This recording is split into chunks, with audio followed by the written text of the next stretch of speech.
Hey guys, welcome to Mr. Midnight Thriller. Before we begin, let me know where you're listening from tonight. I read every comment.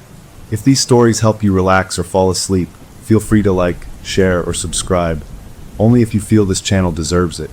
Now get comfortable, let the rain play, and listen. We didn't just buy a camper, we bought a tiny wheeled slice of 1972. For $500, how could it be anything but perfect? The picture online showed this gleaming silver box with a stripe of avocado green, a Starstream pop up, a real vintage nugget. My spouse was bouncing, they were so excited, saying it was the adventure we needed, and our kid was already planning which stuffed animals got to come along. The seller was this older guy who met us at a storage lot, and he wouldn't look me in the eye, he just kept tapping this thick typed manual he gave me with the keys. "It's all in here," he said, his fingers trembling a little, "just follow it to the letter." I thought he was just a weirdo lonely type, maybe missing his own family trips, and I shoved the manual in the glove box without a second glance. He was so eager to be rid of it, he helped me hitch it to our SUV, and practically jogged back to his car, waving us off without a backwards look. Towing it home felt like we'd won the lottery, my family giddy, beside me the little canned ham of a camper following obediently behind. Getting it into our driveway was a project, but we managed, and then we just stood there admiring our new old thing. My kid yanked the handle, and the door opened with a complaining squeal. Inside was a time capsule, orange and brown plaid curtains, a little fold-out table, a cassette player bolted to the wall under the window.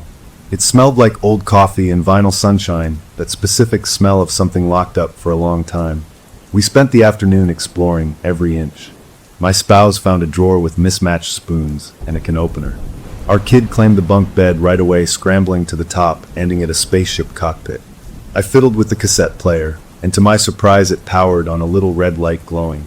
There was a tape already inside, just a plain black thing with no label. I pressed play and a hiss of static filled the camper, making us all jump and then laugh. "White noise," my spouse said, "for sleeping, I guess." I ejected it and put it on the table. That's when I remembered the manual. I went out to the SUV and got it. It was weirdly professional, looking like a proper manual, but typed on an old typewriter, the letters slightly uneven. It had sections on tire maintenance and stabilizing jacks, and how to drain the freshwater tank. Dry, boring stuff. We were sitting at the little fold-out dinette, me flipping through it, while my spouse made pretend coffee with the old percolator. Our kid was bouncing on the rear bench seat, which folded out into another bunk, a narrow one meant for maybe a smaller child. And that's when I saw it. Page 23. The header just said Rule 5 in big bold letters. The rest of the page was dead simple. It said Rule 5. The third bunk, the rear bench, is to be used for storage only. It is not for sleeping. If it is used for sleeping, you must not acknowledge it. Do not look directly at it. Do not speak to whoever or whatever may be using it. Should you hear movement from the third bunk at night, insert the provided white noise cassette into the player. The sounds will stop. This is not a joke. I read it out loud. We all just stared at each other for a second. Then my spouse snorted. "Okay, that's creepy and weird." "It's a joke," I said. The last owner had a weird sense of humor. Probably some family bit they did to scare the kids on camping trips. Our kids' eyes were wide. "Is it haunted?" they asked. "No way," I said, closing the manual with a snap. "It's just a story, like a ghost story you tell around a fire." "Look," I said, wanting to erase the worry from their face, "the bunk is fine. It's just a bed." But the words felt sticky in my head. Do not acknowledge it. That night we decided to have a trial run sleep in the driveway, just for fun. We popped the top with a crank crank crank that was louder than I expected, the canvas walls rising to make a little ceiling. It felt like a real tiny house then. As dusk settled, we got our sleeping bags arranged. Our kid, of course, wanted the top bunk of the main bed. My spouse took the bottom. I looked at the rear bench, the third bunk. It was just sitting there. To prove a point to myself, mostly I grabbed the cushion and folded it out into a bed. It was a little mattress covered in the same scratchy plaid material. I got my sleeping bag and laid it out. "See," I said. "Perfectly normal." My spouse gave me a look, a raised eyebrow that said, "Really?" But they smiled. "Just don't start snoring and acknowledging yourself," they joked. We turned off the battery-powered lantern and lay there in the dark, listening to the sounds of our neighborhood, an airplane far away, a dog barking a few streets over. It was cozy. The camper felt like a nest. I must have fallen asleep, because the next thing I knew I was awake. I didn't know why at first. Then I heard it. A sound. Not from outside. From inside the camper. A faint, slow, rhythmic scritch, scritch, scritch, like fingernails on fabric. It was coming from my right, from the direction of the third bunk. I held my breath. My heart was suddenly a hammer against my ribs. I didn't move. I just listened. Scritch, scritch, scritch. A long pause. Then a sigh, a soft exhale that wasn't mine and wasn't my spouse's from across the aisle. It was close, right beside me. The air grew cold, a deep chill settling around my legs in the sleeping bag. I screwed my eyes shut. It's the wind. It's a tree branch. It's the house settling. But we weren't in the house. We were in a camper on wheels in our driveway. There was no tree branch. I remembered the rule. Should you hear movement, insert the provided white noise cassette. The tape was on the table. I had to move. I had to get up. Every instinct screamed at me to stay frozen, to pretend to be asleep. But the sound came again, this time with a slight shift of weight on the bunk, a creak of the old frame. Something was over there. I moved fast. I unzipped my sleeping bag in one frantic motion and scrambled out onto the floor. I didn't look. I kept my eyes on the dim shape of the table. I crawled 2 paces, and my hand hit the leg of a chair. I pulled myself up, fumbling in the pitch black. My fingers brushed the cassette player, then the tape. I grabbed it. The scritching stopped. The camper was utterly still. I could hear my spouse breathing softly in sleep. I could hear my own blood roaring in my ears. I pushed the tape into the slot. It was too dark to see, I just had to feel it. It clicked home. I hit play. A hiss erupted into the small space, loud and sudden. I flinched. I stood there, trembling my hand on the cold plastic of the player. I waited. Nothing. No more sounds. Just the steady artificial hiss of the tape. After a minute, maybe 2, I let out a breath I didn't know I was holding. My legs felt weak. I turned slowly, forcing myself to look at the third bunk. In the faint green glow from the cassette player's LED, I could see the shape of my sleeping bag rumpled where I'd left it. The bunk was empty. Of course it was empty. I was being an idiot. A superstitious idiot, spooked by a prank manual and the normal noises of an old vehicle. I almost laughed at myself. The hissing tape was absurd. I left it playing a security blanket now and crawled back into my sleeping bag. I zipped it up to my chin. The cold was gone. The air felt normal again. I stared at the dark canvas ceiling, listening to the white noise. It was just my imagination. It had to be. We were safe here in our driveway. Everything was fine. I repeated that to myself until I finally drifted off to a fitful sleep. The next morning, sunlight streamed through the little windows. Birds were chirping. It was a beautiful day. My spouse was making real coffee in the kitchen inside the house. Our kid was already watching cartoons. I sat up and looked at the third bunk. It looked innocent, just a folded-out bench seat in the daylight. I examined the mattress closely. No marks, no scratches. The wool blanket was smooth. I felt silly. Over coffee at our real kitchen table, we talked about it. I heard some weird noises last night, I said, trying to sound casual. Probably just the camper settling, my spouse said. It's old. Old things make noises. They were right. They were so right. We had a whole day of planning ahead of us, packing for a real trip to a lake campground for the weekend. The strange night faded in the busyness of the day. By the time we were hitching up again, the manual and Rule 5 felt like a distant dream, a funny story. We drove for 2 hours, singing along to the radio, the Starstream following behind us like a loyal silver puppy. The campground was perfect, a spot right by the water with tall pines all around. We set up like pros this time, leveling the camper, popping the top, unfolding the awning. It felt like we were real campers. As night fell, we built a small fire, made s'mores, told stories. Our kid went to bed first, exhausted from fresh air. My spouse and I sat by the dying fire for a while, just enjoying the quiet. When we finally went into the camper, our kid was already asleep in the top bunk. My spouse took the lower bunk with a sleepy smile. I looked at the third bunk, the narrow one. A stubborn part of me, a part that hated being scared by stupid jokes, decided then and there I was going to sleep in it. To prove it was just a bed. I got my sleeping bag and arranged it on the bunk. I didn't play the tape. I left it on the table. I turned off the lantern and climbed in. The woods at night were full of sounds: crickets, frogs, the distant lap of water. Normal sounds. Good sounds. I felt brave. I fell asleep. I woke up because I had to pee. The digital clock on the microwave we'd brought showed 2:17 a.m. I was groggy. I slid out of the bunk and stepped toward the little door. And then I stopped, because I heard breathing. It wasn't the deep, even breathing of my spouse. It wasn't the soft puff of my kid. This was a shallow, raspy breath. and it was coming from right behind me, from the third bunk. I was wide awake now. I didn't turn around. I remembered the rule. Do not acknowledge it. I stood there in the middle of the dark camper, my back to the bunk paralyzed. The raspy breathing continued. Then a voice, a dry whisper like leaves skittering on pavement. It spoke only 2 words right into the space between my shoulder blades. Hi, Willie. It knew my name. I had never told anyone my name in that camper. The cellar never asked. The manual never mentioned it. I stood there cold to my core, unable to move, unable to breathe. The third bunk was occupied, and it knew exactly who I was. There is a very specific type of cold that has nothing to do with temperature. It's the cold that slithers up your spine when a joke stops being funny, when a story becomes real. That cold froze me solid in the middle of the camper. The raspy whisper hung in the air behind me. Hi, Willie. I didn't turn. I couldn't. The rule screamed in my head. Do not acknowledge it. But it had acknowledged me. It knew my name. My bladder didn't care about rules or whispers, it just screamed it was full. I had to move. I took a jerky step forward toward the door, my limbs feeling like wood. The breathing from the bunk kept pace, a shallow rasp right behind my ear. I fumbled for the door handle, my fingers slick with sweat. I got it open and stumbled out into the night, nearly falling down the metal steps. I shut the door fast behind me, leaning against the cool aluminum siding, sucking in big gulps of piney air. My heart was trying to punch its way out of my chest. I looked back at the door. No one had followed me out. The camper sat there quiet under the stars, a cheerful avocado and silver lump. I did what I needed to do in the bushes, my mind racing. It knew my name. How? The manual was a typed thing, no names. The cellar didn't know. My family just called me Dad or Honey.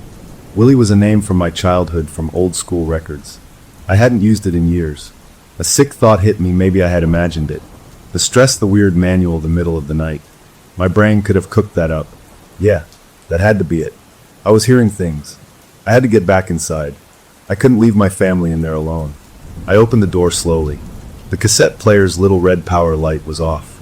The interior was dark, but for the moonlight through the canvas. I could hear my spouse's deep breathing from the lower bunk. My kids' soft sleep sounds from above. I listened hard. No rasping. No whispering. I crept across the floor, my eyes glued to the third bunk. In the gloom I could see the shape of my sleeping bag still rumpled. It looked empty. I stood there for a full 5 minutes, just listening. Nothing. The woods were louder than the camper. I let out a long, slow breath. I had imagined it. I had to have imagined it. I was not going to sleep on that bunk again. I grabbed the corner of my sleeping bag and yanked it off the narrow mattress, dragging it to the floor between the dinette seats. I zipped myself in there on the hard linoleum, a pathetic human rug. It was uncomfortable, but I felt safer down there away from that bunk.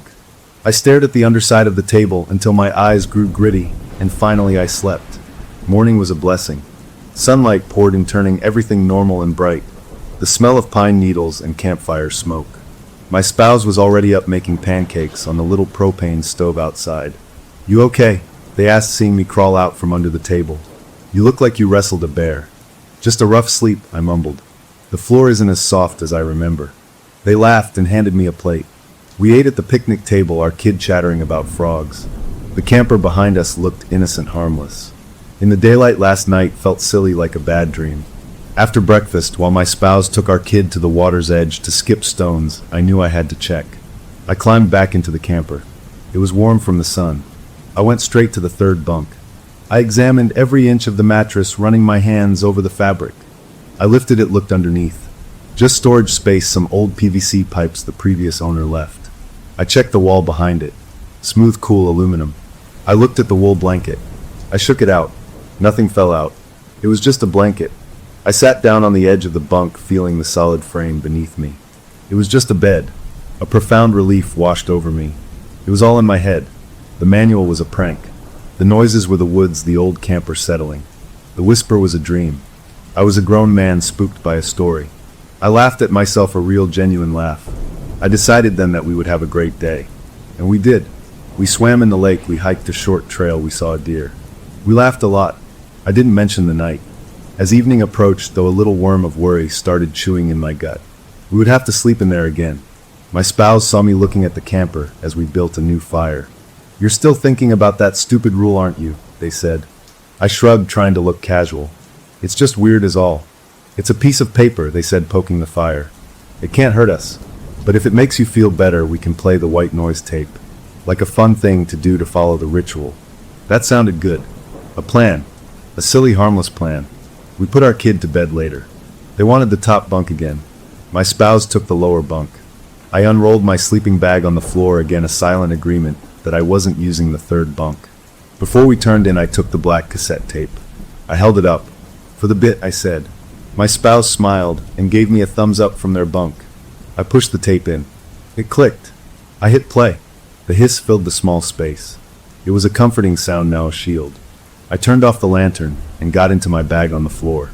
The hiss was steady, constant, drowning out the small ticks and creaks of the night. I felt better. Protected. I fell asleep faster than I thought I would. I was woken by a touch. A hand on my shoulder shaking me gently. It was my spouse crouched next to me, their face pale in the faint glow from the cassette player's LED. "Do you hear that?" they whispered. I was groggy. "Hear what?" "The tape?" I listened past the steady hiss. And then I heard it. A low rhythmic sound. A slow creak. Creak. Creak. Like someone was gently rocking on a chair. But there was no chair. The sound was coming from the third bunk. We both looked over. In the dark, the bunk was just a darker shape. But the creaking was unmistakable. It was the sound of the old frame under weight moving back and forth. Something was sitting on it. Rocking. My spouse's grip tightened on my shoulder. They looked at me, their eyes wide with a question I couldn't answer. The rule flashed in my mind.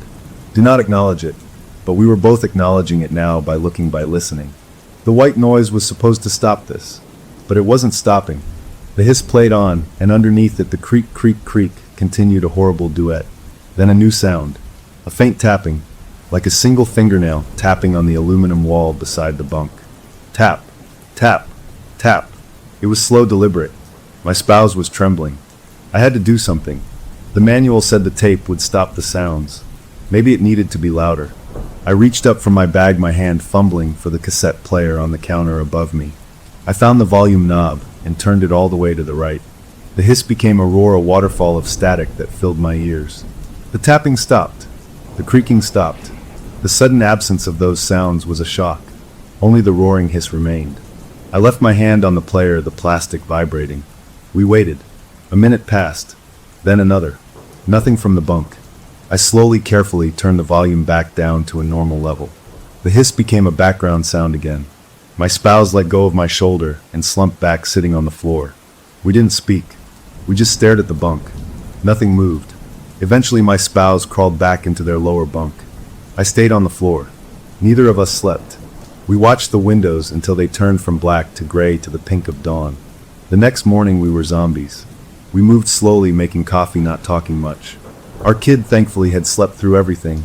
"We need to talk," my spouse finally said when our kid was busy drawing with chalk on the picnic table. We walked a little way down the shore.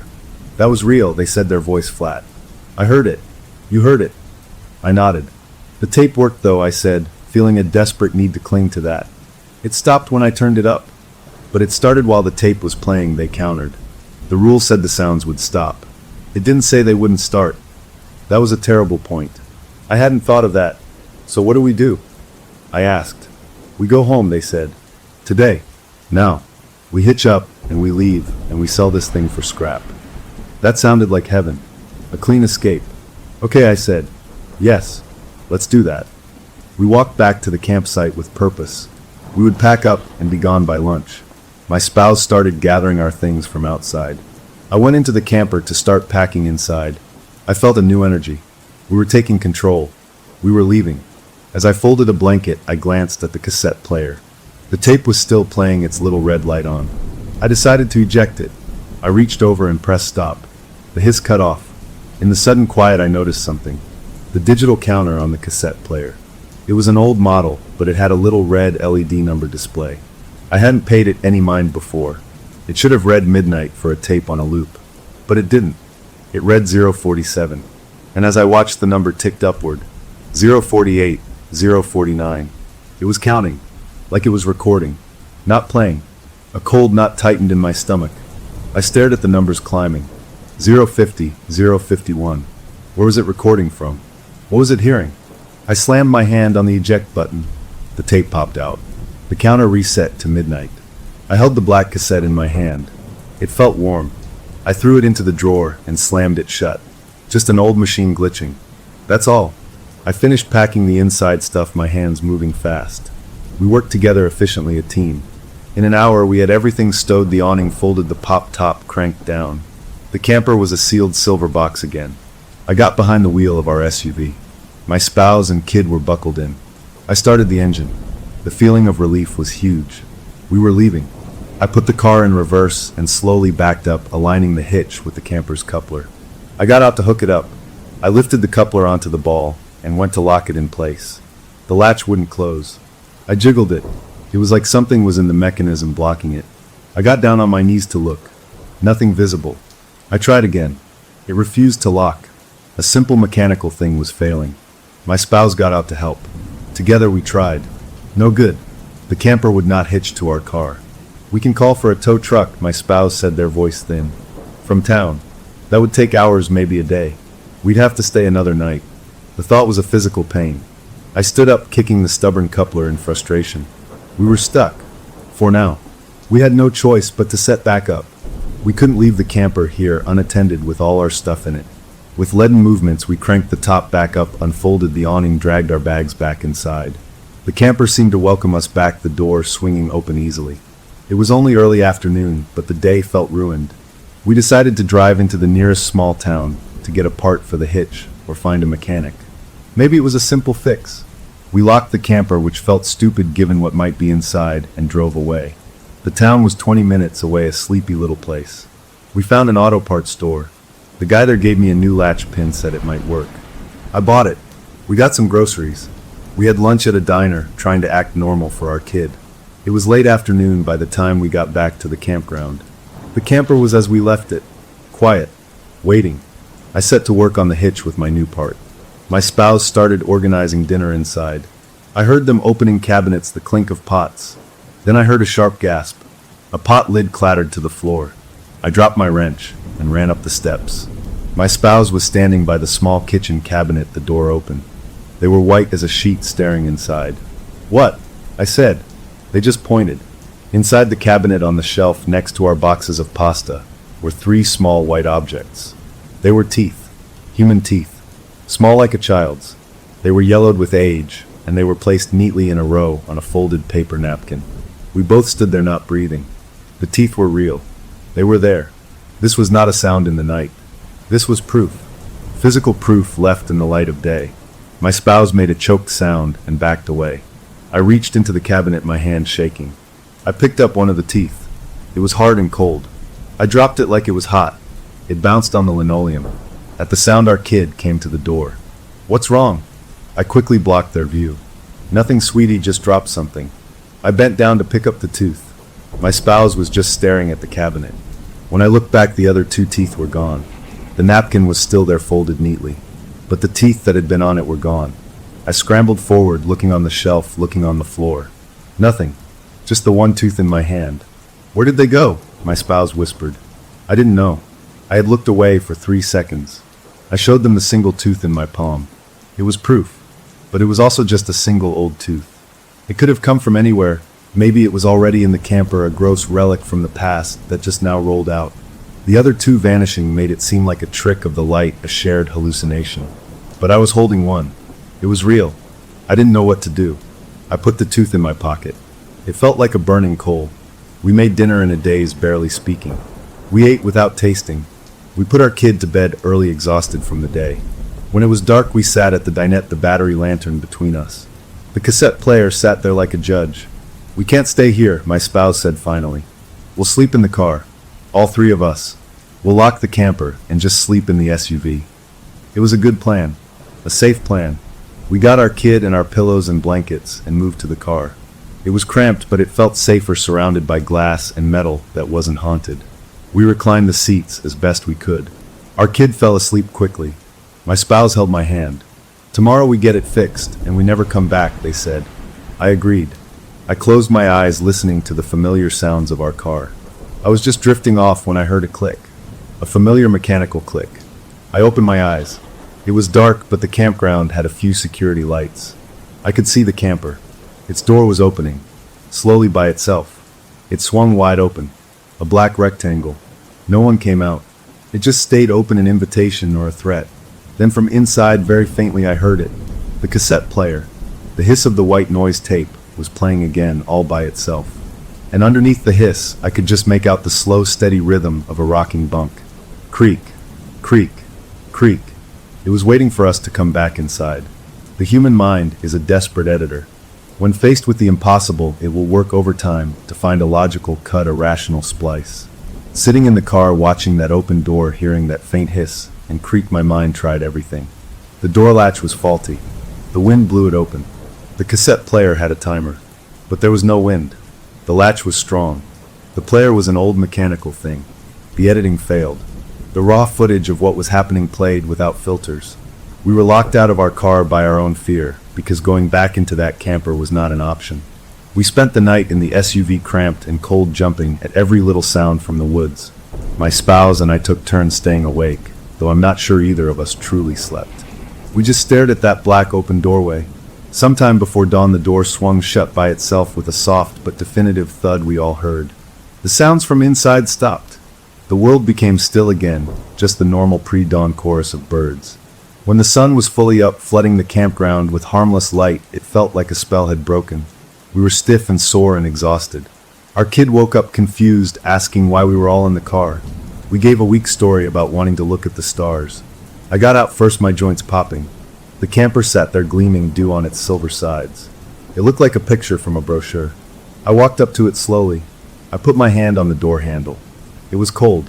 I took a breath and pulled. The door opened normally. Inside, everything was as we left it. The blanket on the floor, my sleeping bag. The cassette player was silent, the tape still ejected, and sitting on the dinette where I'd left it. No teeth on the floor. I checked the cabinet. Just our food. It was all so normal, it made the night feel like a shared bad dream. But the memory of the open door, the sound of the rocking bunk, were carved into me. We are leaving today, I said out loud to the empty camper. We're getting that hitch fixed, and we are gone. My spouse came in behind me. They didn't say anything, just started packing bags again with a grim focus. We worked fast. We decided to skip the new latch pin. I would call a tow truck from town a flatbed to just take the whole camper away. We could deal with it later. We just needed to be away from here. While my spouse kept our kid occupied outside, I made the call on my cell at the picnic table. The tow company said they could come, but not until late afternoon. It was something. A plan. We had hours to kill. We decided to spend them as far from the camper as possible. We drove back to town, went to a playground, let our kid run around. We got ice cream. We pretended everything was fine, but the camper was a shadow over everything. The tooth in my pocket felt like it weighed 100 pounds. I finally took it out and looked at it in the sunlight, sitting on a park bench. A small incisor yellowed at the top. It was real. I showed it to my spouse. They recoiled. "Why are you keeping that?" "Proof," I said, but it sounded stupid. "Proof for who?" I threw it into a trash can. We drove back to the campground in the late afternoon, the sun starting to dip behind the trees. The tow truck was supposed to arrive by 6.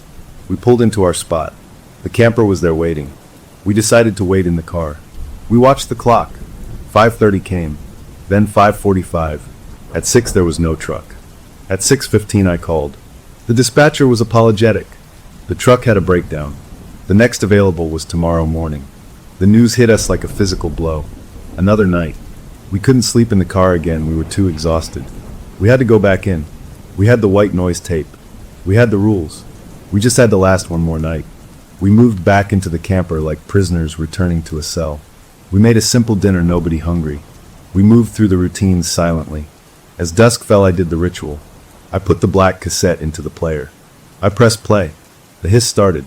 I turned it up a little louder than before. My spouse gave me a tight nod. We put our kid to bed in the top bunk. They were quiet, sensing our tension. My spouse took the lower bunk. I unrolled my bag on the floor again. We turned off the lantern. The hiss was the only sound. I lay there on the hard floor, every muscle tense, waiting. Minutes ticked by. Nothing. Just the hiss. Maybe it would be okay. Maybe the camper knew we were leaving, and it would leave us alone for one last night. I started to relax, just a fraction. Then from the top bunk, my kid's sleepy voice cut through the hiss. "Mom? Dad?" I froze. "Yes, sweetie." My spouse answered, their voice strained. "Who's the boy sleeping in the back bunk?" The air in the camper turned to ice. My breath caught in my throat. I didn't move. I didn't look. The rule screamed in my head. Do not acknowledge it. But my kid had just acknowledged it. My spouse broke first. I heard the rustle of their sleeping bag as they turned over. A small flashlight clicked on its beam, cutting through the dark. It swept across the camper and landed on the third bunk. I couldn't help it. I turned my head. I looked. The bunk was not empty. The wool blanket was pulled up, tucked neatly around a shape. The pillow was indented like a head had been lying there. But there was no head. There were no features. It was just a blanket shaped over something that filled it out like small shoulders and a body, but underneath the blanket there was nothing but darkness and form. The blanket was tucked in tightly at the sides. It looked like a child was lying there covered up, but where the face should have been there was just a deep hollow in the fabric, a shadowy pit. The flashlight beam shook in my spouse's hand. We were both looking. We had both broken the rule. We were directly acknowledging it. For a long moment nothing happened. We just stared at the made bed that shouldn't have been made. Then the blanket moved. Not a lot, just a slight settling, a shift of weight, as if the thing underneath had sighed in its sleep. My spouse made a small choked sound, and the flashlight flicked off, plunging us back into darkness, broken only by the little red LED from the cassette player. The hiss played on. You were dreaming, I said to my kid, my voice a dry croak. It was a shadow. Go back to sleep. But I saw him, came the small whisper. He was looking at me. Go to sleep, my spouse said, their voice firmer, edged with panic. We heard our kid roll over. We lay there in the dark, the hiss now sounding like mocking laughter. I could feel the space where the third bunk was. It felt occupied, dense. The air around my face was cold. We had looked. We had both looked. What happened now? The manual didn't say. I waited for something terrible to happen, for the blanket to fly off, for the thing to sit up. But nothing did. The hiss just continued. The normal sounds of the night outside continued. But the feeling of another presence in the camper was so strong it was a pressure on my skin. After what felt like an hour, I heard my spouse's whisper from the lower bunk. We can't stay. We have to go. Now. The tow truck isn't coming until morning, I whispered back. We'll drive the car, they said. We'll leave the camper here unlocked, I don't care. We'll go to a motel. We'll come back with the tow truck people. We are not spending another minute in here. It was the best idea I'd ever heard. Yes, we would just go. We would abandon it. The relief was immediate. Okay, I said. We go now. Quietly. We just get our kid and we go. We moved fast. My spouse slid out of their bunk and gently woke our child, whispering we were going on a night drive for a surprise. I grabbed the car keys from the counter. I didn't care about clothes or bags. We could get them later. We just needed to be out. My spouse carried our sleepy kid. I went to the door and opened it. The cool night air washed in. Freedom. I stepped down onto the first metal step. Then I heard it. A loud metallic snick from right behind me. I turned. The camper door had a simple latch, a twist lock on the inside. I saw it rotate by itself. It locked. The door was still open, but the lock was now engaged. I pushed on the door. It swung inward freely, but when I pulled it to close it behind me, it stopped against the lock. It wouldn't close all the way. More importantly, if we all went out and pulled it shut, it would lock us out. That was fine. We wanted to be locked out. But as I stood there, the door began to swing slowly inward, pushed by no wind at all. It moved like an invisible hand was pulling it. I grabbed the door frame to stop it. I felt a resistance, a steady, insistent pull. What's happening? My spouse hissed from behind me. It's locking us in, I said, the truth dawning. It won't let us seal it from the outside. I pulled back against the invisible force. The door trembled. Then with a sudden yank it pulled free from my grip and swung all the way open, slamming against the interior wall with a bang. The message was clear. Go ahead. Leave. But I won't be closed. I won't be left alone. We could still go. We could run to the car. But leaving it gaping open like that felt wrong, dangerous. What if an animal got in? What if someone stole it? Stupid normal thoughts clashing with the terror. Forget it, my spouse said. Just come on. They hurried past me, out the door and down the steps, carrying our kid. I followed. We were out. We were free. We took 3 steps toward the car. Then the cassette player inside the camper whirred. The hissing tape stopped. There was a click. Then a new sound started. It was a child's voice, but not a hiss or a whisper. It was clear and sweet and horribly sad. Hello, it said. The voice was coming from inside the empty camper, projected out the open door into the night. Is someone there? I'm lonely. We stopped walking. Our kid lifted their head from my spouse's shoulder. "Who's that?" they asked. "No one," I said. "It's a tape." But the voice spoke again. "I've been alone for so long. Won't you stay and play with me?" The voice was pure and pleading. It sounded so real, so heartbreakingly sad. A deep, horrible part of me felt a pang of pity. That was the trap. I knew it was a trap. But the voice. "It's just a recording," my spouse said, but they didn't move toward the car. We were standing there in the dark, paralyzed by a voice. Then the voice changed. It was still a child's voice, but the sweetness drained away, replaced by something flat and cold. "You looked at me." It was an accusation. The voice was coming from right at the door now. I could picture it standing there in the darkness of the camper, just inside the threshold. "You both looked." Then the voice shifted again, this time to a guttural hiss that didn't sound human at all. "You looked." At that exact moment, from inside the camper, we heard the distinct sound of the wool blanket being thrown back. A rustle of fabric. Then the creak of the bunk's frame as weight shifted off of it. A soft thud of bare feet landing on the linoleum floor. Inside the camper, something had gotten out of the third bunk. Something was now standing in the dark interior. And the open door was right in front of it. My spouse finally broke. They ran for the car, fumbling with the keys. I was right behind them. We jumped and locked the doors. My spouse started the engine. The headlights flashed on, illuminating the front of the camper, the open black doorway. Nothing came out. We sat there panting. "Go, go, go," I said. My spouse put the car in reverse and started backing up. We both watched the camper's door. As we backed away, the headlights beam moved across the doorway. For a split second I saw it. A small pale foot, just at the edge of the light where the interior shadow began. It was dirty and bare. Then it was gone, retreated back into the dark. We turned and drove, we didn't care where. We just drove away from that campground. We found a cheap motel 20 miles down the road. We got a room. We barricaded the door with a chair. Our kid finally fell asleep on one of the beds. My spouse and I sat on the other bed, not talking, just listening to the hum of the air conditioner. We had escaped. We were out. The camper was miles away, sitting empty in a campsite with its door open. We would call the tow company in the morning and tell them where to find it. We would never see it again. The relief was a physical thing, a slow thawing of the ice in our veins. We had made it. We lay down exhausted. I closed my eyes.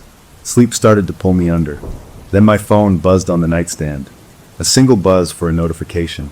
I ignored it. It buzzed again. And again. Someone was texting me. In the middle of the night. I picked it up. The screen was blinding in the dark room. The messages were not from a contact. The number was a long string of digits that didn't look right. The first message was a photo. It was dark, blurry. It took me a second to understand what I was seeing. It was a photo taken from inside, looking out, through the camper's windshield. I could see the picnic table, the fire pit, our campsite. The photo was taken from the third bunk's perspective. The second message was just text. "You forgot your manual." The third message was another photo. This one was of the manual open on the dinette. But the page wasn't 23 anymore. It was a page near the back. And on the page, written in fresh, shaky crayon, like a child's handwriting, were two words: "Come back." Looking at those text messages in the motel room, the world shrank to the cold glow of my phone screen. My spouse was asleep next to me, breathing deep from exhaustion. I didn't wake them. What would I say? The thing in the camper had our phone number. It could text. It could take pictures. The logic of that was a door slamming shut on any last hope that this was some random haunting, a ghost tied to a place. This was intelligent. This was focused on us. The pictures were proof. The manual was still there. We had forgotten it in our panic. That felt like a mistake, leaving part of the rulebook behind. I stared at the last message, "Come back." It wasn't a request. It was a command. I didn't reply. I put the phone face down on the nightstand. My mind raced. We couldn't go back. We wouldn't. In the morning, we would call the authorities, maybe the park rangers. We would report the camper as abandoned. Let them deal with it. We would drive home and try to forget any of this happened. I must have fallen into a shallow sleep, because the next thing I knew, gray morning light was leaking around the motel curtains. My spouse was already awake, sitting on the edge of the bed, looking at their own phone. Their face was tight. The tow company called, they said, without looking at me. They went to the campground at 7. The camper is gone. The words didn't make sense. Gone? What do you mean gone? Not there, they said, turning their phone to show me a missed call. The spot was empty. They thought we moved it. A cold trickle started in my stomach. Someone must have stolen it, I said, with the door open in the middle of the night. Even as I said it, I knew it wasn't true.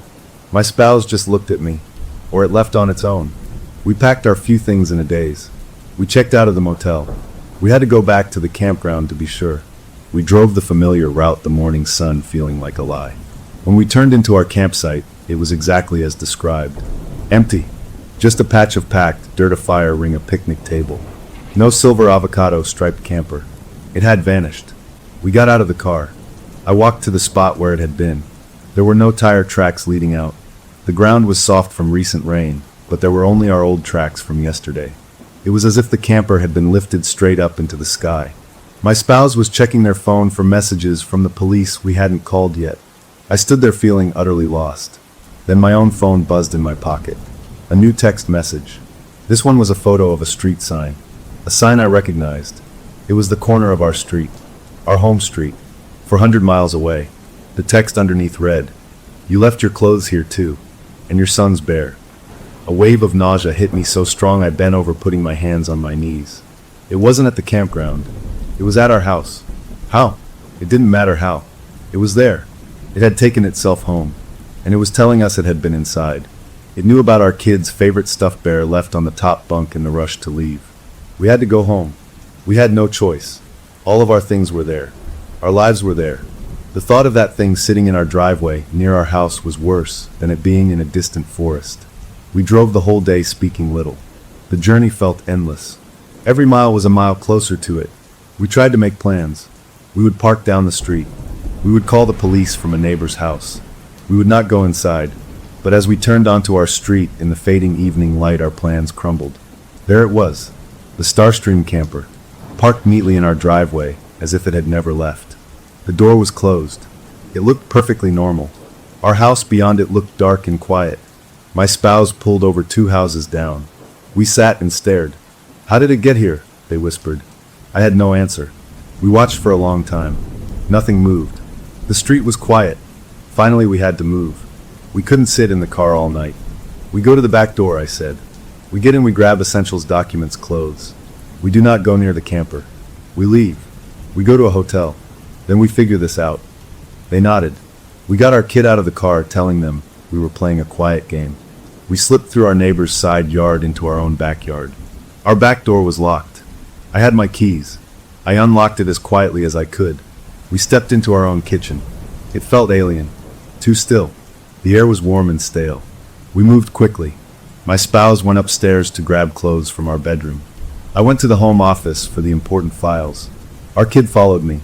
I had the file box in my hands when I heard my spouse call from upstairs, their voice strangled.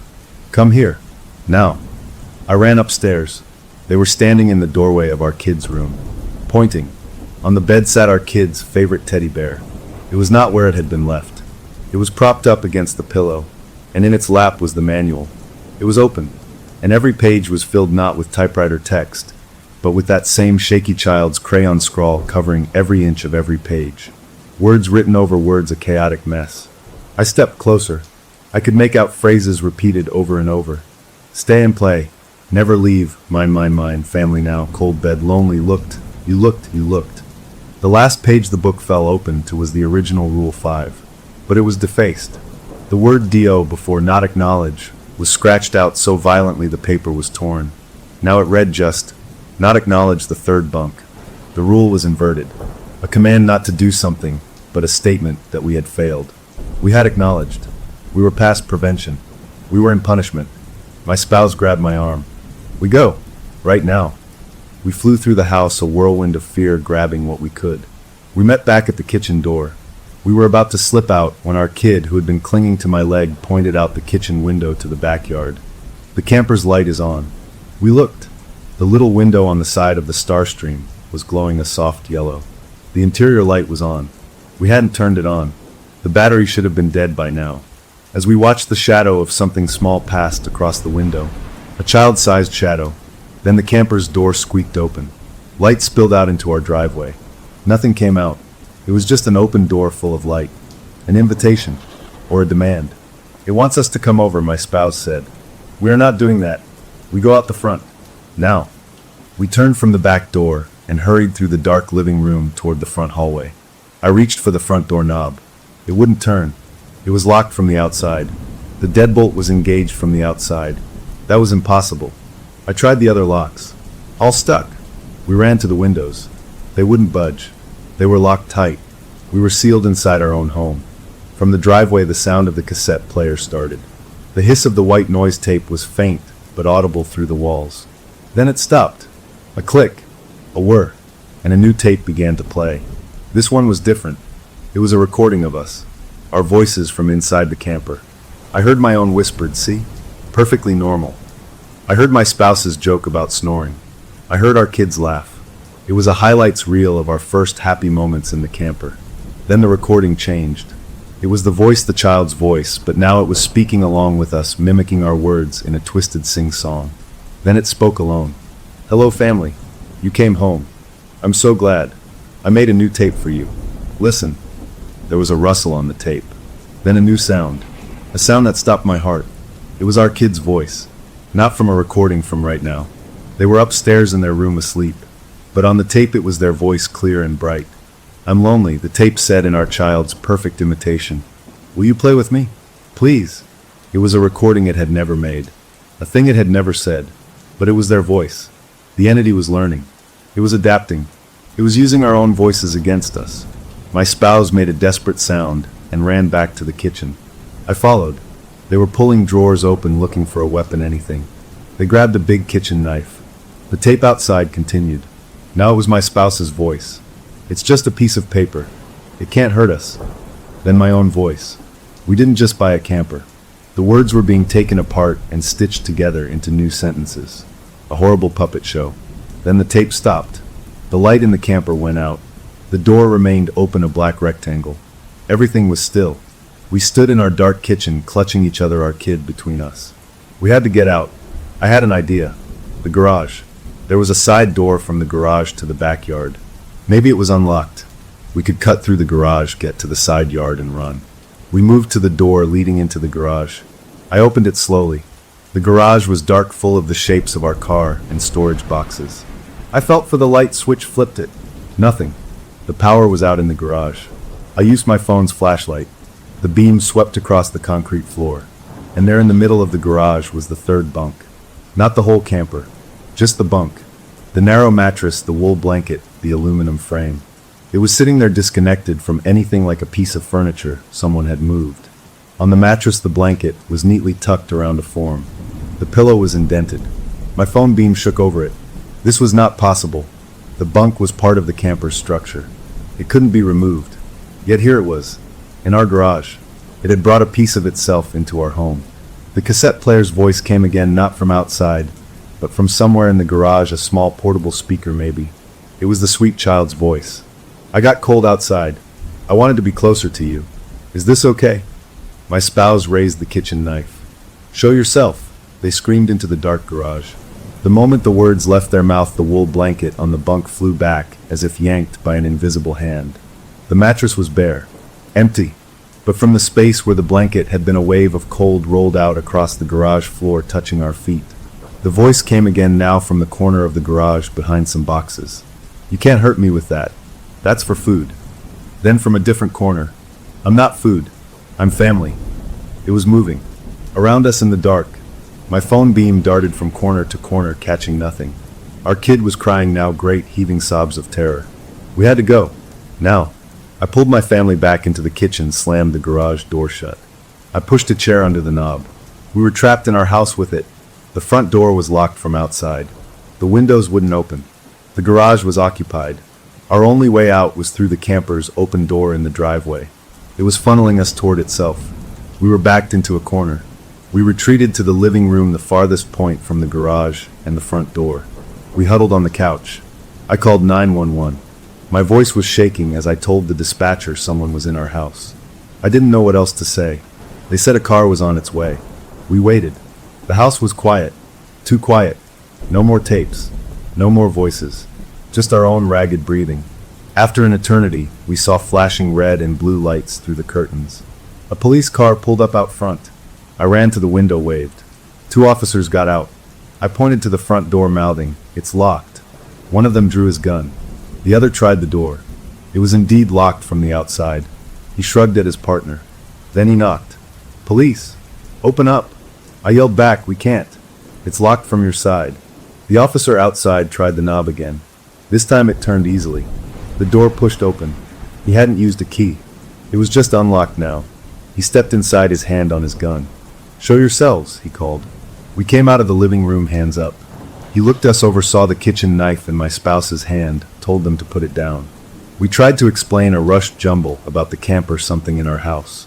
He looked skeptical. He and his partner cleared the house room by room. They found nothing. They checked the garage.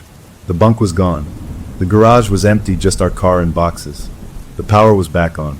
The camper in the driveway was dark, its door now closed. The officers asked if we had been drinking.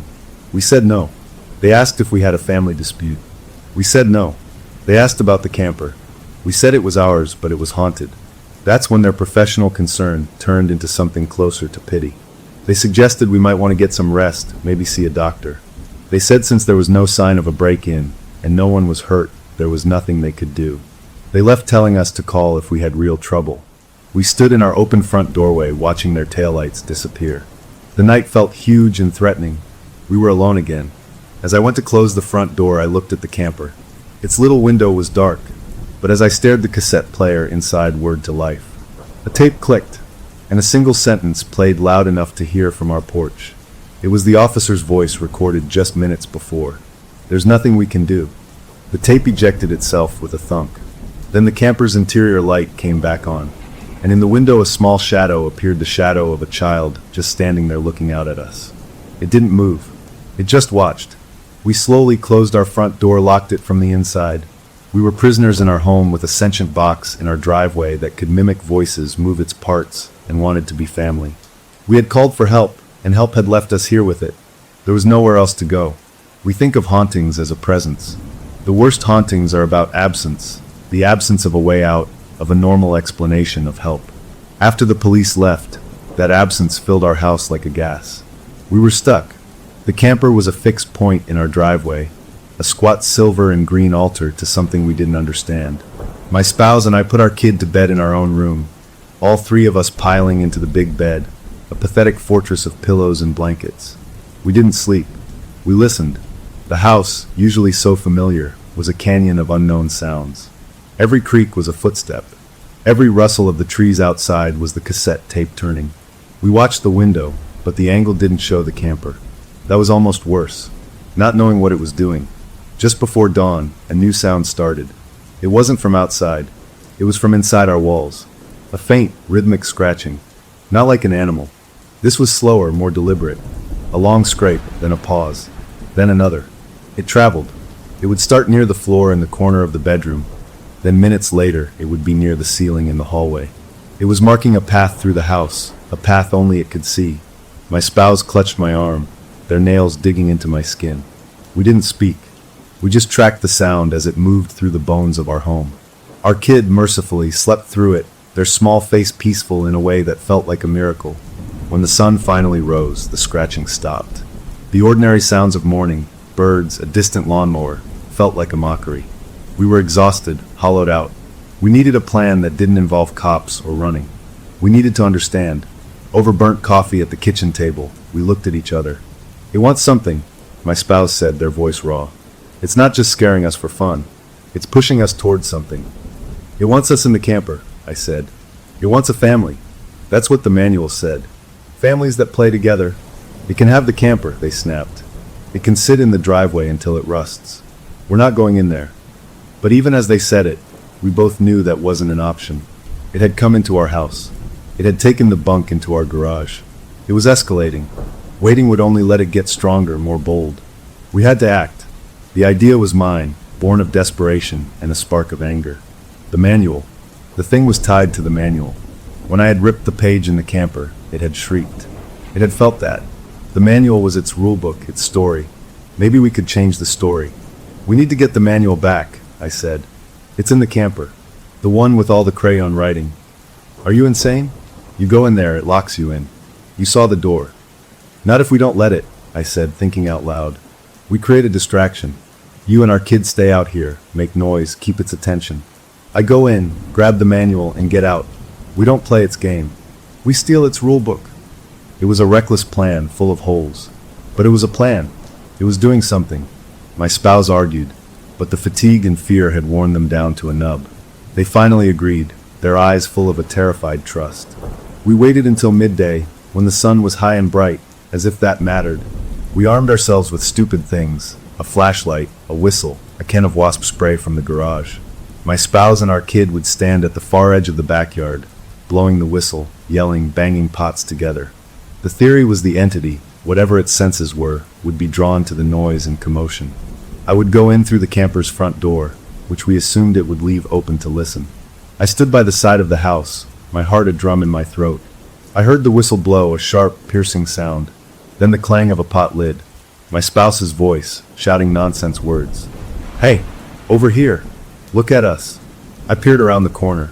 The camper's door was closed. My hopes sank. Then, with a slow, deliberate squeak, it swung halfway open. It was working. I didn't let myself think. I ran. My shoes crunched on the gravel driveway. I was at the steps. I looked inside. The interior was shadowy, the curtains drawn. I could see the manual on the dinette, a dark blob. I took the 2 steps up and was inside. The smell hit me first, that old coffee and vinyl smell, but underneath it, something else now. A smell like wet soil and hot electrical wires. I grabbed the manual. It felt warm, almost feverish. The crayon scrawl seemed to pulse under my fingers. I turned to go. The door was still open. I could see my backyard, the trees. I took a step. The door swung shut. Not with a slam, but with a soft, final click. The latch engaged. I was in. The distraction hadn't worked. It had been a trap all along. It wanted one of us alone. A wave of cold panic washed over me. I dropped the manual on the floor. I grabbed the door handle, twisted, pulled. It was locked solid. I yanked again, throwing my weight against it. Nothing. Outside, I could hear the whistle, faint and frantic. They didn't know I was caught. The camper was darker now, the little windows seeming to film over from the inside, cutting the sunlight to a dull gray haze. I turned, my back against the door. The camper looked the same. The bunk was folded up into a bench. The cassette player was silent. But the space felt smaller, the ceiling lower, the walls closer. I could feel a pressure in my ears. I looked down at the manual on the floor. As I watched, it opened by itself, the pages flipping slowly until it landed on the defaced Rule 5 page. The crayon words seemed to glow. Not acknowledge the third bunk. Then, from the speaker of the dead cassette player, a voice. Not a child's voice. Not a hiss. A dry, papery rustle of a voice, like pages turning in a tomb. "You took my book." I didn't answer. I looked at the third bunk, the bench seat. With a series of pops and cracks, the latches holding it to the wall released on their own. The bunk unfolded, lowering itself slowly, silently, until it was level. The mattress was bare. The wool blanket was folded at the foot. I stared, unable to look away. I was acknowledging it with every fiber of my being. The blanket began to move. It didn't fly. It didn't unravel. It simply shaped itself. The folds deepened in the middle, rising up to form a mound. The ends tucked themselves in tightly at the sides. In seconds, the blanket had arranged itself into the perfect form of a child lying on its back under a cover, head on the pillow. A hollow formed where the face would be, a deep depression in the fabric. The shape was unmistakable. It was here, in the bunk. The voice came again, not from the player now, but from the space above the blanketed form, a vibration in the air. "Now you stay." As the words hung in the thick air, the camper let out a long, metallic groan. The aluminum frame creaked. I felt the floor shift under my feet. The walls, I swear, moved inward just an inch. The ceiling pressed down. The camper was contracting, getting smaller, squeezing me toward the bunk. A hot, protective rage burst through my fear. This thing had terrorized my family. It was in my house. It was trying to trap me. It had a shape now, a focus. The manual was the key. I snatched the manual off the floor. I didn't think. I gripped Rule 5, the page with the violent scratches, and I tore. The paper ripped with a sound shockingly loud in the small space. I ripped it again and again, shredding the page, crumpling the pieces in my fist. A sound erupted from the cassette player, but it wasn't a shriek. It was a pure, deafening blast of feedback, a white-hot needle of noise that felt like it would split my skull. The little speaker blew with a pop and a puff of smoke. The blanket form on the bunk thrashed violently, as if in agony. the fabric whipping against the mattress without anything underneath to move it. The whole camper shuddered. The pressure in my ears popped. The sense of the walls closing in stopped. The blanket went still, falling flat, empty. The crumpled balls of paper in my hand felt ice cold. The feedback noise cut off, leaving a ringing emptiness in my ears, so profound I could hear the blood rushing in my head. I had heard it. I had heard it by destroying its rule. The door behind me unlocked with a loud clack. I didn't wait. I shoved the torn paper pieces into my pocket, grabbed the remains of the manual, and flung the door open. Sunlight and fresh air poured in. I stumbled down the steps, falling to my knees on the driveway gravel. My spouse came running from the backyard, their face pale. What happened? We heard a scream. Not a scream, I gasped, getting to my feet. A reaction. I tore the page. I showed them the shredded manual. We hurried inside, locking the door behind us. In the bright light of the kitchen, we examined the manual. The other pages were still covered in crayon, but the writing seemed fainter, less urgent. The torn edges of Rule 5 were blackened, as if burned. We felt a fragile, tremulous hope. We had found a weapon. We had fought back, and we had won a space, a breath. We spent the afternoon in a strange state of cautious victory. We didn't hear scratching. The camper sat in the driveway, inert, its door hanging open where I'd left it. It looked like what it was, an old, empty pop-up. We started to believe maybe we had broken it. Maybe destroying its central rule had severed its connection. As evening approached, we dared to make a real dinner. We talked in normal tones. We allowed ourselves to imagine calling a scrap yard tomorrow, watching them crush it into a cube of metal. We were cleaning up when our kid, who had been playing quietly in the living room, came into the kitchen holding something. It was a piece of paper, a balled-up scrap. They had found it under the couch. "What's this, Daddy?" they asked. My blood turned to ice. It was one of the pieces I had torn from the manual. I had put them all in my pocket. I must have dropped one. I took it from their small hand. It was the piece with the word "acknowledge" on it. And in the fresh, white tear of the paper, new letters were appearing. Not crayon. These looked inky, dark, like they were bleeding up from inside the paper itself. They spelled a single word, yes. I dropped the paper. It landed on the kitchen tile. As we watched, the other pieces of torn rule, which I had left in a pile on the counter, began to uncurl. They shifted, sliding across the formica like they were being pulled by a magnet. They came together, the torn edges meeting perfectly. And in the seams between the tiers, that same inky substance welled up, stitching the page back together with veins of black. Rule 5 was repairing itself. The scratches across the word "Dio" were deeper, angrier. The command "not acknowledge" was now bold, permanent. It had not been destroyed. It had been made stronger. We had not won. We had taught it how to fight back. There is a sensation worse than being held by a monster. It's being held by the idea of a monster, by a shape of cold that has weight and intention but no form. Watching the manual stitch itself back together with veins of black ink, we understood that. We had poked it, and it had learned to heal. It was smarter than we were. The fragile hope of the afternoon shattered like glass. Night was coming again, and the camper's open door was a mouth waiting in the driveway. We couldn't stay in the house, not after seeing the paper move on its own. It was in here with us, in the very words we had tried to destroy. We had to get out. We didn't pack this time. We just ran. We grabbed our kid and our car keys and bolted out the front door, not even looking at the camper. We got in the car. My spouse started the engine, their hands shaking so badly they fumbled the gear shift.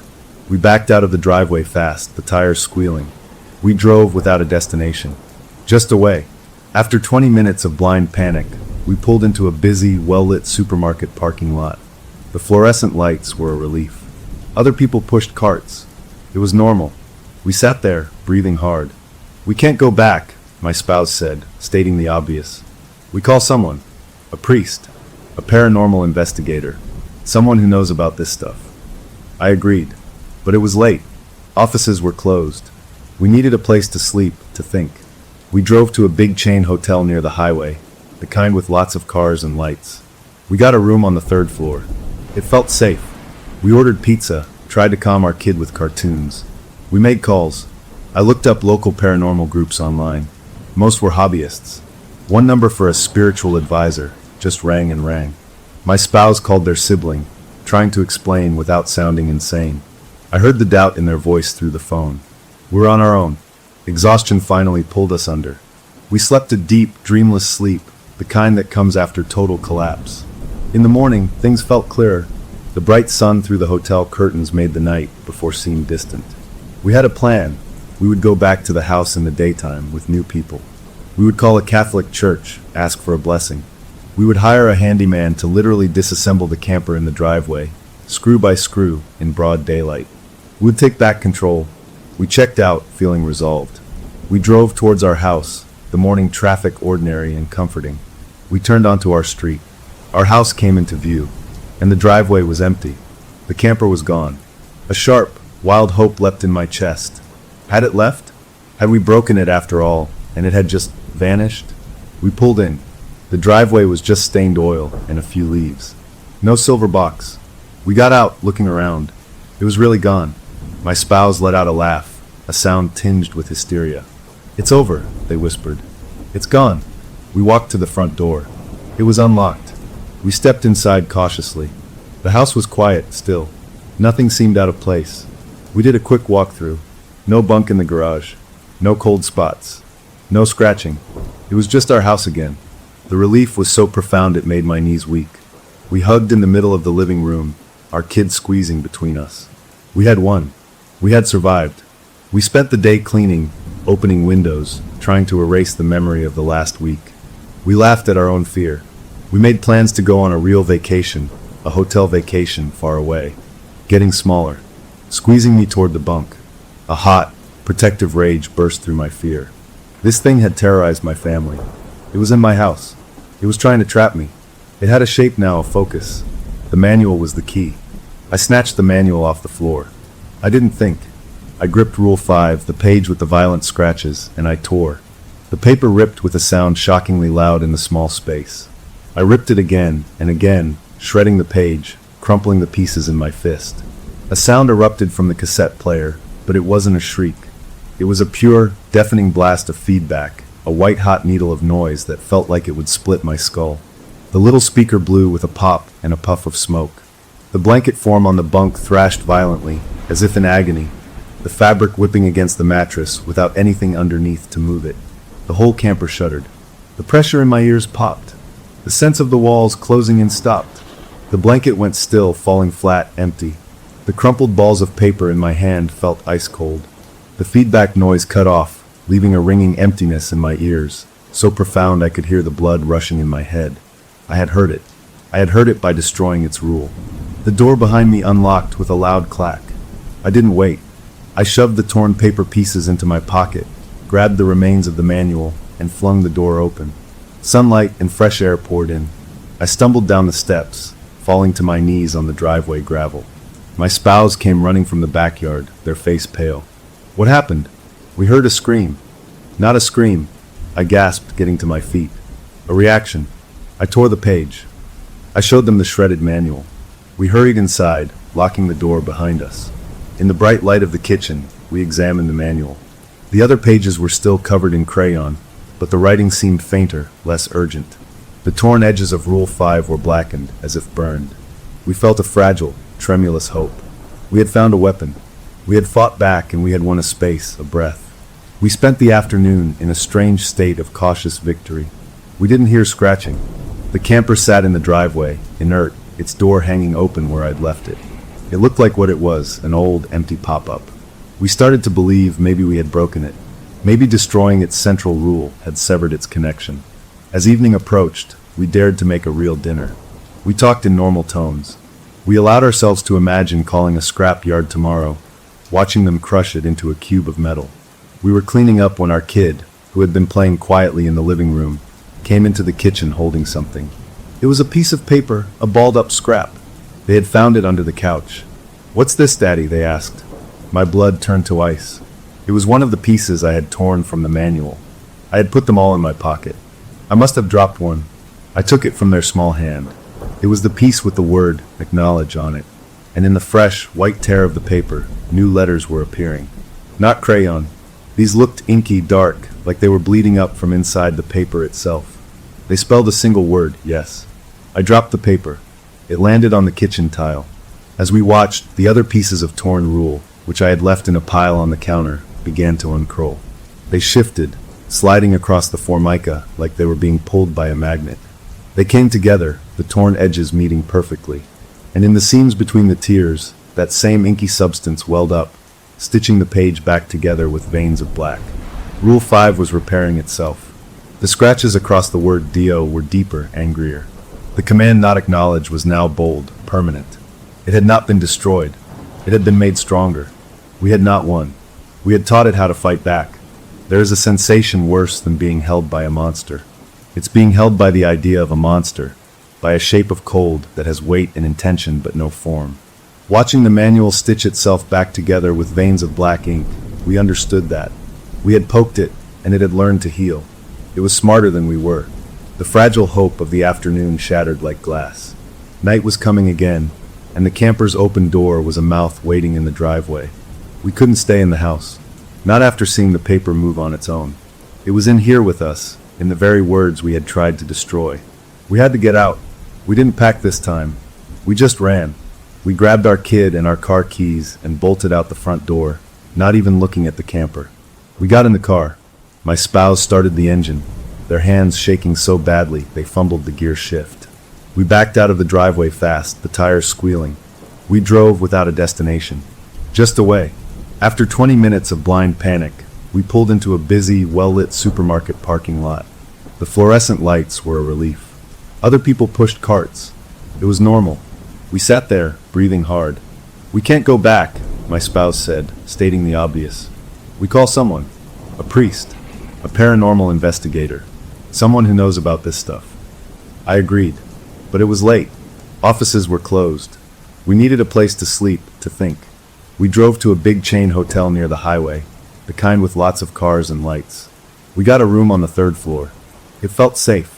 We ordered pizza, tried to calm our kid with cartoons. We made calls. I looked up local paranormal groups online. Most were hobbyists. One number for a spiritual advisor just rang and rang. My spouse called their sibling, trying to explain without sounding insane. I heard the doubt in their voice through the phone. We're on our own. Exhaustion finally pulled us under. We slept a deep, dreamless sleep, the kind that comes after total collapse. In the morning, things felt clearer. The bright sun through the hotel curtains made the night before seem distant. We had a plan. We would go back to the house in the daytime with new people. We would call a Catholic church, ask for a blessing. We would hire a handyman to literally disassemble the camper in the driveway, screw by screw, in broad daylight. We would take back control. We checked out, feeling resolved. We drove towards our house, the morning traffic ordinary and comforting. We turned onto our street. Our house came into view, and the driveway was empty. The camper was gone. A sharp, wild hope leapt in my chest. Had it left? Had we broken it after all, and it had just vanished? We pulled in. The driveway was just stained oil and a few leaves. No silver box. We got out, looking around. It was really gone. My spouse let out a laugh, a sound tinged with hysteria. It's over, they whispered. It's gone. We walked to the front door. It was unlocked. We stepped inside cautiously. The house was quiet, still. Nothing seemed out of place. We did a quick walkthrough. No bunk in the garage. No cold spots. No scratching. It was just our house again. The relief was so profound it made my knees weak. We hugged in the middle of the living room, our kids squeezing between us. We had won. We had survived. We spent the day cleaning, opening windows, trying to erase the memory of the last week. We laughed at our own fear. We made plans to go on a real vacation, a hotel vacation far away. By evening, we were exhausted but peaceful. We ordered food, ate on the couch, watched a movie. It felt like the end of a long fever. When it was time for bed, we didn't argue about our kids sleeping with us. We all got into the big bed, a tangle of limbs and comfort. I was the last to fall asleep, listening to the steady breathing of my family, feeling safe for the first time in what felt like forever. I woke up because the bed shook, a gentle, rhythmic shaking. I opened my eyes. The room was dark. The shaking was coming from beneath us. A low mechanical rumble. A familiar sound. The sound of tires on pavement. The sound of being towed. I sat up fast. Wake up, I hissed. My spouse stirred. What? Listen, I said. The rumble was unmistakable. The vibration was in the floorboards. We were moving. I scrambled out of bed and ran to the window. I ripped back the curtain. Instead of our quiet suburban street, I saw darkness and the blurred shapes of pine trees rushing past under a sliver of moon. We were on a highway. In front of our house, attached to it, were two red taillights. We were not in our house. Our house was on wheels. Our house was the camper. The understanding crashed into me with the force of a truck. It hadn't left. It had expanded. It had swallowed our house. The walls around me weren't drywall. They were the textured, fake wood paneling of the Starstream. The window I was looking through was the little rectangular window of the camper, but it showed a vast, impossible landscape. The bed my family was in was the third bunk, now king-sized, with our own blankets. We were inside it, and it was moving. My spouse was beside me, seeing the same impossible view. "No," they breathed. "No, no, no." Our kid woke up, crying, sensing our terror. The camper house hit a bump, and we all stumbled. The room, the space, was exactly the dimensions of our bedroom, but it was inside the shell of the camper. Physics had left the building. The cassette player, now built into the wall where our dresser had been, clicked on. The voice was calm, conversational, the sweet child's voice. "You left. That wasn't very nice. Families stay together. So I made our home bigger. Now we can go on trips together forever." My spouse lunged for the bedroom door, yanked it open. The hallway outside was the narrow aisle of the camper, leading to the dinette. Our kitchen was gone. Our living room was gone. It was all just the camper, but stretched, distorted, wearing the memory of our house like a skin. "Let us out," they screamed.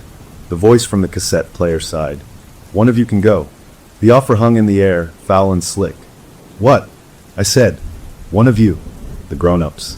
One stays with me and the little one. Forever. The other can go. I'll put them back on the side of the road. Choose which one, or I keep the small one instead." It was the ultimate sick game. Divide and conquer. Make us choose a sacrifice. My spouse and I looked at each other across the dark, moving room. Our kid clutched my leg. In their eyes, I saw the same furious refusal I felt. We would not play. We would not choose. "No," we said in unison, our voices flat. "We don't choose."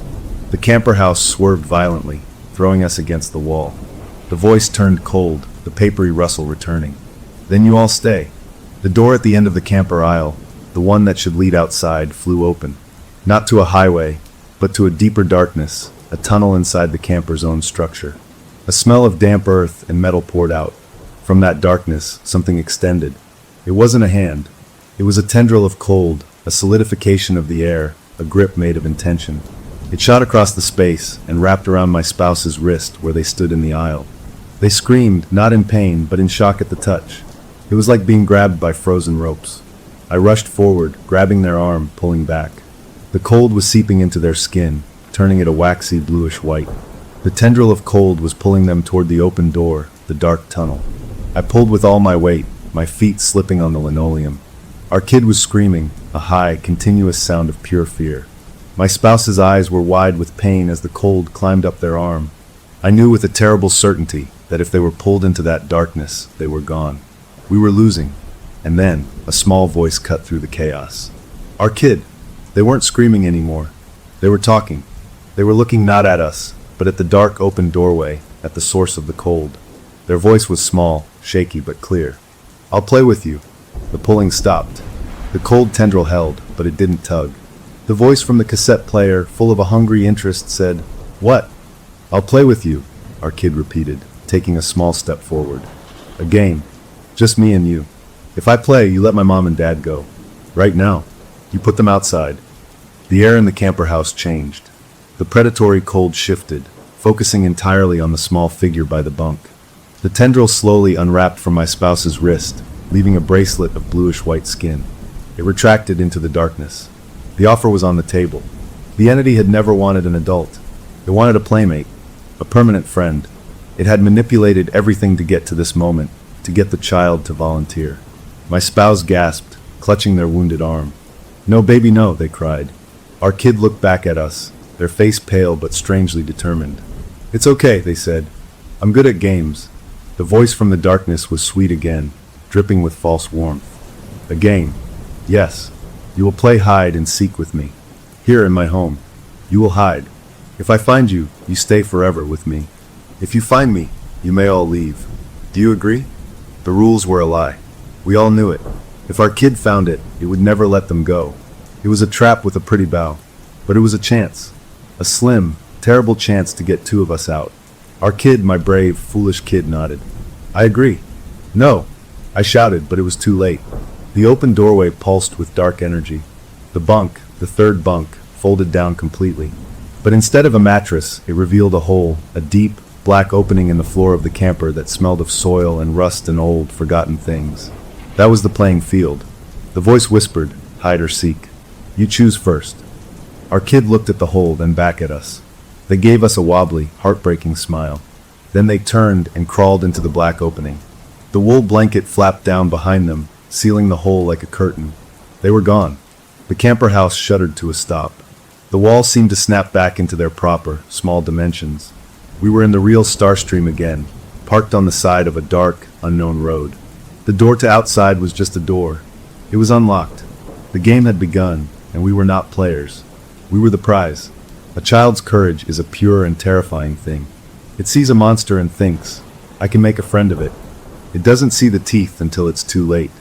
When that blanket fell down, sealing the hole where our kid had gone, the world didn't just stop, it inverted. The frantic, screaming terror was gone, replaced by a hollow, howling vacuum. My spouse and I stood in the cramped, real camper, staring at the bunk. The wool blanket lay flat and still over the hole that shouldn't exist. We could hear nothing from beneath. No scuffling, no cries. Just a void of sound. The entity had gotten what it wanted. It had its playmate, and we were now spectators in our own nightmare, bound by the rules of a game we didn't understand. My spouse moved first, lunging for the blanket. They grabbed the rough wool and yanked. It didn't budge. It was as if it was fused to the floor. They pulled harder, their breath coming in ragged sobs. We have to get them out. We have to break the floor. I joined them, digging my fingers at the edges of the blanket, trying to find a seam, a gap. The fabric was solid, immovable. It wasn't cloth anymore. It was a lid. I kicked at it, slammed my heel down. It felt like kicking concrete. The camper didn't even shudder. We were powerless. The cassette player, its speakers still blown from my earlier attack, crackled to life. A hiss of dead air, then a voice. It was the sweet, metallic child's voice of the entity. It was not talking to us. It was talking to our kid, somewhere in the dark below. The sound seemed to come from under the floor, muffled and distorted. Ready or not, here I come. A game had begun. We froze, listening. Nothing. Then a small, distant sound. A giggle. Our kid's giggle. It was faint, tinny, coming from the cassette player's broken speaker. It wasn't a sound of fear. It was a sound of play. Oh, you're good, the entity's voice cooed from the speaker. Very good, but I'm older. I know all the hiding places. My spouse slammed their fist on the cassette player. Leave them alone. The player crackled, and the entity's voice replied, this time clear and directed at us. No interrupting. It's rude. Watch. Or don't. The door is open. You can leave. But if you interfere, the game is forfeit. My win. It was letting us go. The camper door was indeed unlocked, swinging slightly in a cold breeze that came from nowhere. We could walk out onto that dark roadside and run. But leaving meant abandoning our child to the game. We couldn't do that. We had to stay. We had to listen. We had to hope. We sank onto the dinette seats, clutching each other's hands, our eyes locked on the silent blanket on the floor. The speaker brought us the sounds of the hunt. We heard skittering like small feet on metal, a happy, breathless whisper from our kid. You'll never find me. More skittering, faster. The entity's voice, playful but with an edge like a sharpened blade. Getting warmer. Then a new sound. A wet, dragging sound, like something heavy being pulled through mud. Our kid's voice again, but the playfulness was gone, replaced by confusion.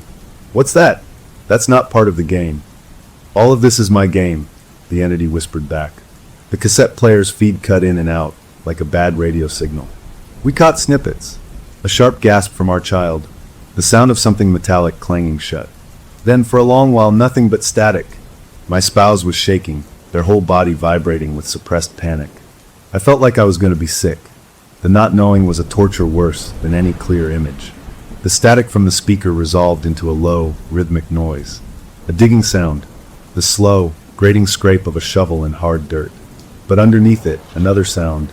A faint, rapid, frantic whispering. It was another child's voice, but not our kid's. This one was high, strained, terrified. It was saying the same word over and over, a hissed, desperate mantra. Run, run, run, run, run. The voice was cut off abruptly, as if a hand had been clapped over a mouth. The digging sound stopped. The entity's voice came back, smooth and calm. Don't listen to that one. He's a sore loser. He didn't want to play forever. My blood turned to ice. Our kid wasn't the first. There had been others. Other children who had played this game and lost. Their voices, their terror, were still down there in the dark, part of the foundation. The entity wasn't just in the camper. The camper was just the doorway.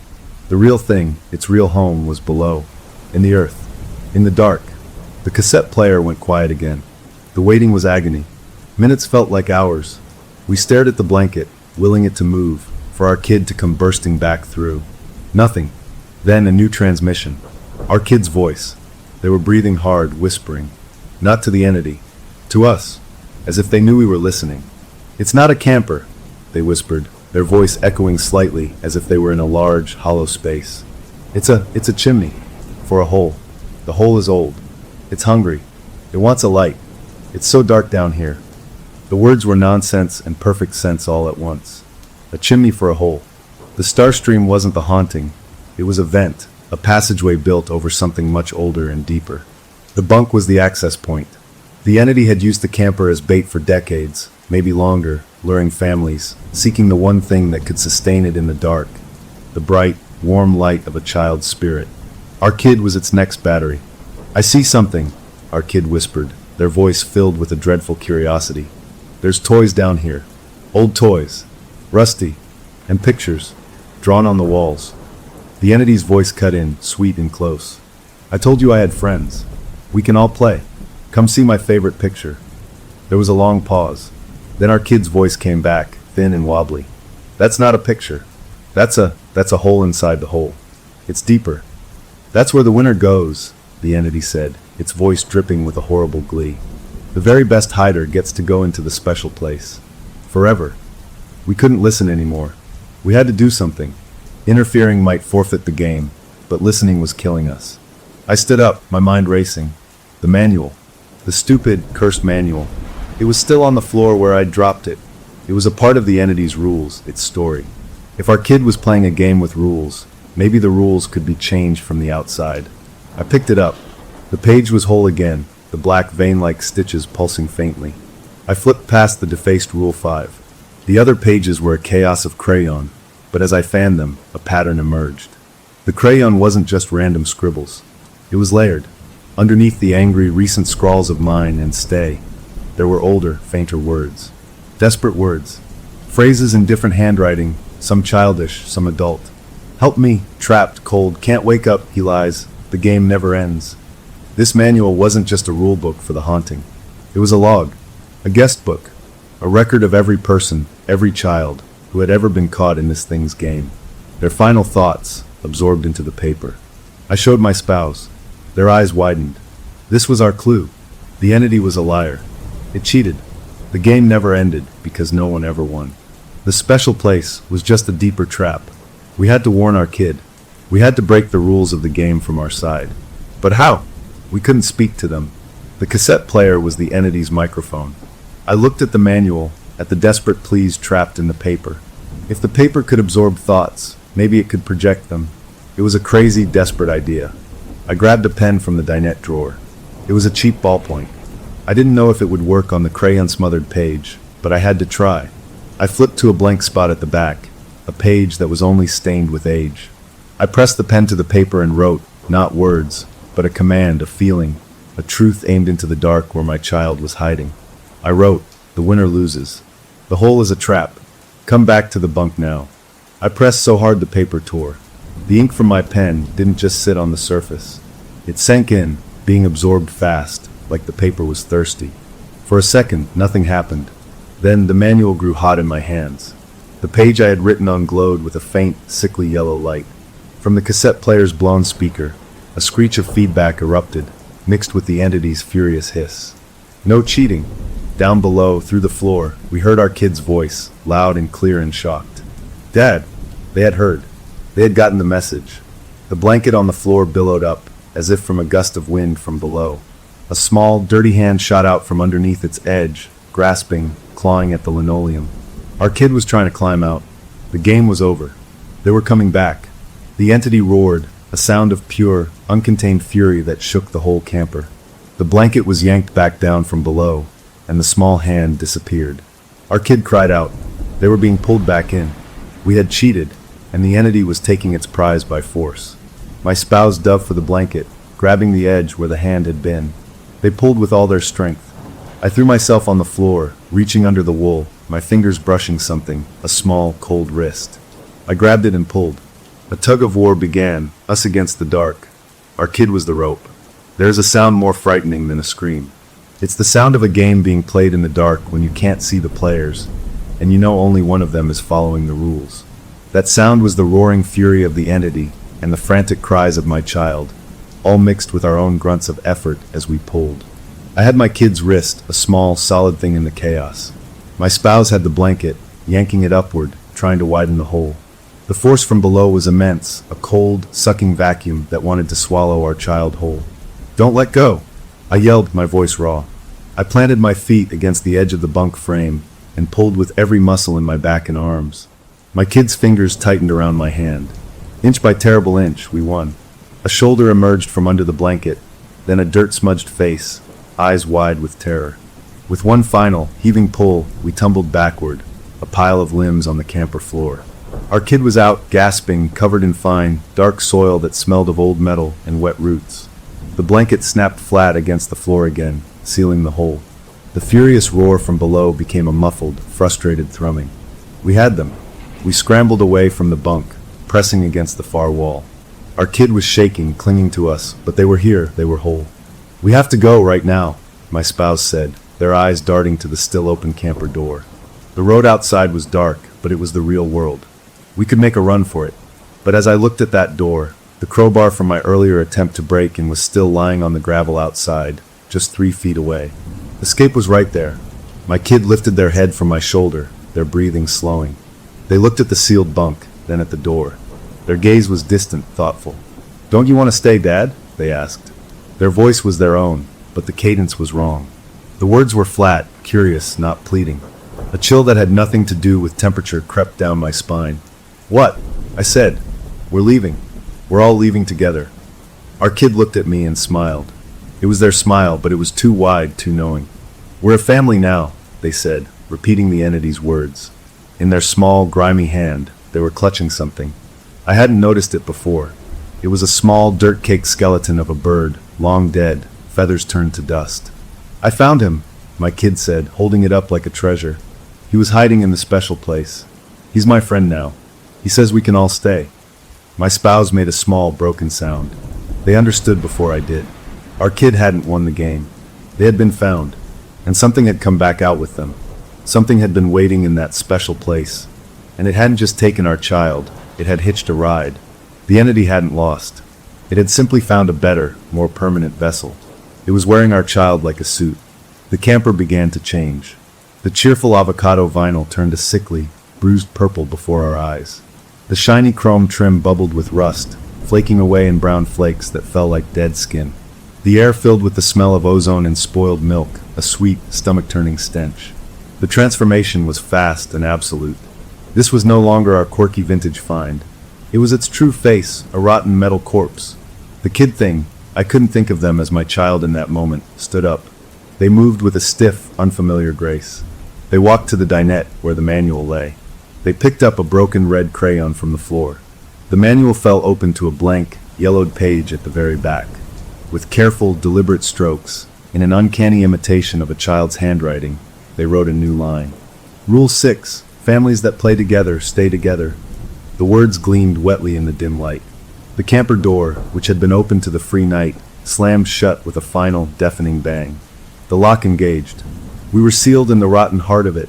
The thing wearing my kid turned to look at us. Its smile was still there, plastered on, but the eyes were wrong. They were too dark, too deep, like looking into the hole under the bunk. "See," it said with my kid's voice. "Now it's perfect. No more running. No more leaving. Our home is bigger than you think." It gestured with the bird's skeleton toward the walls. As it did, the walls of the camper seemed to dissolve. Not physically, but visually. They became transparent like windows, but instead of showing our driveway, they showed a landscape. A twisted, dark mirror of the woods we had camped in, but everything was wrong. The trees were black and bent like old bones. The sky was a perpetual twilight. In the distance, I could see other shapes, faint, shimmering outlines of other campers, other cars, all half sunk into the earth, all glowing with the same sickly purple light. This wasn't just a haunted object. The camper was a seed, a piece of that other place, and it was growing, pulling the real world into its nightmare. The thing had brought its whole domain with it. The kid thing walked to the door and placed its hand on the latch. It looked back at us, its head cocked. "Let's go for a walk. You need to see the neighborhood." With a click, the door unlocked and swung open. But it didn't open onto our street. It opened onto that twisted bone tree forest. A cold, dry wind smelling of dust and static blew in. "Come on," it said, stepping out onto the dead gray grass of that other place. It turned and waited, expecting us to follow. My spouse and I were pressed against the corroded wall. We looked at each other. Every instinct screamed to run, but run where? Out into that alien world? Deeper into the corrupted camper? We were out of plans, out of weapons, out of hope. Our child was gone, replaced by this smiling pilot of a nightmare. The thing outside gestured again, impatiently. The choice was an impossible one. Stay in the rotting belly of the beast with the thing that wore our child's face, or step out into the hungry, expanded reality it called home. There was no third option. There was no winning. There was only staying and playing forever. We didn't move. The thing's smile widened, showing too many teeth. It was a smile that knew it had already won. The door remained open, an invitation to an eternity of twilight. The game was over. We had lost. The only question left was how long we could pretend we were still playing. Story number 2. My name is Sam, and it all started with a pizza box, not the pizza, but what my kid made from the cardboard after we were done eating. She was always a creative little thing, my daughter, and she'd spend hours at the kitchen table with glue and markers, making fantastic little contraptions. This one looked like something from a cartoon ghost show, a piece of cereal box covered in so much glitter it got everywhere, with the alphabet written in her big, wobbly letters around the edges. In the middle, she'd glued a soda bottle cap, all shiny and silver. She presented it to me after dinner, her face totally serious. "This is a talkie board," she announced. "You ask it questions, and Mr. Bricks answers." I played along, because that's what you do. I asked something silly, like if we'd have ice cream tomorrow. She put her fingertip on that bottle cap, closed her eyes real tight, like she was concentrating on a math test, and pushed it around. It slid in a slow circle before stopping on Y, then E, then S. "See," she said, beaming. "He says yes." It was cute. It was the kind of kid thing you forget about an hour later. I helped her clean up the glitter. We did get ice cream the next day, and I figured Mr. Bricks was just another one of her imaginary friends, like the talking dog who lived in the laundry hamper. A week later is when the feeling started, that first cold trickle in my gut that something was off. I was up late paying bills, the house completely still, when I heard her voice. Not a cry or a call, just talking. Flat, calm talking. I crept down the hall and stood outside her door, which was open a crack. She was asleep, her favorite stuffed rabbit tucked under her arm, but the words coming out of her mouth were clear as day. 58 standard cinder blocks, she said, her voice a monotone. Grade A mortar mix. Dig before the frost. I just stood there, my hand on the door frame. It was so specific, so unlike the rambling nonsense she usually mumbled in her sleep about rainbows and puppies. It sounded like a shopping list from a construction foreman. I shook it off as her brain replaying something from a show she'd seen. Maybe one of those home renovation programs my partner liked to watch. I went back to my computer, but the words stuck in my head. Grade A mortar mix. Frostline foundation specs. On a whim, around 2 in the morning when the quiet of the house felt too big, I typed that exact phrase into the search bar. I didn't expect anything. The internet is a weird place, though. The top result wasn't a modern hardware store ad. It was a scanned document, a PDF with faded typewriter font. It was from a 1957 industry manual for something called subterranean, private-grade constructions. I clicked it open, my heart doing a funny little skip. The language was dry and technical, all about soil stability and mixing ratios. And right there, in the middle of a paragraph, were the words, "Requires grade A mortar mix, with particular attention to frostline foundation specifications to prevent lateral stress."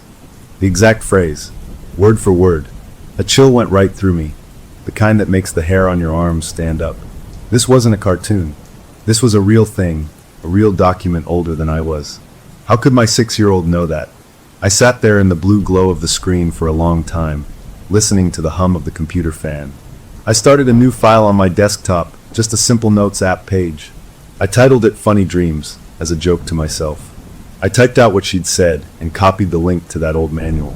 Just for later, I thought. Something to show her when she's older, about the weird stuff she came up with. The next morning, she was her usual sunny self, eating cereal and chattering about school. I casually asked her if she remembered her dream. She scrunched her nose. Nope. Did I talk in my sleep?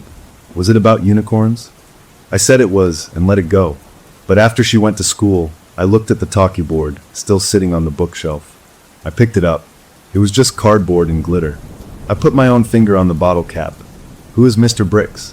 I asked, my voice sounding too loud in the empty kitchen. I didn't push it. I just waited. Nothing happened. Of course nothing happened. I felt ridiculous and put it back. But that night, it happened again. I was already in bed, drifting off, when I heard that same flat tone from her room. This time, I had my phone ready. I tapped the record button as I moved into the hallway. Reinforcement grid must be 16 inches on center, her small voice recited. Concrete pour must be continuous to avoid cold joints. The access hatch is not on the blueprints. I stopped recording, my breath caught in my throat. It wasn't just a list anymore. It was an instruction. A secret instruction. I went to my notes file and typed it all out. Access hatch is not on the blueprints. That sentence felt wrong. It felt like a clue in a movie, the kind people ignore before bad things happen. My partner rolled over in bed and asked who I was texting so late. No one, I said, a little too fast. Just, some weird old house stuff Ella mentioned. You know how our imagination is. It was the first lie, and it felt greasy. I was protecting this thing, this creeping worry, and I didn't even know why. A few days passed quietly. I watched my daughter like a hawk, but she was just a kid. She played, she laughed, she made a mess. Mr. Bricks wasn't mentioned again. I almost convinced myself I'd overreacted. Then, one afternoon, she was coloring at the coffee table. She wasn't drawing the usual houses with smiling suns. She was drawing diagrams, with a ruler, cross-sections of walls with little arrows and labels. I walked over slowly. What's this, sweetie? It's for Mr. Bricks's quiet place, she said, not looking up. See, this wall holds back the water. Hydrostatic pressure. That's what he calls it. The crayon in her hand was purple, but the concept was something a civil engineer would talk about. I didn't know what to say. I took a picture of the drawing with my phone and added it to the growing file, which I'd renamed Ella's Dreams, and then later, Notes. It didn't feel funny anymore. That weekend, I did something that felt like crossing a line. I drove to the downtown library, to the local history room. It smelled like old paper and dust. I asked the librarian for help finding old newspapers on microfiche from the late 1950s. She helped me load the spools, and I spent hours scrolling through blurry images of front pages, my eyes aching. I wasn't even sure what I was looking for. Then I found it. A society page photo from 1958. A man in a sharp suit standing next to a fancy car. The caption called him a reclusive industrialist. His name was Silas Brickson. The article said his company, Brickson Secure Materials, specialized in private and discreet construction projects. The last line of the caption made my skin go cold. It read, "The billionaire who believes the only safe place is underground. Brickson. Mr. Bricks." It wasn't the same name, but it was too close. It was a child's mispronunciation of a real, creepy man's name. I printed the article, my hands unsteady. When I got home, the house was quiet. My partner was out with our daughter at the park. I put the printout in a filing cabinet in my office and locked it. I was hiding things now. I was building a secret file about a dead man who was talking to my child in her sleep. That night, after everyone was asleep, I was at my desk looking over the microfiche prints. The baby monitor on my desk, a little audio thing we used when she was a baby, crackled to life. Not with the sound from her room. It picked up a low, steady hum, a frequency that felt like it was vibrating in my back teeth. It hadn't done that before. Then, through the static, her voice came. She was awake. "Daddy," she said, clear and normal. "The filing cabinet lock is too loud. He can hear you." The hum on the monitor stopped. I sat in my chair, frozen solid, staring at the black plastic box. The filing cabinet was in the room right below hers. I hadn't made a sound. I'd been careful. But somehow she knew. Or he knew. I didn't sleep. I just waited for morning, listening to every normal creak of the house, feeling like the walls themselves were listening back. When the sun finally came up, I felt exhausted but weirdly calm. The secret was out, at least between me and whatever this was. I had a choice. I could tear up the notes, throw away the talkie board, and pretend it was all a wild coincidence. Or I could see where it led. I looked at my daughter, eating her toast, completely innocent. I thought about the man who wanted to live underground. I unlocked the filing cabinet. I was in it now. For better or worse, I was going to find out what Mr. Bricks wanted. The morning after she told me about the lock, I watched her like she was made of glass. She just ate her cereal, crunching away, completely normal. I wanted to ask 100 questions, but how do you ask a 6-year-old about a dead industrialist? So I did the normal dad things. I packed her lunch. I kissed her forehead when the bus came, and I stood at the window feeling like the world had tilted off its axis. I needed to talk to someone who wouldn't think I was crazy. I called the pediatrician's office. I kept my voice light, casual. "Hey, just a quick question," I said to the nurse. "My daughter's been having some really vivid dreams lately, talking in her sleep about the weirdest stuff. Construction materials, you know. Just wondering if that's normal." The nurse was cheerful. "Oh, absolutely. Very imaginative age. Their little brains are processing so much. As long as she's happy during the day, I wouldn't give it a second thought. Just part of growing up." Her reassurance was like a blanket, warm and smothering. It made my fears feel silly, childish. Maybe I was overreacting. Maybe the article, the manual, it was all just a string of bizarre coincidences my tired brain had wired together. I hung up and tried to believe it. For a couple of days, I almost did. I focused on work, on making dinner, on being normal. I didn't touch the filing cabinet. I ignored the talkie board on the shelf. But the notes file on my computer was still there. I found myself opening it, reading the phrases. 58 cinder blocks. Access hatch not on the blueprints. It had the weight of truth, even if the doctor's office said it was nothing. Then one night, the rules changed completely. I was up late again, and I heard her bedroom door open. Not a slam, just the soft click of the handle. I peeked out of my office and saw her, a small shadow in her unicorn pajamas, walking down the hall. She moved with a purpose, not a sleepwalker's stumble.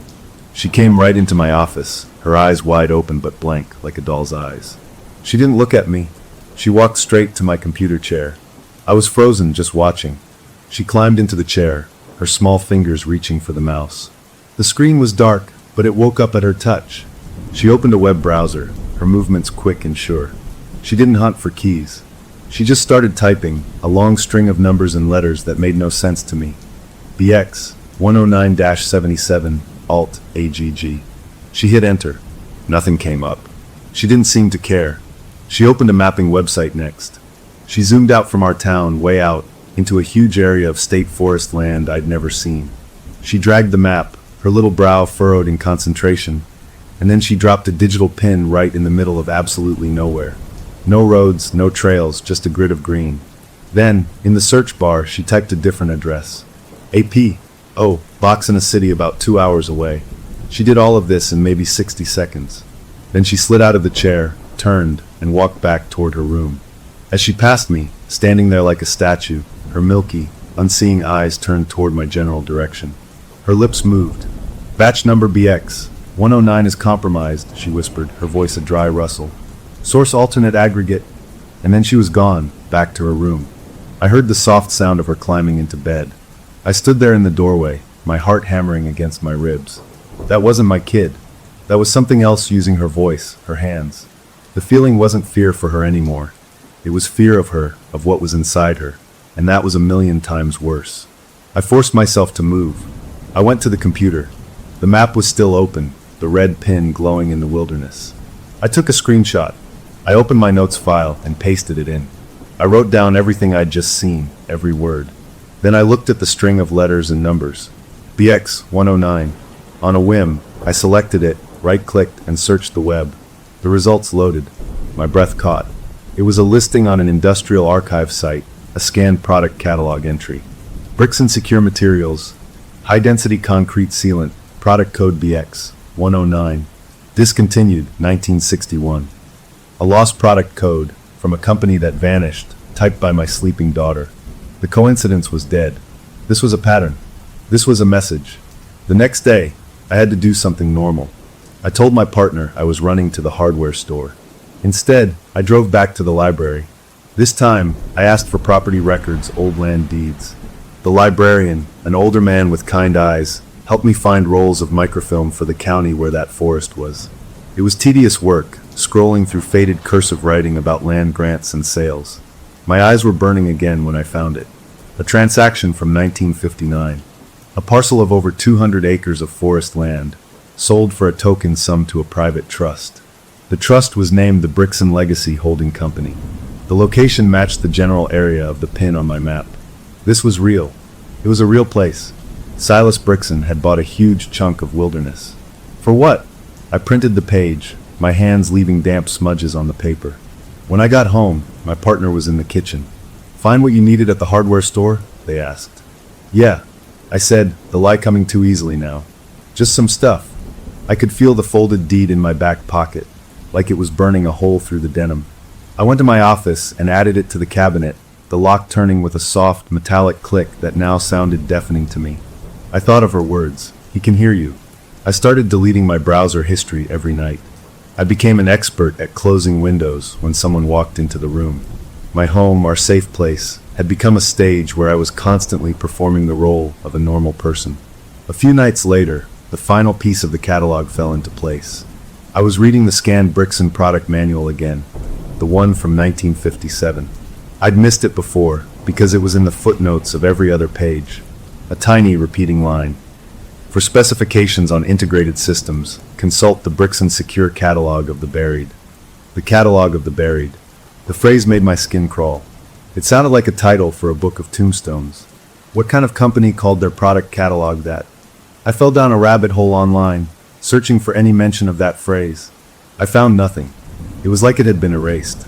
But I did find more about Silas Brixton himself. He gave one interview, ever, to a magazine. In it, he ranted about the surface world being doomed, about pollution, about war, about the fragility of society. "The future is vertical," he said. "Down is the only direction that offers permanence." The article ended by noting he'd fired the interviewer for asking if he was building a bunker. He called it a self-sustaining subterranean retreat. He vanished from public view in 1961. The company folded. The world moved on. Until now. Until my daughter's dreams. I was putting it all together, and the picture it made was monstrous. A rich, paranoid man builds a secret hideaway underground. Then he disappears. And decades later, he starts sending shopping lists through my child. For what? To finish the job? To check on it? My mind raced with the worst possibilities. That night, I couldn't stay away. I waited until the house was still, then I unlocked the filing cabinet. I laid everything out on my desk, the printed manual page, the society article, the property deed, the screenshot of the map, the product code listing. It was a case file, and the suspect was a ghost.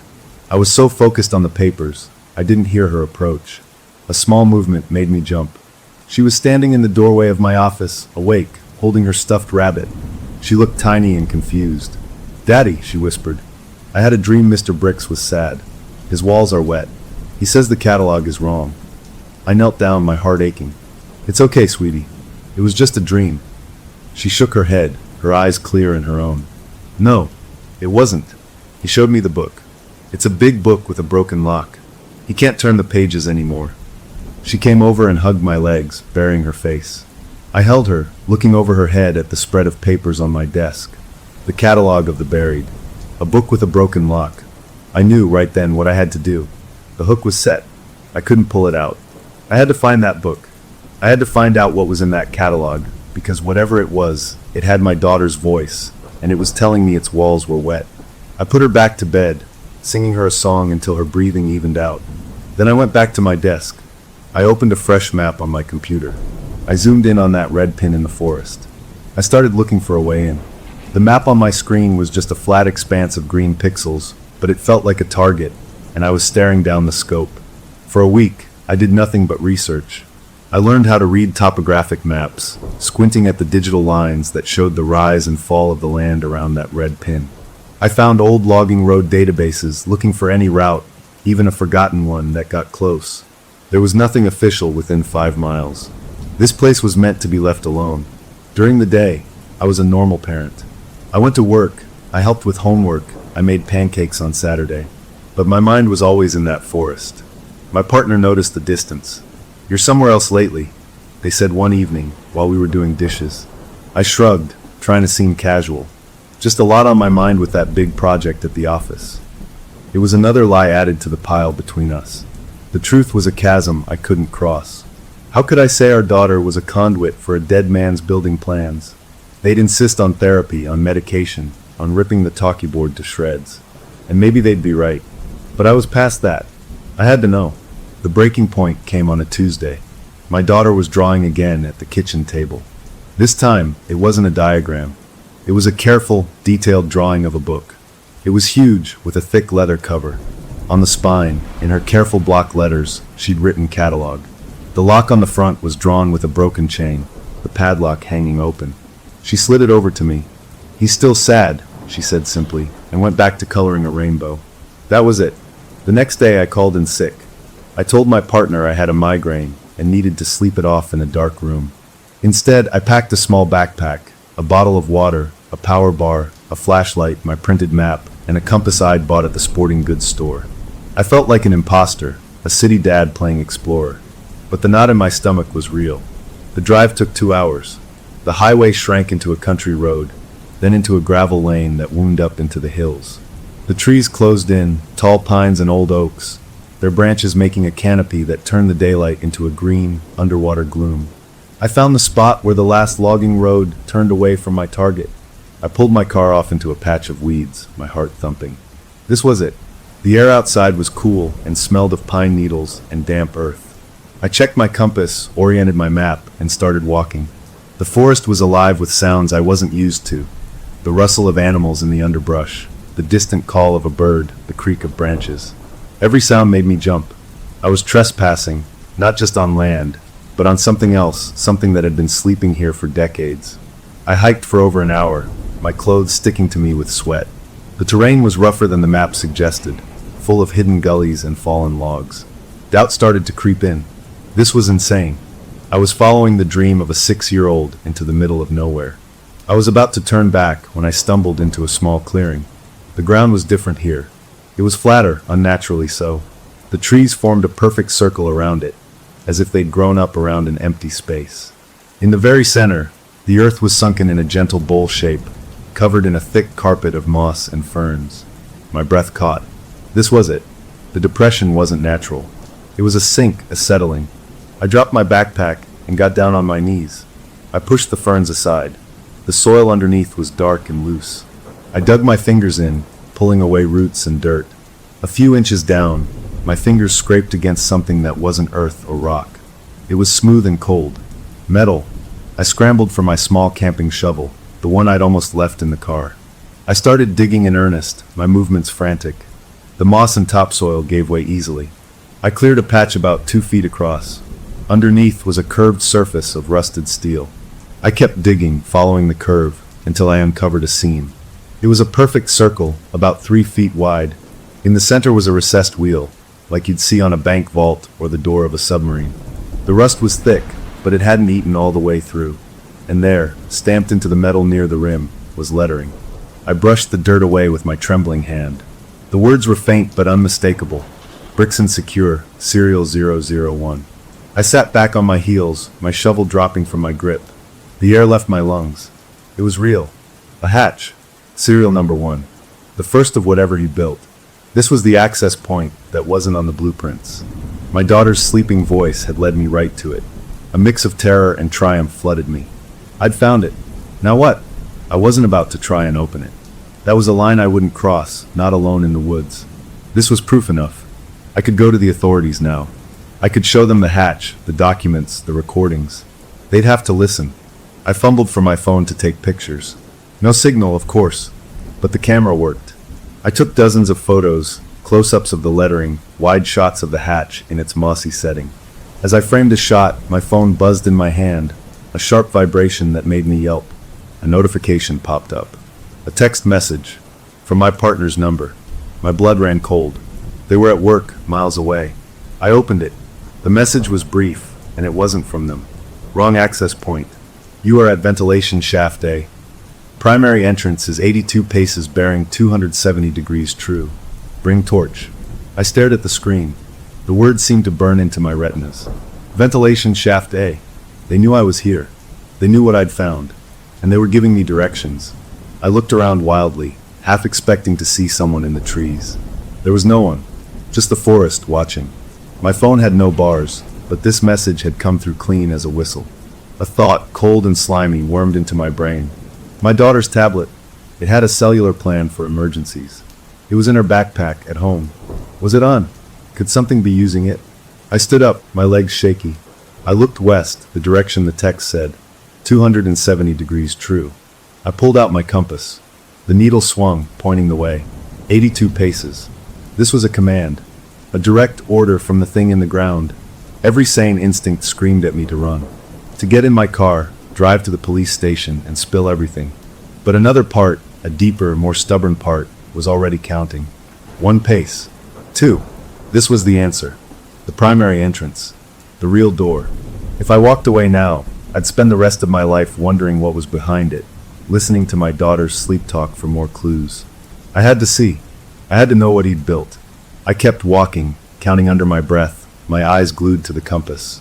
30 paces. 50. The forest looked the same, endless trees. 70.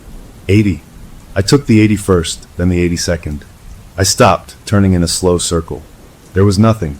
Just more trees, more ferns, more fallen branches. A sick feeling of disappointment and relief washed over me. It was a trick, a cruel joke. I looked down at my phone to reread the message. As I did, the angle of the late afternoon sun shifted, sliding through the trees in long, golden beams. The light hit the forest floor in front of me at a shallow angle, raking across it. And that's when I saw it. What had looked like a normal patch of ground was actually a long, perfectly straight line cutting through the moss. A seam. I dropped to my knees again, my heart back to its frantic rhythm. I brushed at the line. It wasn't a crack in the soil. It was a gap about half an inch wide, filled with what looked like old, hardened rubber. A seal. I followed the line with my eyes. It ran straight for about 10 feet, then turned at a perfect right angle. This wasn't a hatch. This was a rectangle. A door. A massive, camouflaged slab set right into the earth. The moss and forest debris had grown over it for decades, making it invisible from above. But from this low angle, with the sun hitting it just right, its edges were as clear as day. This was it, the primary entrance. I didn't have a torch. I had a flashlight. It would have to do. I stood there at the edge of the hidden door, the forest around me holding its breath. I had found the catalog of the buried. Now I had to decide if I was brave enough or stupid enough to open it. The sun was dipping lower, painting the woods in long shadows. I had maybe an hour of daylight left. I looked at the seam in the ground, then back the way I'd come. Going home meant returning to a life of whispers and secrets, of watching my daughter for signs of a ghost. Going forward meant stepping into the dark, into a place that had been waiting for someone, maybe for me, for over 60 years. I took a deep breath of the pine-scented air, the last taste of the normal world. I hefted my backpack and started looking for a way to open the slab. The hook was no longer set, it was pulling me in, and I had stopped fighting the line. The seam in the earth was awound, and I was about to open it. The moss and soil covering the slab were thick, a living blanket that had taken decades to grow. I used my shovel to scrape and pry, my movements quick and frantic as the daylight began to fade. The green covering gave way to a gray, gritty surface beneath, concrete, not metal. It was textured to look like stone, a perfect disguise. I worked my way along one of the long edges, clearing a trench. My hands were raw, my back ached, but a wild energy kept me going. This was the moment. After half an hour, I found what I was looking for. At one end of the massive rectangle, the concrete edge was different. There was a recess, a pocket carved into the ground beside the slab. Inside that pocket, shrouded in roots and black dirt, was a thick iron ring, bigger than a dinner plate. It was the handle. I grabbed it, the iron cold and gritty in my palms. I braced my feet and pulled. Nothing. The thing didn't budge a fraction of an inch. It felt anchored to the center of the earth. I pulled again, grunting with the effort, my muscles straining. A sharp, metallic groan echoed under the ground, a sound of protest from something that hadn't moved in a lifetime. But it moved. Just a crack, less than an inch. A puff of air escaped from the opening, a long, slow sigh that smelled of cold stone, old machinery oil, and something else, something dry and stale that had never seen the sun. The smell of a tomb. That sigh did it. The last of my resistance broke. I had to see. I planted my feet again, wrapped both hands around the ring, and pulled with everything I had. The groan became a shriek, a piercing metal-on-metal scream that tore through the quiet of the forest, sending birds scattering from the trees. The slab rose, tilting up on hidden hinges. It was monstrously heavy, but once it passed a certain point, its own weight took over, and it swung upward with a final, crashing thud that shook the ground under my feet. I stood there, panting, staring into the hole I'd made. A set of steep, concrete stairs descended into pure black. The air flowing out was a constant, gentle stream now, that cold, dead breath on my face. I clicked on my flashlight. The beam cut into the dark, showing steps that went down about 20 feet before turning at a landing. The walls were smooth, poured concrete. It was clean, precise, and utterly empty. I should have turned around. Every sane thought in my head was shouting at me to go get help, to not go down there alone. But the pull was magnetic. This was the answer to every strange word, every midnight murmur. I took the first step, then the second. The world of trees and birdsong vanished behind me, replaced by the sound of my own footsteps, my own breathing, and that constant, faint whisper of air moving through a deep place. The stairs were narrow. My shoulder brushed one wall. I went down around the turn and found myself on a small landing. In front of me was a door. Not a rustic hatch, but a serious, vault-like door made of brushed steel. It looked like it belonged in a bank or a spaceship. There was a large wheel in its center for opening it. Next to the door, set flush into the concrete wall, was a dull metal panel with a single unmarked button. I stared at it. This place was from the 1950s. Nothing here should work, but the button looked clean, untouched. My finger hovered over it. This was the point of no return. Pushing it would be an admission that I believed this place was still alive, still connected. I pushed. The sound was a deep, solid thunk from within the wall, followed by a low, vibrating hum that I felt in my teeth. Above the vault door, a single, bare light bulb set in a metal cage flickered once, twice, and then glowed with a steady yellow light. The hum continued, a background note that filled the small space. Power. After 60 years, this place still had power. My mouth went dry. The light bulb was a single eye watching me. The vault door had no lock on this side, just that big wheel. I gripped it. It turned smoothly, without a sound, well-oiled and maintained. With a hiss of equalizing pressure, the door swung inward. I stepped through, my flashlight beam sweeping ahead of the weak glow from the bulb behind me. The room I entered was not a cavern. It was a control room, frozen in time. Banks of switches and dials, all labeled in crisp, faded lettering, lined one wall. In the center was a large desk with a green, glass-covered screen set into it, a radar screen. And on that screen, a single bright green dot pulsed slowly, rhythmically in the exact center. A blip, a heartbeat. The air in here was different, colder, drier, and it carried a faint, sharp smell of ozone, like after a lightning storm. I moved further in, my light passing over schematics pinned to a corkboard, over a calendar still open to October 1961, over a coffee mug with a dried, crackled stain at the bottom. This wasn't an abandoned ruin. It was a paused place. Someone had just stepped out. On the desk, next to the glowing radar, was a small, spiral-bound notebook. A child's notebook, with a cartoon horse on the cover. My breath hitched. I knew that notebook. It was from my daughter's school supply pile. I hadn't even noticed it was missing. It was open. I shone my light on the page. In her unmistakable kindergarten handwriting, big and round, were the words, "You are here. Good. Check the secondary monitor. He is waking up." The words swam in front of my eyes. He is waking up. My head snapped toward the radar screen. The blip pulsed. 1, 2, 3. I looked around the room. On another part of the desk was a smaller screen, dark and dusty. I wiped the glass with my sleeve. As my fingers touched its frame, it flickered on with a soft pop. The image was grainy, black and white, flickering with lines of static. It showed a room, a different room. It was decorated like a fancy hotel room from an old movie. A patterned rug, a wingback chair, a bookshelf, and against the far wall, a bed. In the bed, a form lay under a blanket. A human-shaped form. The image was too fuzzy to see details, but the outline was clear. Someone was in that bed. As I watched, frozen to the spot, the form moved. A slow, deliberate shift. An arm, perhaps, sliding out from under the blanket. The blip on the radar screen pulsed in time with the movement. A wave of pure, electric terror shot through me, followed by a dizzying wave of disbelief. This couldn't be real. This was a recording, a trick of the light. But the radar blip was real. The hum in the walls was real. The notebook with my daughter's writing was real. I was inside Silas Brixton's tomb, and he wasn't just buried here. He was in there, sleeping, or waiting. And according to the notebook, he was waking up. I stumbled back from the desk, my legs hitting the chair. The control room, with its humming power and its glowing screens, felt suddenly like the belly of a sleeping beast. I had found the catalog of the buried, and its first entry was a man. I had to get out. I had to get to the police, to the army, to anyone with authority and guns. This was way beyond a dad solving a mystery. I turned and ran for the vault door. As I reached it, a new sound cut through the hum. A soft, melodic ding, like an elevator arriving. It came from a speaker grill above the desk. Then a red light on the main console began to flash. A voice came from the grill, not a human voice, but a flat, mechanical, recorded voice. It was calm and clear. Stasis integrity at 4%. Revival protocol or full transference required. Locate and prepare the secondary occupant. The words hung in the cold air.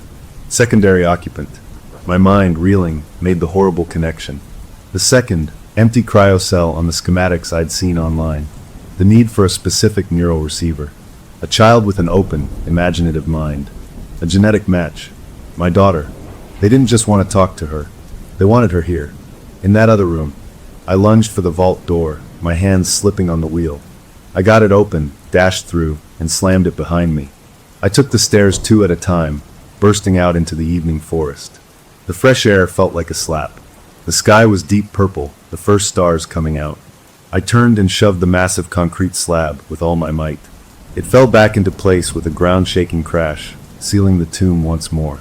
I stood there in the growing dark, gasping, my clothes soaked with sweat and dirt. I had my proof. More proof than I ever wanted. I ran back through the woods, not caring about the branches that whipped my face, driven by a new, more urgent terror. I had to get home. I had to protect her. I reached my car, fumbling with the keys, my hands shaking so badly I could barely get the door open.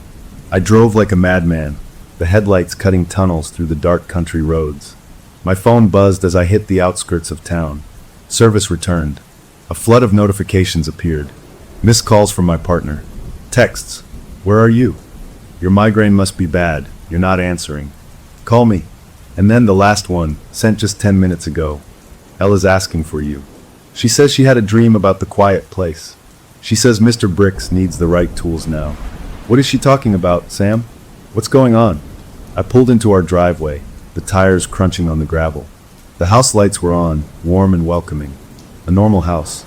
I sat there for a moment, my forehead resting on the steering wheel, trying to slow my racing heart. I had closed the door on the tomb, but I hadn't closed the door on any of this. It was here, in my home, in my daughter's dreams. I had the proof, but the problem was just beginning. And the mechanical voice's command echoed in my head, a chilling order that changed everything. Locate and prepare the secondary occupant. Walking from my car to the front door felt like crossing a minefield. The warm light from the windows, the familiar sight of my partner moving in the kitchen. It was all a stage set now, hiding a nightmare. I took a deep breath, trying to force my face into something that looked normal, but my hands were still trembling as I turned the knob. The moment I stepped inside, the atmosphere was tight, strained. My partner was at the sink, their back to me, but their shoulders were stiff.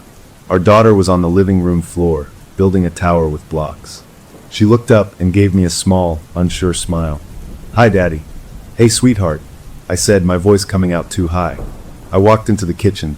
My partner turned around, their face a mask of controlled anger and deep worry. They didn't say hello. They just held up their phone, showing me their last text. "What is she talking about, Sam? What tools? What quiet place?" They kept their voice low, but every word was sharp. "She woke up from her nap asking for you, saying Mr. Brix was upset because the tools weren't right. She described them. A small trowel. A level. Sam, she described a plumb bob. She's 6. I opened my mouth, but no sound came out. The truth was a wild animal trapped in my chest, clawing to get out. I couldn't tell it. Not like this. It's just this imaginary game. I started, the lie tasting like ash. You know how detailed she gets. She probably saw something on TV. Don't, they snapped, their eyes glistening.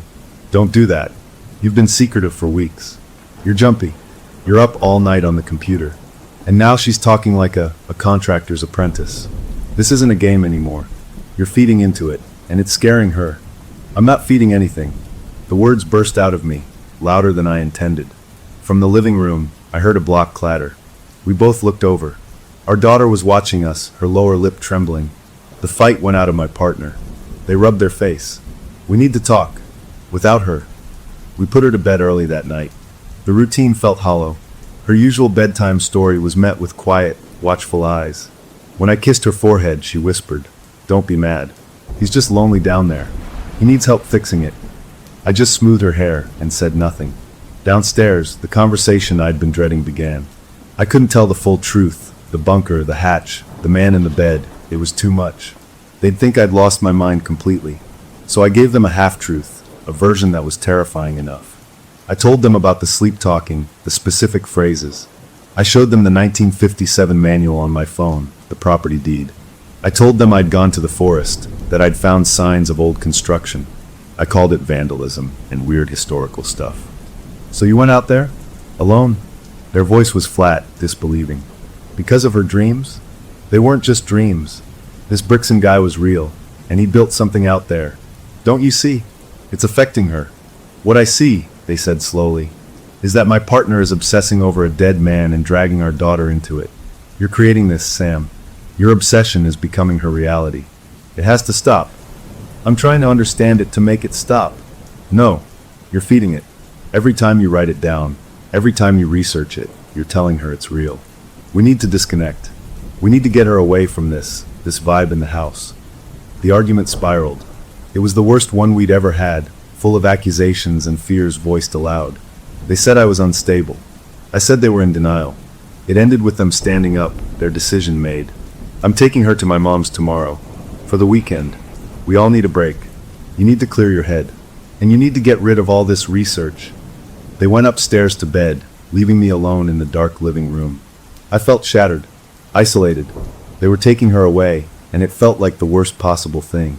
She'd be farther from me, but would she be safer? Or would the signal just get clearer without me around? The talkie board was on the coffee table, a stupid piece of glittered cardboard. In a fit of rage and despair, I snatched it up. I was going to rip it to pieces, burn it in the fireplace, end this stupid thing that started it all. As I held it, the bottle cap in the center wobbled. Then, without anyone touching it, it slid. It moved in a slow, deliberate arc across the alphabet, stopping on one letter, then the next. N-O. It stopped. I dropped the board like it was on fire. It clattered onto the table, the cap rolling off and onto the floor. A deep, primal shudder went through me.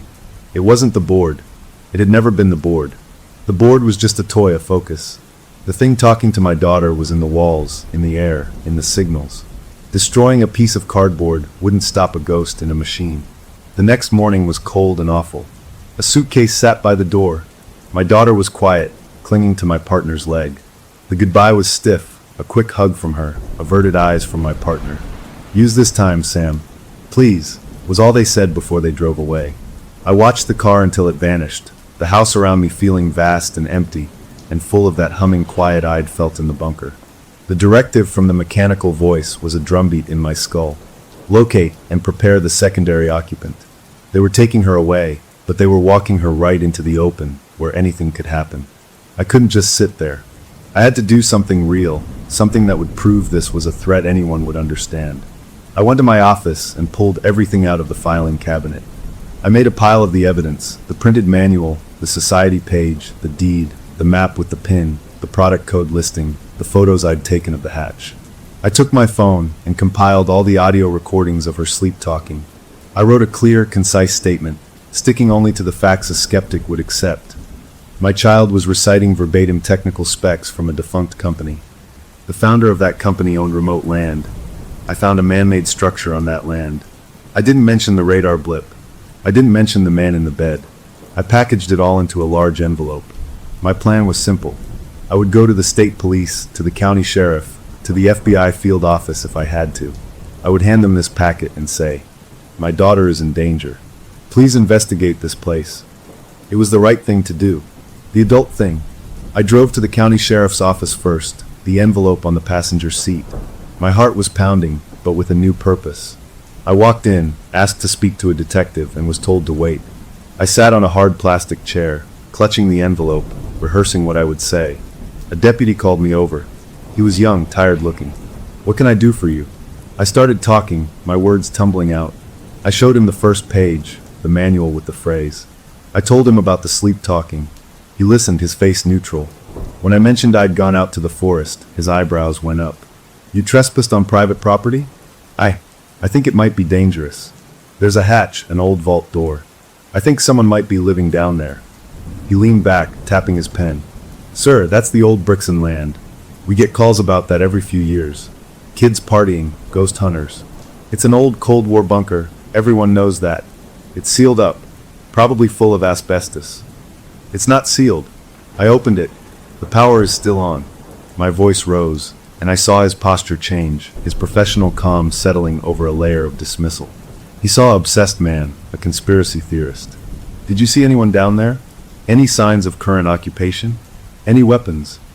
I thought of the bed, the moving form. I saw a monitor. "There might be someone," he sighed. "A monitor from the 60s? Sir, without evidence of a crime, or a clear and present danger, there's not much I can do. It's private property. If you're worried about your daughter's dreams, I'd talk to a doctor. We don't investigate dreams." He handed my papers back to me, his message clear. I was just another weirdo with a folder. I left, the envelope feeling like a lead weight. The system couldn't see the monster because the monster was too strange. It hid in the static between reality and nightmare. I got back in my car, defeated. My phone rang. It was my partner's mother. My blood turned to ice. I answered. "Sam? Thank God. Is Ella with you?" Her voice was frantic. "What? No, she's with you. She left with you this morning." "She's gone, Sam.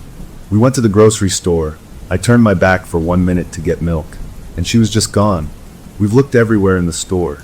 The police are here now." The world dropped out from under me. The envelope fell from my hands, papers scattering across the car floor. I heard the chaos in the background, my partner's voice, raw with panic, shouting our daughter's name. The mechanical voice had given its order. And now, the secondary occupant was missing. The drive to my in-laws' town was a blur of speed and sheer terror. I ran every red light, my heart a frantic drum against my ribs. I skidded into the grocery store parking lot, now swarming with police cars, their lights painting the asphalt in swirling blue and red. I saw my partner immediately, standing by a patrol car, their face pale and streaked with tears, talking to an officer. They saw me and their expression crumpled, a mix of relief and deeper fear. I ran over. "What happened? Tell me everything." The officer, a detective with a grim face, stepped in. She was in the cereal aisle. Her grandmother turned to grab an item from the top shelf. When she looked back, your daughter was gone. No struggle, no noise. We've reviewed the footage. He led us into the store manager's office, to a small monitor. The black and white video showed the familiar aisle. My daughter was there, looking at the colorful boxes. Her grandmother reached up, and then my daughter simply turned and walked away, not hurried, but with a clear purpose. She didn't look back. She walked straight down the aisle, turned the corner, and disappeared from the camera's view. "Where does that lead?" I asked, my voice tight. "Back of the store. Receiving dock. There's an alarm door there, but it wasn't triggered." We watched more camera angles. She never appeared at the front registers. She never left through the main doors. She walked into the back hallway and vanished. "How is that possible?" my partner whispered, clutching my arm. The detective rubbed his jaw. "We're checking every inch." "But sir, ma'am, this looks planned. Did she ever talk about running away? Was she upset?" My partner and I locked eyes. The unspoken truth hung between us, a monstrous thing. "She's been having vivid dreams," I said, forcing the words out. "About a place in the woods. A man named Mr. Bricks." The detective's eyes narrowed, taking notes, but I could see the shift. We were now the parents with the troubled child, the ones who might have missed the signs. The search expanded. 9 units were brought in. The dogs picked up her scent in the back hallway, then led them out a service door that was supposed to be locked, but was found slightly ajar. The trail went cold in the busy parking lot. Hours passed, each one an eternity. My phone was glued to my hand, waiting for a ransom call, a demand, any sign. My partner was a statue of grief, answering police questions in a monotone. The sun began to set. Then a break. A city bus driver, on his break 2 towns over, saw the Amber Alert on his phone. He called in. He recognized my daughter's picture. He'd picked up a little girl matching her description, alone, at a stop near the grocery store around the time she vanished. She'd paid with cash, he said. Exact change. She'd told him her grandpa was waiting for her at the end of the line. The bus's destination was the city with the P.O. box from the sleepwalking message. The one she'd typed while asleep. My blood ran cold. This wasn't a random kidnapping. This was a pilgrimage. A convoy of police cars, with us following, raced to the city bus terminal. It was a sprawling, dingy place, full of shadows and echoing announcements. Officers fanned out, showing her picture. A ticket clerk pointed us to the locker bays. "Yeah, I saw a kid like that," he said, carrying a little pizza box, like from a birthday party. Seemed fine. Happy, even. She went over to the lockers. We rushed to row B. Locker B-17 had a key stuck in it, dangling from the lock. The detective put on gloves, turned the key, and swung the small metal door open. A collective gasp went through our little group. She wasn't inside. Inside the locker, arranged neatly on a shelf, was a folded set of dark blue coveralls, sized for a small child. Next to them was a tiny, yellow plastic hard hat, and laid out with care on the floor of the locker was a set of tools. Not toy tools. Real, finely made, small grip tools. A trowel, a level, a plumb bob with a sharp point, a miniature folding shovel. They were clean, oiled, and looked both antique and perfectly functional. On top of the coveralls, placed like a final note, was the talkie board. The bottle cap planchette was fixed firmly in the center with a glob of dried glue, pointing directly at the word yes. My partner let out a choked sound and turned away, collapsing into sobs against the wall. The detective carefully bagged the items, his face grim and confused. "What is this? Some kind of costume?" I couldn't answer. My eyes were fixed on those tools. This wasn't a kidnapping for harm. This was an outfitting. She was being dressed for a job, given a uniform.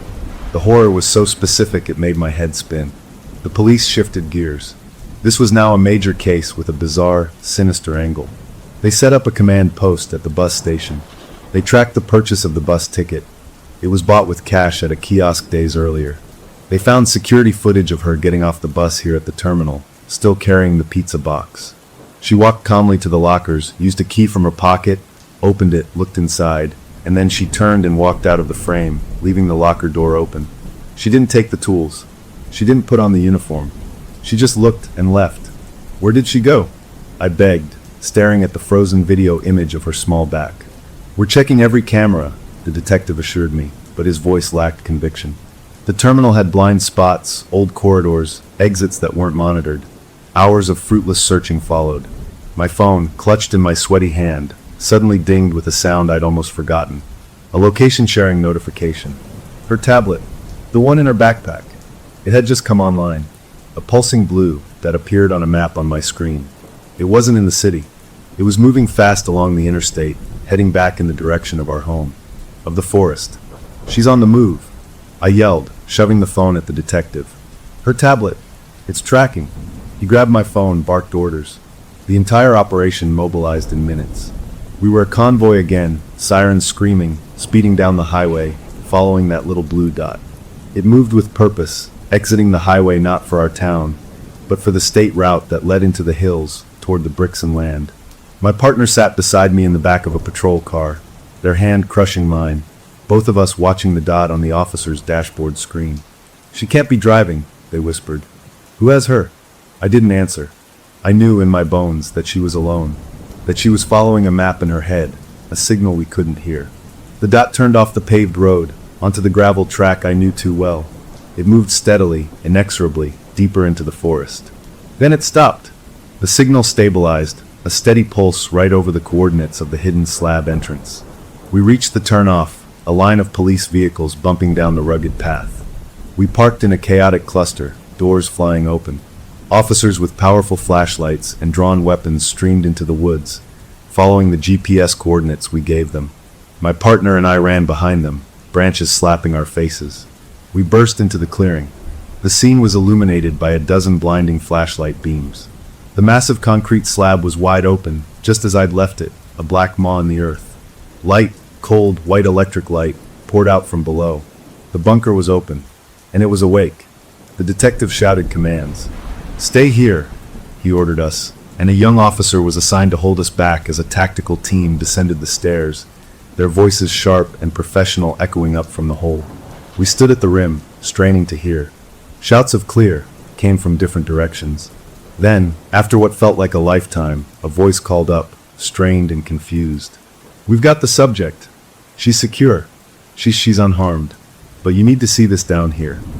My partner and I scrambled down the stairs before anyone could stop us, the officer trailing behind. We spilled into the humming control room. It was lit up now, every overhead fluorescent tube buzzing with light. The green radar blip pulsed, and there, in the center of the room, stood our daughter. She was still in her jeans and pink shirt from that morning, looking small and confused under the harsh lights, holding the hand of a female officer. She saw us and her face lit up. "Mommy! Daddy!" She broke free and ran into our arms. We dropped to our knees, hugging her, crying, checking her over. She was fine. Not a scratch. She smelled like the forest air. "How did you get here, baby?" my partner asked, tears streaming. She shrugged. "The bus was loud. A nice lady with a big car gave me a ride most of the way. She said she was going hiking. Then I walked. I knew the way." Her tone was matter of fact, as if she'd just gone to the park. The detectives and officers were fanning out, their awe and confusion filling the room. They examined the vintage equipment, the glowing screens. The lead detective approached me, his earlier skepticism gone, replaced by a profound unsettledness. "Sir, you said there was a bedroom?" I nodded, pointing to the vault door on the far side of the control room, the one I hadn't opened. The tactical team prepared and opened it. We followed them into a short corridor, then into the room from the monitor, the 1950s bedroom. The bed was there. The blanket was rumpled, thrown back. The form was gone. A clear, gelatinous membrane lay in tatters on the sheets, connected to a series of empty, dangling tubes. The cryostasis cell beside the bed hummed, but its glass front was open. A trail of faint, sticky fluid led from the bed to the open doorway where we now stood. Silas Brixton was not in his bed. He was up, and he was somewhere in the bunker. An officer's radio crackled, a voice from the team still searching upstairs. "We found something up here. You need to see it. In the trees, about 50 yards east of the entrance." We were ushered back up into the night. Flashlights pointed at the base of a large pine tree. There, on the ground, was her backpack, and next to it, sitting neatly on a folded piece of bark as if on a display stand, was the pizza box. It was empty, but written on the inside of the lid in black marker, in handwriting that was not a child's, a precise, elegant, old-fashioned script, was a message. The tools were a test. She passed. The catalog is complete. We are ready for the final pour. Thank you for the delivery. The detective looked from the message to me, to my daughter safe in my arms, to the open bunker. The mystery had just deepened beyond any police manual. They had found the missing child, alive and well. The immediate crisis was over. But as I held my daughter, feeling her small heart beat against mine, I looked at the black opening in the ground. We had gotten her back, but we had also delivered her right to his doorstep. And he was no longer sleeping.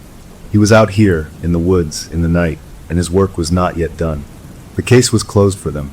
For me, it was just entering a new, more terrifying chapter. The next 48 hours were a whirlwind of official chaos and private dread.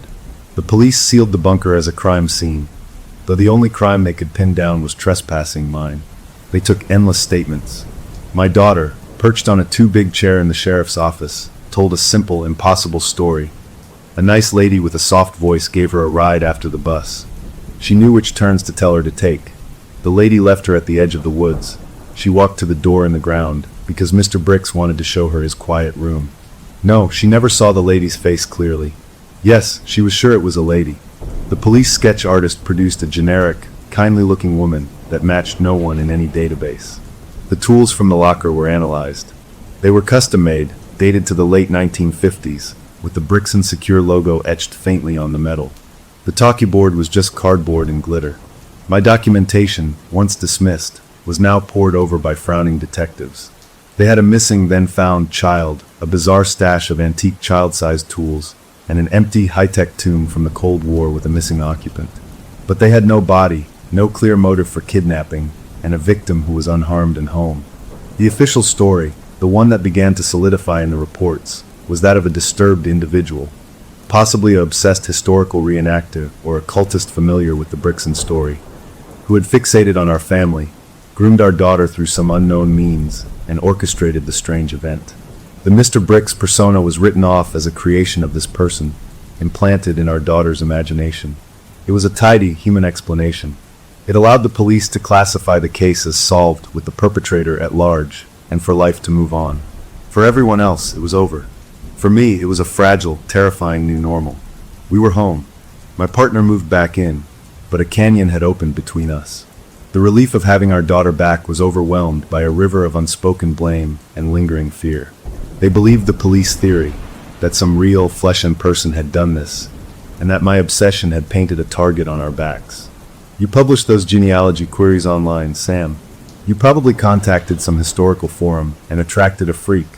The fights were quieter now, hissed arguments after our daughter was in bed. We were both too exhausted, too traumatized for shouting. We settled into a tense, watchful routine. We changed all the locks. We installed a new security system with cameras at every door and window. We told our daughter that Mr. Brix was a bad pretend game, and we weren't to talk about him anymore. She nodded solemnly, but sometimes I'd catch her staring at a wall, her lips moving soundlessly. The bunker was boarded up by the county, deemed a hazard. A rusty construction fence was erected around the clearing. It was over, but the feeling in my house, in my bones, said it wasn't. The air felt charged like before a thunderstorm. The hum I'd heard in the bunker sometimes seemed to whisper from the walls at night, a frequency just at the edge of hearing. I checked the security camera feeds obsessively, seeing nothing but swaying trees and empty streets. A week after we returned home, I found her in the backyard. She wasn't playing. She was standing perfectly still in the middle of the lawn, her arms held slightly out from her sides. Her eyes were closed. The sun was setting, casting long shadows. "Sweetie, what are you doing?" She didn't open her eyes. "Listening to the countdown," she said softly. A bolt of ice shot down my spine. "What countdown?" "The one for the final pour. He says the mixture is almost ready. The aggregate has been sourced." She opened her eyes then, blinked, and smiled at me like she'd just told me about her day at school. "Can I have a popsicle?" The old terror, which had settled into a low-grade dread, roared back to life. He was still here, still talking to her. The fence around the bunker didn't matter. The police theory was wrong. It wasn't a person. It was the signal. And the signal was in my backyard. That night, I did the only thing I could think to do. I went back to the library, to the microfiche. If Brixton was out, if his final pour was imminent, I needed to know what that meant. I scoured every article, every mention of his company. In a trade journal for concrete and aggregate, I found a small, dry article from 1960 titled, "Brixton Announces Perpetual Foundation Formula." It quoted Silas Brixton at a rare industry dinner. He said, "The foundation of the future will not merely support a structure, it will become one with it, a living, growing lattice. My formula will, when activated, seek and bind with compatible material, creating an impermeable, intelligent shell. It will be the final skin between the new world and the old." The article was followed by letters to the editor from scientists calling it alchemy and nonsense. The company never brought a product to market. But what if he had? What if the final pour wasn't just concrete? What if it was something else? I drove home, my mind racing. Compatible material. My daughter's words. The aggregate has been sourced. A horrible idea began to form, too monstrous to fully entertain. I pulled into my driveway. The house was dark except for the living room light. My partner's car was gone. They'd taken our daughter to a movie, a deliberate act of normalcy. I was alone. I went inside, the alarm beeping as I disarmed it. The house felt different. Empty, but not in a good way. It felt expectant. I walked to the kitchen to get a glass of water. On the gleaming stainless steel door of the refrigerator, written in a fine layer of what looked like dust, was a single word, ready. It wasn't fingerprint smudges. It was too precise, the letters elegant and sharp. I backed away, my heart hammering. I grabbed my phone, ready to call the police again, to scream that he was in the house. But I stopped. What would I say? There's dust on my fridge? They'd think I was having a breakdown. Maybe I was. I snatched a dish towel and wiped the word away. As I did, the motion-activated light under the kitchen cabinets flickered, then died, plunging that part of the room into shadow. A moment later, the light over the stove flickered out. Then the pendant lights over the island. They didn't pop or die. They just went out one by one, as if something was moving through the house, absorbing the light. I stood in the growing dark, frozen. The living room light was still on behind me. I heard a sound, a faint, wet, sliding sound, like mud being smoothed. It came from the hallway leading to the bedrooms. I turned slowly. The hallway was dark, but at the far end, in the dim light reflected from the living room, I could see the floor was changing. A dark, wet patch was spreading across the hardwood, seeping from the wall near my daughter's bedroom door. It wasn't water. It was thicker, blacker.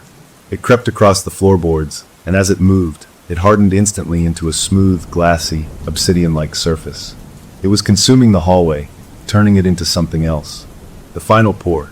It was here, not in the woods. Here, in my home.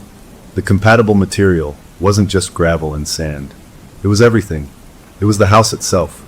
He was turning our home into his new foundation. I heard the front door open. My partner's voice cheerful. "We're back." The movie was great. They stepped into the living room, my daughter beside her, holding a balloon. They stopped, their smiles fading as they saw my face, saw me staring down the dark hallway. "Sam, what's wrong?" I pointed a trembling finger. "Don't go down there." My partner flicked the hallway light switch. Nothing happened. They took a step forward, peering. "Is that a spill? Did something break?" They took another step. The black, glassy surface had stopped spreading. It lay there, a 10-foot-long stretch of alien floor, ending just a few feet from the living room carpet. It looked solid, cold, and utterly wrong. My daughter let go of her balloon. It floated to the ceiling. She looked at the black floor, then up at me, her eyes wide but not with fear. With recognition.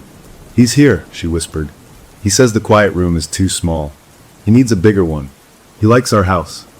The security system panel by the front door let out a sharp, electronic chirp. Then the digital display, which usually showed the time and system status, changed. Numbers appeared, counting down. 10 o'clock, 9:59. 9:58, a countdown. The one she was listening to. My partner finally saw it. They saw the word I'd wiped away still faintly visible on the fridge, the dead lights, the impossible black floor, the numbers ticking down on our own alarm system.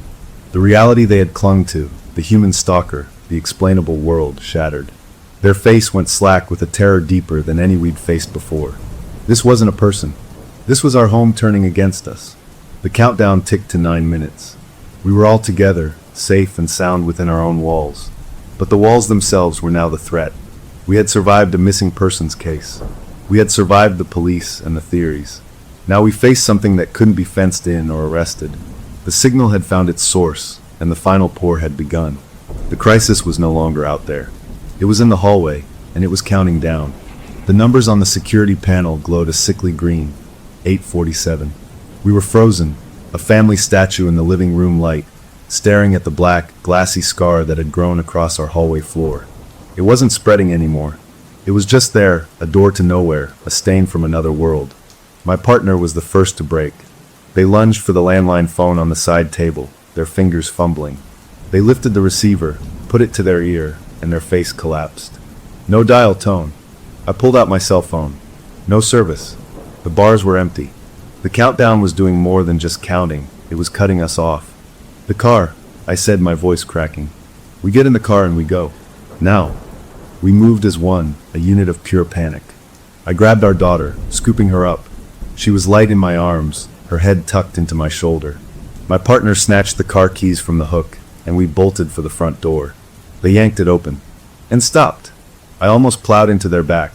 The porch light was on, illuminating the front step. But beyond the step, where our driveway and the lawn should have been, was a wall. A smooth, seamless, curved wall of the same black, glassy material that was in the hallway. It arched over the doorway, meeting the eaves of the house, sealing us in completely. It reflected our stunned faces back at us, distorted and wide-eyed. My partner let out a small, choked cry and slammed the door shut, locking it as if that could keep the outside out. We ran to the back door in the kitchen. The same.